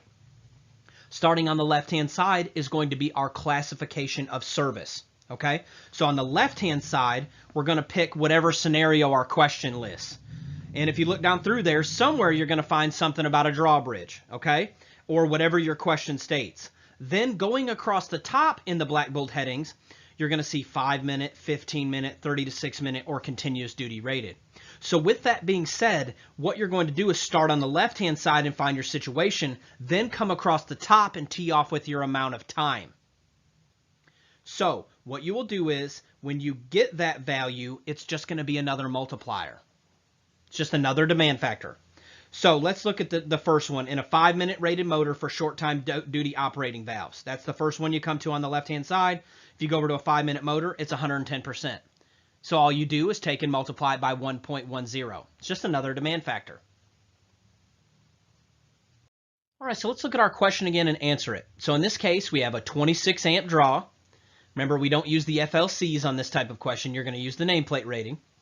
And we're going to have a drawbridge for 5 minutes. So we go to our table, 430.22e, starting on the left-hand side, and let's find something until it says the word drawbridge. Looking down. And if you look right there, in the middle section, it says drawbridges. Now we need to come over and tee off with our respective time. In this case, it's 5 minutes. So we find what type our motor is, then we slide over to our time limit, and we're going to find our multiplier, and we're going to take our amperage and multiply it by that demand factor. In this case, it's 85%. So we take our nameplate rating, multiplied it by 0.85, and that's going to give us 22.1 amps. Now we can head to our ampacity table and size a wire that can hold 22.1 amps, being sure to select from the 60 degree C column. So when we get there, we come on the copper side, 60 degree C, and let's find a wire that can cover our known load. And in this case, we're going to select C. Great job. What size copper conductors would you select for a 3-phase motor with a nameplate rating of 40 amps running some short-time duty operating valves that will only run for 15-minute intervals terminating to 75 degree C lugs? One thing I want to note is that if you watched our video back in week 1 that teaches you how to make your own tabs, you should have made a tab for this table, okay? This is one of the tabs that we highly recommend making that are not in the Mike Holt tabs that we sell. So with that being said, you can use your tab for even faster reference to this table. So we see that there's something going on here, and we recognize that it's a duty cycle question. We're going to head to our demand factor table for duty cycles. It's 430.22e. Then starting on the left-hand side, we're going to look for our situation. In this case, it's short-time duty operating valves. So when we find it, we come over and we tee off with our time, which is 15 minutes, and we're going to find a demand factor of 120%. Then we take our original 40 amps, multiply it by 1.20. Now we have 48 amps. Let's head to our ampacity table. Let's find a wire that will hold 48 amps in the 75 degree C of the copper side. And in this case, we're going to select D. Great job. Now we're going to learn about motor short circuit ground fault protection. There are 2 types of protection for a motor. One of them is called short circuit ground fault protection, and the other one is called overload protection. They are 2 separate things, and they've named them on purpose so you would know what rules to apply. So let's learn about what they both are, and that way we can rightly divide them. And all I want you to think about, so you don't overcomplicate it, is both of these protections are just breakers and fuses. Okay? And that is was so hard for me to understand at the beginning, is that because you hear these 2 different types of protection and you can really get lost in the sauce, but all they are breakers and fuses. And I'm going to explain how a basic short circuit ground fault protection and motor overload setup would work now. Okay, so we have both the types of protection. Let's imagine that this is a motor. Next to the motor, there's a disconnect. And then feeding that disconnect, there's a panel. Okay, at the original panel is where you're going to put your short circuit ground fault protection. At the disconnect is where you're going to put your motor overload protection. The first protection, the short circuit ground fault protection, what do you think it protects against? That's right, short circuits and ground faults. Okay? The second protection, the motor overload protection, does exactly what it sounds like. It protects against overloads of the motors. And what that does is protects the motor windings, and the wire going from the disconnect to the motor. It's sized smaller than the first protection. The first protection is if there is a true short circuit or a true ground fault. It's going to trip the breaker. That short circuit ground fault protection is always going to be a little bit larger on that motor, and that's going to allow for the inrush of current. The motor overload protection is going to be a little bit smaller, sometimes a lot smaller, and the reason is that is going to protect the internal parts of the motor. We don't want the motor itself burning up. Now let's learn how to size it. What size short circuit ground fault protection would you select for a 5 horsepower, 208 volt AC 3-phase motor terminating to 60° C terminals with a nameplate FLA rating of 26 amps using an inverse time breaker? You will never size short circuit ground fault protection from the nameplate or FLA rating. I will say this one time, that if the FLC is printed on the nameplate, you can use it, but it has to say FLC, okay? FLC, it's got to say full load current. You could use it if it happened to be there. But what we're going to do is like we normally do to find our FLC, and we're going to head to our FLC tables. So let's flip to our FLC tab. Using table 430.250 because it's a 3-phase motor, what is our FLC? We start on the left-hand side for our horsepower, then we come off and T with our voltage, and we're going to select our FLC. In this case, it's 16.7 amps. Now we have to go check out a new table, okay? So everyone head to 430.52, page 308 in the 2017, and page 319 in the 2020. When we get there, the first thing that we do is we read our black bold heading. It says maximum rating or setting for motor, branch circuit, short circuit, ground fault protective devices. I feel like we're in the right place. Now on the left-hand side is going to be your type of motor, whether single phase or polyphase. Then across the top, you're going to notice different type of devices. There's a non-time delay fuse, a dual element fuse, an instantaneous trip breaker, and an inverse time breaker, which is the breakers that we normally use. So let's go ahead and answer our question. First, we find our motor in the motor column. We go down to polyphase. I want to let you know that that just means 3-phase. Now we come over and tee off with our type device. In this question, it was an inverse time breaker. Now what we do is we take that multiplier and do the math. We take our FLC, which is 16.7. We multiply it by 2.50. That is going to give us a new amperage to size our breaker by of 41.75. All right, so we took and we did our math. Now, do they make a 41.75 amp breaker? And the answer is no. I want you guys to know that with motor short circuit ground fault protection, you can use the next size up standard breaker. When we get to motor overload protection, you cannot. So with short circuit ground fault protection, you can use the next size up breaker. So we head to table 240.6a and we check and we find a breaker that is the next size up from 41.75 amps. And in this case, it's going to be B. What size short circuit ground fault protective device would you select for a 7.5 horsepower, 115 volt AC single phase motor terminating to 75° C terminals with a nameplate FLA rating of 71 amps using a dual element fuse? Now, we never size short circuit ground fault protective from the nameplate or FLA rating. We're going to use the FLC. So we go and we find out what our FLC is. Now we head to table 430.248. What is our FLC? We start on the left-hand side, find our horsepower, come across to our voltage, and we're going to find that our FLC is 80 amps. Now we head to 430.52 and find our multiplier. Starting on the left-hand side and finding our motor, we come over and we tee off with our type of device. Then we're going to find that it's 175% for dual element fuses. Remember, this is just another demand factor. So we take 80 multiplied by 1.75. That's going to give us 140 amps. Now we head over to 240.6a and select the next size up. And in this case, it's going to be B. What size motor short circuit ground fault protective device would you select for a 7.5 horsepower, 208 volt, 3-phase motor terminating to 60° C terminals with a nameplate FLA rating of 26 amps using a dual element fuse? We will never size short circuit ground fault protection from the nameplate or FLA rating. First thing we do is we find our FLC. Now we head to table 430.250. What is our FLC? Starting on the left with horsepower, coming over to the voltage, we find that our FLC is 24.2 amps. Now we head to table 430.250 and find our multiplier. Starting on the left for polyphase and then coming over to our type of device, we're going to find that it's 175%. We take our FLC, multiply by 1.75, that's going to give us 42.35. Now we head to table 240.6a and select the next size up. and we select B. What size short circuit ground fault protection would you select for a 5 horsepower, 115 volt AC single phase motor terminating to 75 degree C terminals with a nameplate FLA rating of 60 amps using an instantaneous trip breaker? And I love this one here. You're going to think it's hilarious. So we never size normal short circuit ground fault protection from the nameplate or FLA rating. First thing that we do is find out what our FLC is. We head to table 430.248, what is our FLC?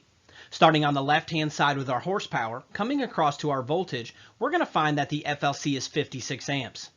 Now we head to table 430.52 and find our multiplier, starting on the left-hand side, finding single phase, then coming across to the type of device. In this case, we're going to find that our multiplier is 800%. So we take our FLC, we multiply it by 800.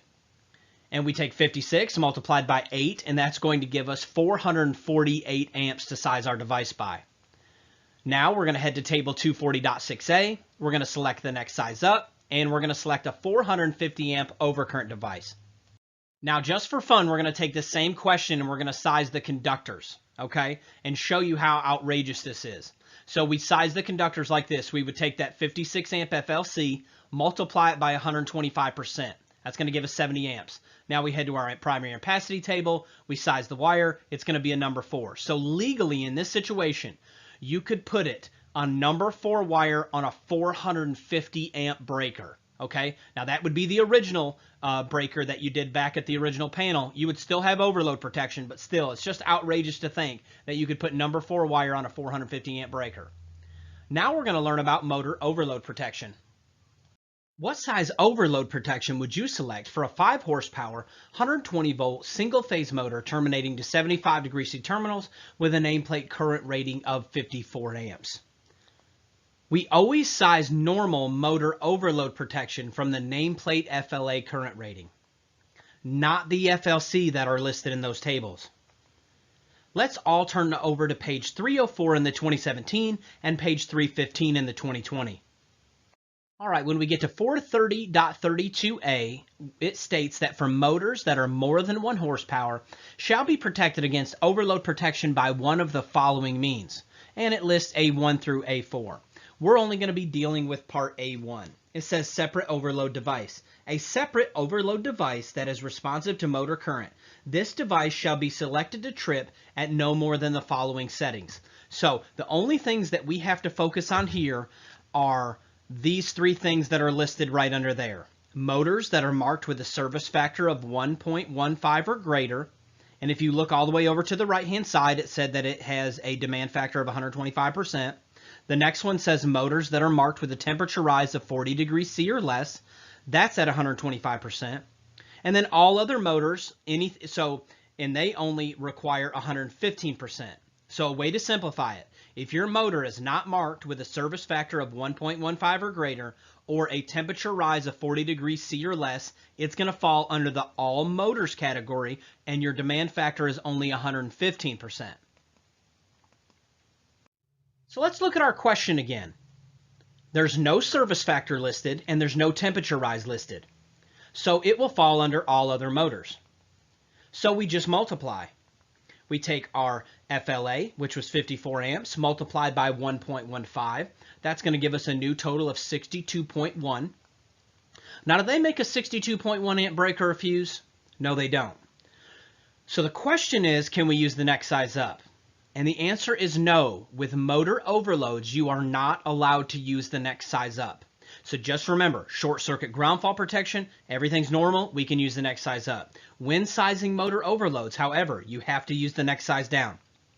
So we still head to our table 240.6a, and we're going to select the next size down, which in this case is going to be A. Great job.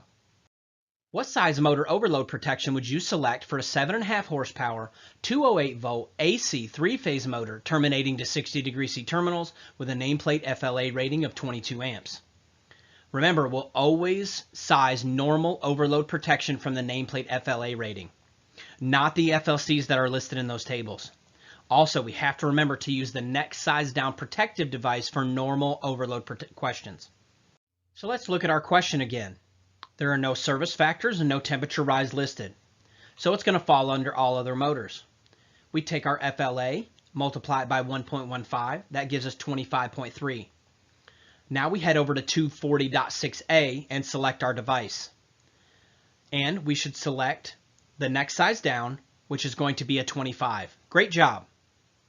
What size overload protection would you select for a 5 horsepower, 120 volt AC single phase motor terminating to 75 degree C terminals with a nameplate current rating of 54 amps and a marked service factor of 1.18? All right, so we're still going to go back to the same section, but we need to check what the demand factor is for a service factor. So we head over, we always size normal short circuit ground fault protection from the FLA rating, not the FLC that are listed in our tables, and we're always going to select the next size down. So let's look at our question again. There is a service factor listed. We're going to go back to our code book here, and we're going to select a 125% multiplier. We take that 54 amps multiplied by 1.25, that's going to give us 67.5. We're going to head to 240.6A using our OCPD tab, and we're going to select the next size down, which in this case is going to be D. What size motor overload protection would you select for a 3 horsepower, 230 volt AC single phase motor terminating to 75 degree C terminals with a nameplate FLA of 15 amps and a temperature rise of 37 degrees C? We always size normal motor overload questions from the nameplate FLA, not the FLCs listed in these tables. And we always use the next size down when selecting our protective device. Now let's look at our question again. In this case, there is a temperature rise. So we head back to our code book. We select our multiplier of 125%. We take 15 multiplied by 1.25. That's going to give us 18.75. We head to 240.6A, and we're going to select the next size down, which is going to be D. Great job. What size overload and short circuit ground fault protection would you select for a 5 horsepower, 230 volt AC single phase motor terminating to 60 degree C terminals with a nameplate FLA rating of 23 amps using fuses for the overload protection and an inverse time breaker for the short circuit ground fault protection? So first let's size our overload protection. We use our nameplate FLA rating for it. There's no service factor or temperature rise listed, so it falls under all other motors. We take our 23 amps, multiply by 1.15. That gives us 26.45. Now head to 240.6A, select the next size down. That's going to be a 25. Now let's size our short circuit ground fault protection. We're going to use our FLC. In this case, we have to look it up. In this case, we are dealing with a single phase motor, so we're going to go to 430.248. We find that our FLC is 28. Now let's head to table 430.52. We're going to select our multiplier. We take 28 multiplied by 2.50. That's going to give us 70. We head to 240.6A. We select the next size up, and it's going to give us a 25 amp overload on a 70 amp short circuit ground fault protection. Great job. Now we're going to learn the 3 different tables that we size almost all of our grounding and bonding conductors. There are 3 classifications of grounding and bonding conductors. The first one is the grounding electrode conductor. That's the GEC. That is the wire that's physically installed from, we'll say, the ground rod all the way to the panel, or the footing ground all the way to the panel. The second classification are bonding jumpers. Now, a good example of a bonding jumper is the main bonding jumper. And I don't know if you've ever seen that green screw in the back of a panel. You know how sometimes we'll screw that screw in if we're at the first point of disconnect? That screw right there is actually called a main bonding jumper. They can also be made of wire, and you may have also seen them as the strap that you turn into and connect the neutrals and grounds if you're at the first point of disconnect. Or sometimes you just use that little strap, which is made up of a piece of copper, and we're going to use that to bond the frame of the panel. That's one example of a main jumper. There's system bonding jumpers, supply side bonding jumpers. We're going to learn how to size those today. And the third classification is the equipment grounding conductor. That's the EGC. And that is going to be the conductor that we run with our circuits, isn't it? You know, it'll be either green or bare or stranded or solid. It can be any one of those variations. A good example is inside of a Romex jacket. Typically, it'll have a hot, a neutral, and a bare ground, won't it? That is an example of an equipment grounding conductor, and we're going to learn how to size those today. Let's learn about sizing grounding electrode conductors. Everyone head to table 250.66. It's on page 116 of the 2017 and on page 123 of the 2020. Pause the video now if you need to. So the first thing we get there is we check the black bold heading and make sure that we're at the right table. And I cannot stress to you enough, the next 3 tables that we're getting ready to learn almost look identical. And if you don't read the black bold heading when you get to the table, you can be off in a heartbeat. I mean, these 3 tables look almost identical.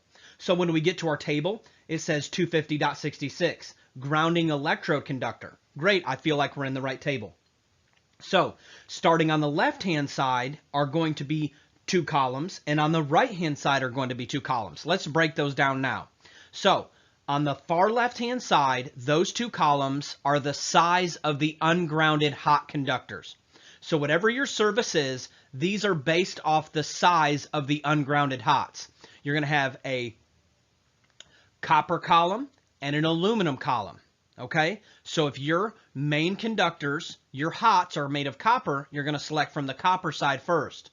And then when you come over to the other side, you're going to select depending on the make and composition of the grounding electrode conductor itself, you're going to select from copper or aluminum. Okay, so let me be very clear and very slow right here. If our mains are made of copper, we select from the copper side. If our mains are aluminum, we select from the aluminum side. Then there's a second conductor involved. It's the actual GEC itself. And we have to cross over and make sure we select from the right column, whether copper or aluminum. Because it's very easy to go copper and then want to go straight over to copper. But whatever your real world scenario or whatever your question states, you have to be very diligent to select from the respective column here and then jump over and select from the proper column here. But we're going to do a bunch of practice questions and you'll be a pro by the end of it. Now let's all flip back 1 page. Okay? Flip back 1 page to article 250.66. Okay? And we're going to do a little bit of highlighting. So we flip back 1 page and we're going to start at the beginning of 250.66, the actual article. Okay? And if you read the black bold heading, it says size of alternating current grounding electrode conductors. We're going to do some very strategic highlighting here if you're allowed to do highlighting in your state. So right underneath it at part A, I want you to highlight in the black bold heading the word rod, pipe, or plate. Rod, pipe, or plate. I want you to highlight that. Then I want you to go down to the bottom of that paragraph and I want you to only highlight 6 AWG copper. 6 AWG copper. Highlight that. And we're done here. Now let's go to part B.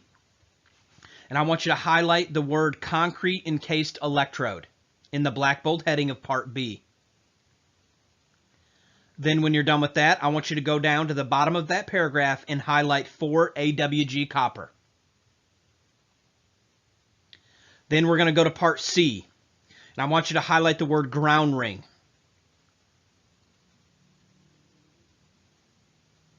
And depending on what code book you're in, for this one, we have to flip back a page or 2. Okay? We have to flip over to 250.52. I want you to flip a couple pages back to 250.52. And it's in part A, and it's part 4. And you'll see the black bold heading that says ground ring.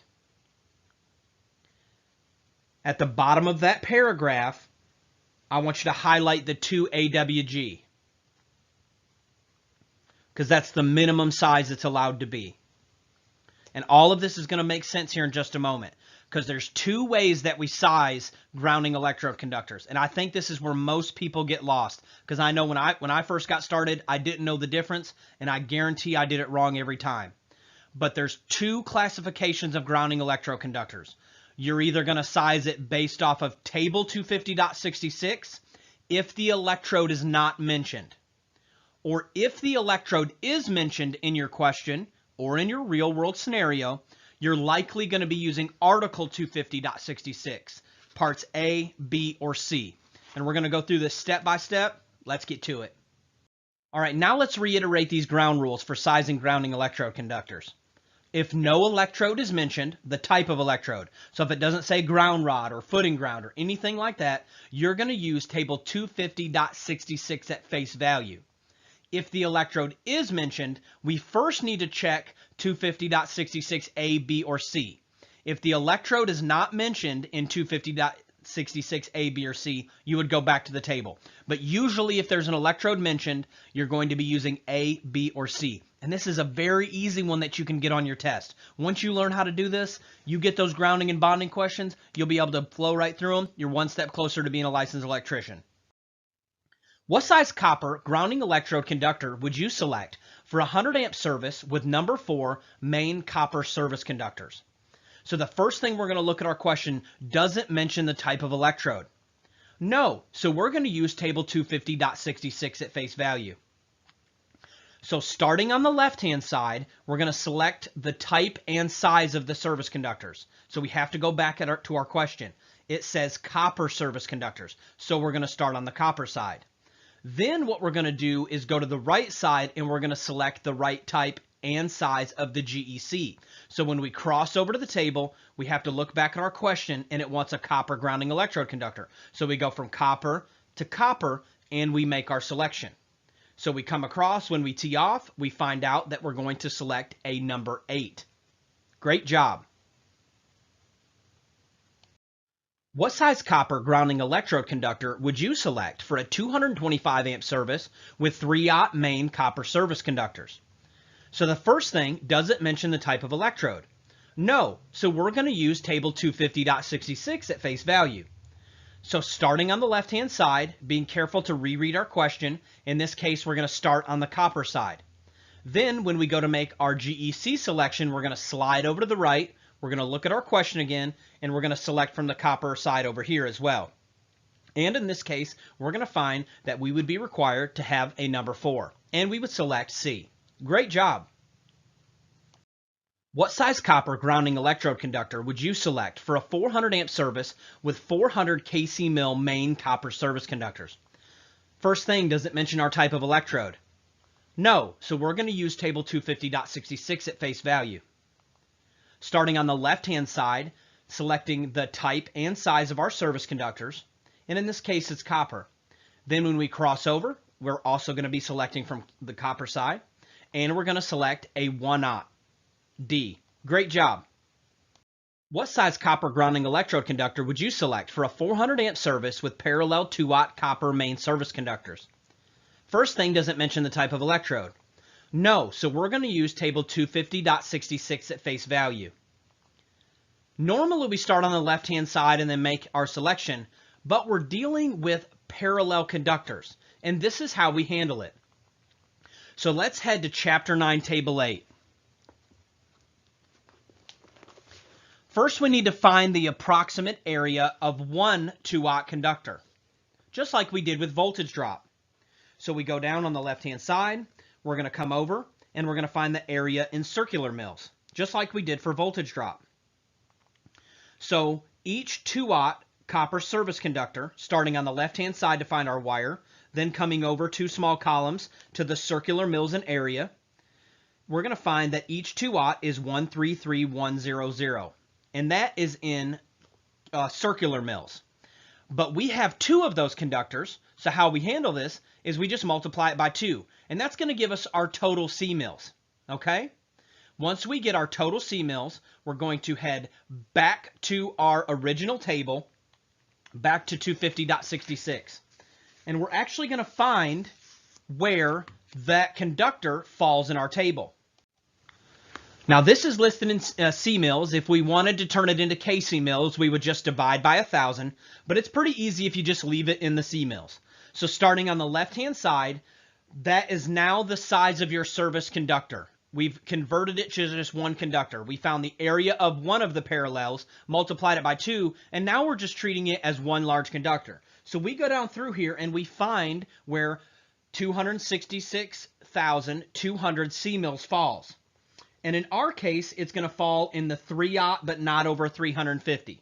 Because remember, this table's listed in kc mil, so that would equal 350,000 C mils. So it falls right there in the 3/0 to 350 section. So what we do is we go over, now we have to be careful again. Our question wanted copper and copper. So we make our selection, and we're going to select a number 2. What size copper grounding electrode conductor would you select for a 200 amp service with 2/0 main copper service conductors with a ground rod as the grounding electrode? First thing, does it mention our type of electrode? It does, so we may not be using table 250.66 at face value. Let's head back to 250.66, reading the black bold heading using our keywords. We've already done our highlighting, so we're going to find that part A states rods, pipes, or plates. Now looking down to our other highlighted mark, or at the bottom of the paragraph, we're going to find that it's not required to be larger than a number 6. Great job. What size copper grounding electrode conductor would you select for a 200 amp service with 2/0 main copper service conductors with a concrete encased electrode? First thing, does it mention our type of electrode? It does, so we may not be using table 250.66 at face value. The first thing we do is we head straight back to section 250.66, reading in the black bold headings, looking for keywords. So we've already done our highlighting, so this should be very simple. When we look at it, we're going to see that part B states concrete encased electrode. Then all we have to do is go to our second part of our highlighting, and we find out that it is not required to be any larger than a number 4. Now, this supersedes what the table says. That's why we have to be very careful, and this is where a lot of people get the answers wrong on their actual examination, because this value over here in Article 250.66 actually supersedes the table. So if the type of electrode's mentioned, go check A, B, or C and see if the answer's listed there. And we're going to select C, a number 4. What size copper grounding electrode conductor would you select for a 100 amp service with number 2 main aluminum service conductors? First thing, does it mention the type of electrode? No, so we're going to use table 250.66 at face value. Starting on the left-hand side, being very careful to check the type and size of our service conductors. In this case, it's aluminum, so we have to start here in aluminum. We go down to where our conductor falls, then we have to be careful. It wants a copper GEC, which is very common. Main service HOTS, and then use a copper grounding electrode conductor. So then we come over to the right to being sure to be in the copper column, and we're going to make our proper selection. And we select A. What size copper grounding electrode conductor would you select for a 225 amp service with 250 kc mil main aluminum service conductors? First thing, does it mention the type of electrode? No, so we're going to use table 250.66 at face value. Starting on the left-hand side with the type and size of service conductors, very careful, it's aluminum. Then when we make our crossover, being sure to go to the copper side because that's what it's requesting, we make our selection, and we're going to find that it's not required to be larger than a number 4. What size copper grounding electrode conductor would you select for a 400 amp service with 500 kc mil main aluminum service conductors? First thing, does it mention the type of electrode? No, so we're going to use table 250.66 at face value. Starting on the left-hand side with our type and size of service conductors, in this case aluminum. Then when we cross over, it's asking for a copper grounding electrode conductor. When we look through there and we tee off, we're going to find that it's not required to be larger than a number 2. Now let's learn how to size equipment grounding conductors, EGCs. And for that, we're going to use table 250.122. It's on page 125 of the 2017 and on page 133 of the 2020. And I love this table because it's so easy to use. There's not all these crazy exceptions. It's very simple. So when we get there, the first thing that we do is we read the black bold heading to make sure we're in the right table. Minimum size equipment grounding conductors. Great, I feel like we're in the right table. Now this table's laid out like this. It has the size of the overcurrent protective device on the left, then the size of the EGC on the right. So we have our overcurrent protective device in amps, and then we have a copper and aluminum. So we just have to be careful when we cross over to make sure we select, from the proper column, but it's really simple. Size of the breaker or fuse on the left, copper or aluminum on the right. Let's get to it. What size copper equipment grounding conductor, EGC, would you select for a service with a 200 amp main breaker and 4-aught copper conductors? Doesn't matter what the conductors are. In this case, it's always based off the size of the overcurrent protective device. So we head to table 250.122 using our EGC tab. We always size our EGC based off the overcurrent protective device size. So in this case, what should we use for a copper at 200 amps? When we slide over, being sure to select from the copper side, we're going to select A. Great job. What size aluminum equipment grounding conductor would you select for a service with a 100 amp main breaker with number 2 aluminum conductors? So we head to table 250.122 using our EGC tab. Then we're going to base our EGC off the size of the overcurrent protective device. And we're going to be sure to cross over to the aluminum side. And we're going to select D. Great job. Now we're going to learn about sizing bonding jumpers. This is done in table 250.102C1. Now there's not a tab for this one, but if you watch my how to make your own tabs video that is back in week 1, it will show you how to make your own tabs. And this is one of the ones that I highly recommend making. I call it bonding jumpers or something like that. But to head to this table, we're going to head to page 119 of the 2017 and page 127 of the 2020. When we get there, we check the black bold heading to make sure we're in the right table. And when we look at it, it says grounded conductor, main bonding jumper, system bonding jumper for alternating current. Great, I feel like we're in the right table. Now this table is laid out very similarly to the GEC table. The 250.66. That's why you always read your black bold heading to make sure you're in the right table. So we're going to have the size of the ungrounded hots on the left, size of the bonding jumper on the right. We have copper and aluminum, and we have copper and aluminum. So these questions are laid out very similar, but we have to make sure that we're in the right table. What size copper main bonding jumper would you select for a 200 amp service with 2-aught copper conductors? So we're going to head to table 250.102C1. You're going to size the main bonding jumper based off the largest ungrounded service conductor. Starting on the left-hand side, we select our type and size of the service conductors. In this case, it's copper. Then on the right side, we're going to go over and we're going to select a copper main bonding jumper. And we're going to select A. Great job. What size copper main bonding jumper would you select for a 100 amp service with 1-aught aluminum conductors? So we're going to head to table 250.102C1. We're going to size our main bonding jumper based off the largest ungrounded service conductors. Starting on the left-hand side, we're going to be careful to select our type and size of the service conductors. In this case, it's aluminum, so we start on the aluminum side. Then we're going to cross over to the copper side. And we're going to be careful to select C.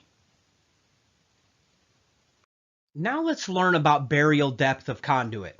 What is the minimum cover requirement for a piece of rigid metal conduit that passes under a driveway of a one-family dwelling unit? When dealing with most burial depth questions, you're going to be using table 300.5.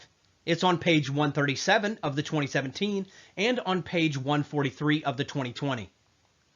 So let's go ahead and create a tab and call it pipe depth. Okay, or burial depth, however you like to name it. You can create your own tab if you watch my video on how to create them, and you can create your own tab for this. It makes it easier.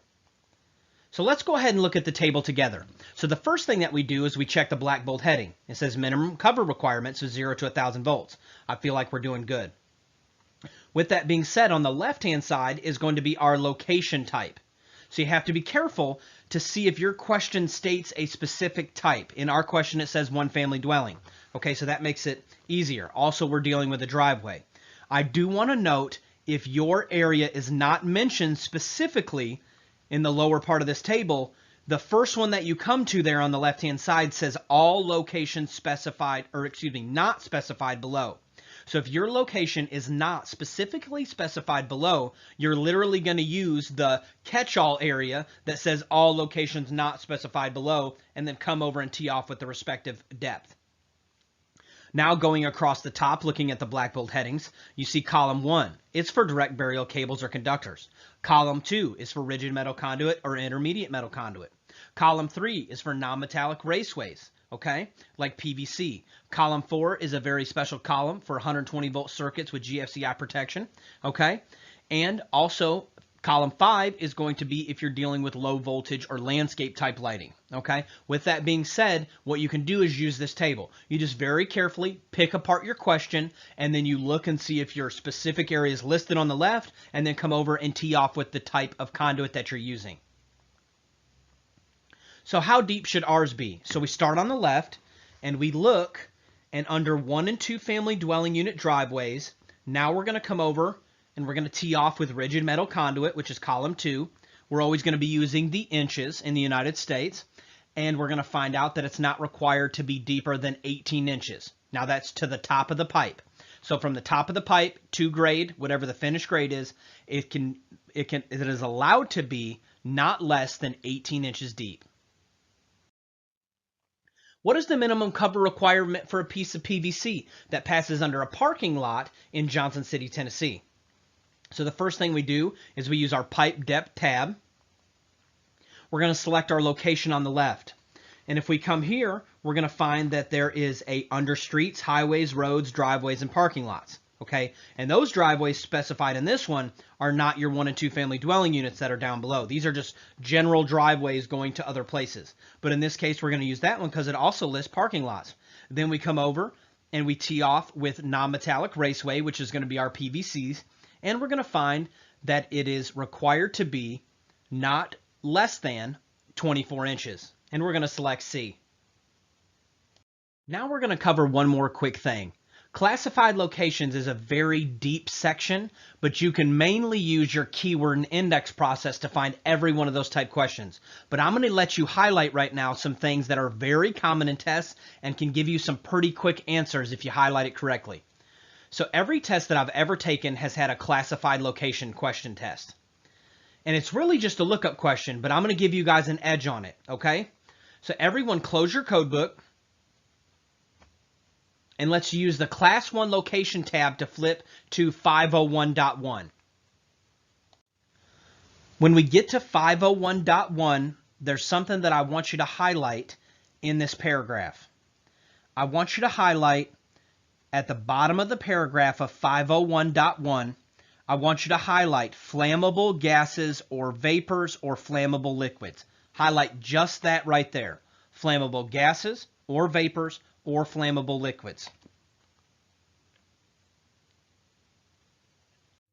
Now everyone flip to page 364 in the 2017 and page 378 in the 2020. And I want you to head and highlight to 502.1. And I don't want you to highlight the whole thing. The only thing I want you to highlight is at the bottom of that paragraph, I want you to highlight the word combustible dust. Highlight the word combustible dust. Then when you're done with that, I want you to flip to page 369 of the 2017 and page 383 of the 2020. And at the bottom of that paragraph of 503.1, I want you to highlight the words ignitable fibers / flyings. Ignitable fibers / flyings. And these are very common questions on an exam. Also, I go ahead and make a tab for each one of these, and I show you how to do that in my how to highlight your code, how to tab your codebook video. That way, if I have any of these keywords, I can flip right to it.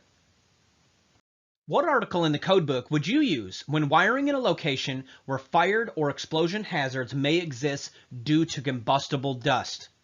Now, when you see something like this is when you get excited, but you slow down. You know, you're in the testing center, you see the question, you're like, I know this, I can do this, but you slow down and make sure you make the right selection. How I do it is I usually go to our first tab in order. The first one is the Class 1 location. Go ahead and read it. Does it say anything about combustible dust? No, it doesn't. So now I'm going to flip to the second tab, okay, which is going to be a 502 section. And let's read it. Does it give us what we want? It gives us exactly what we need. And we're going to select B. Great job.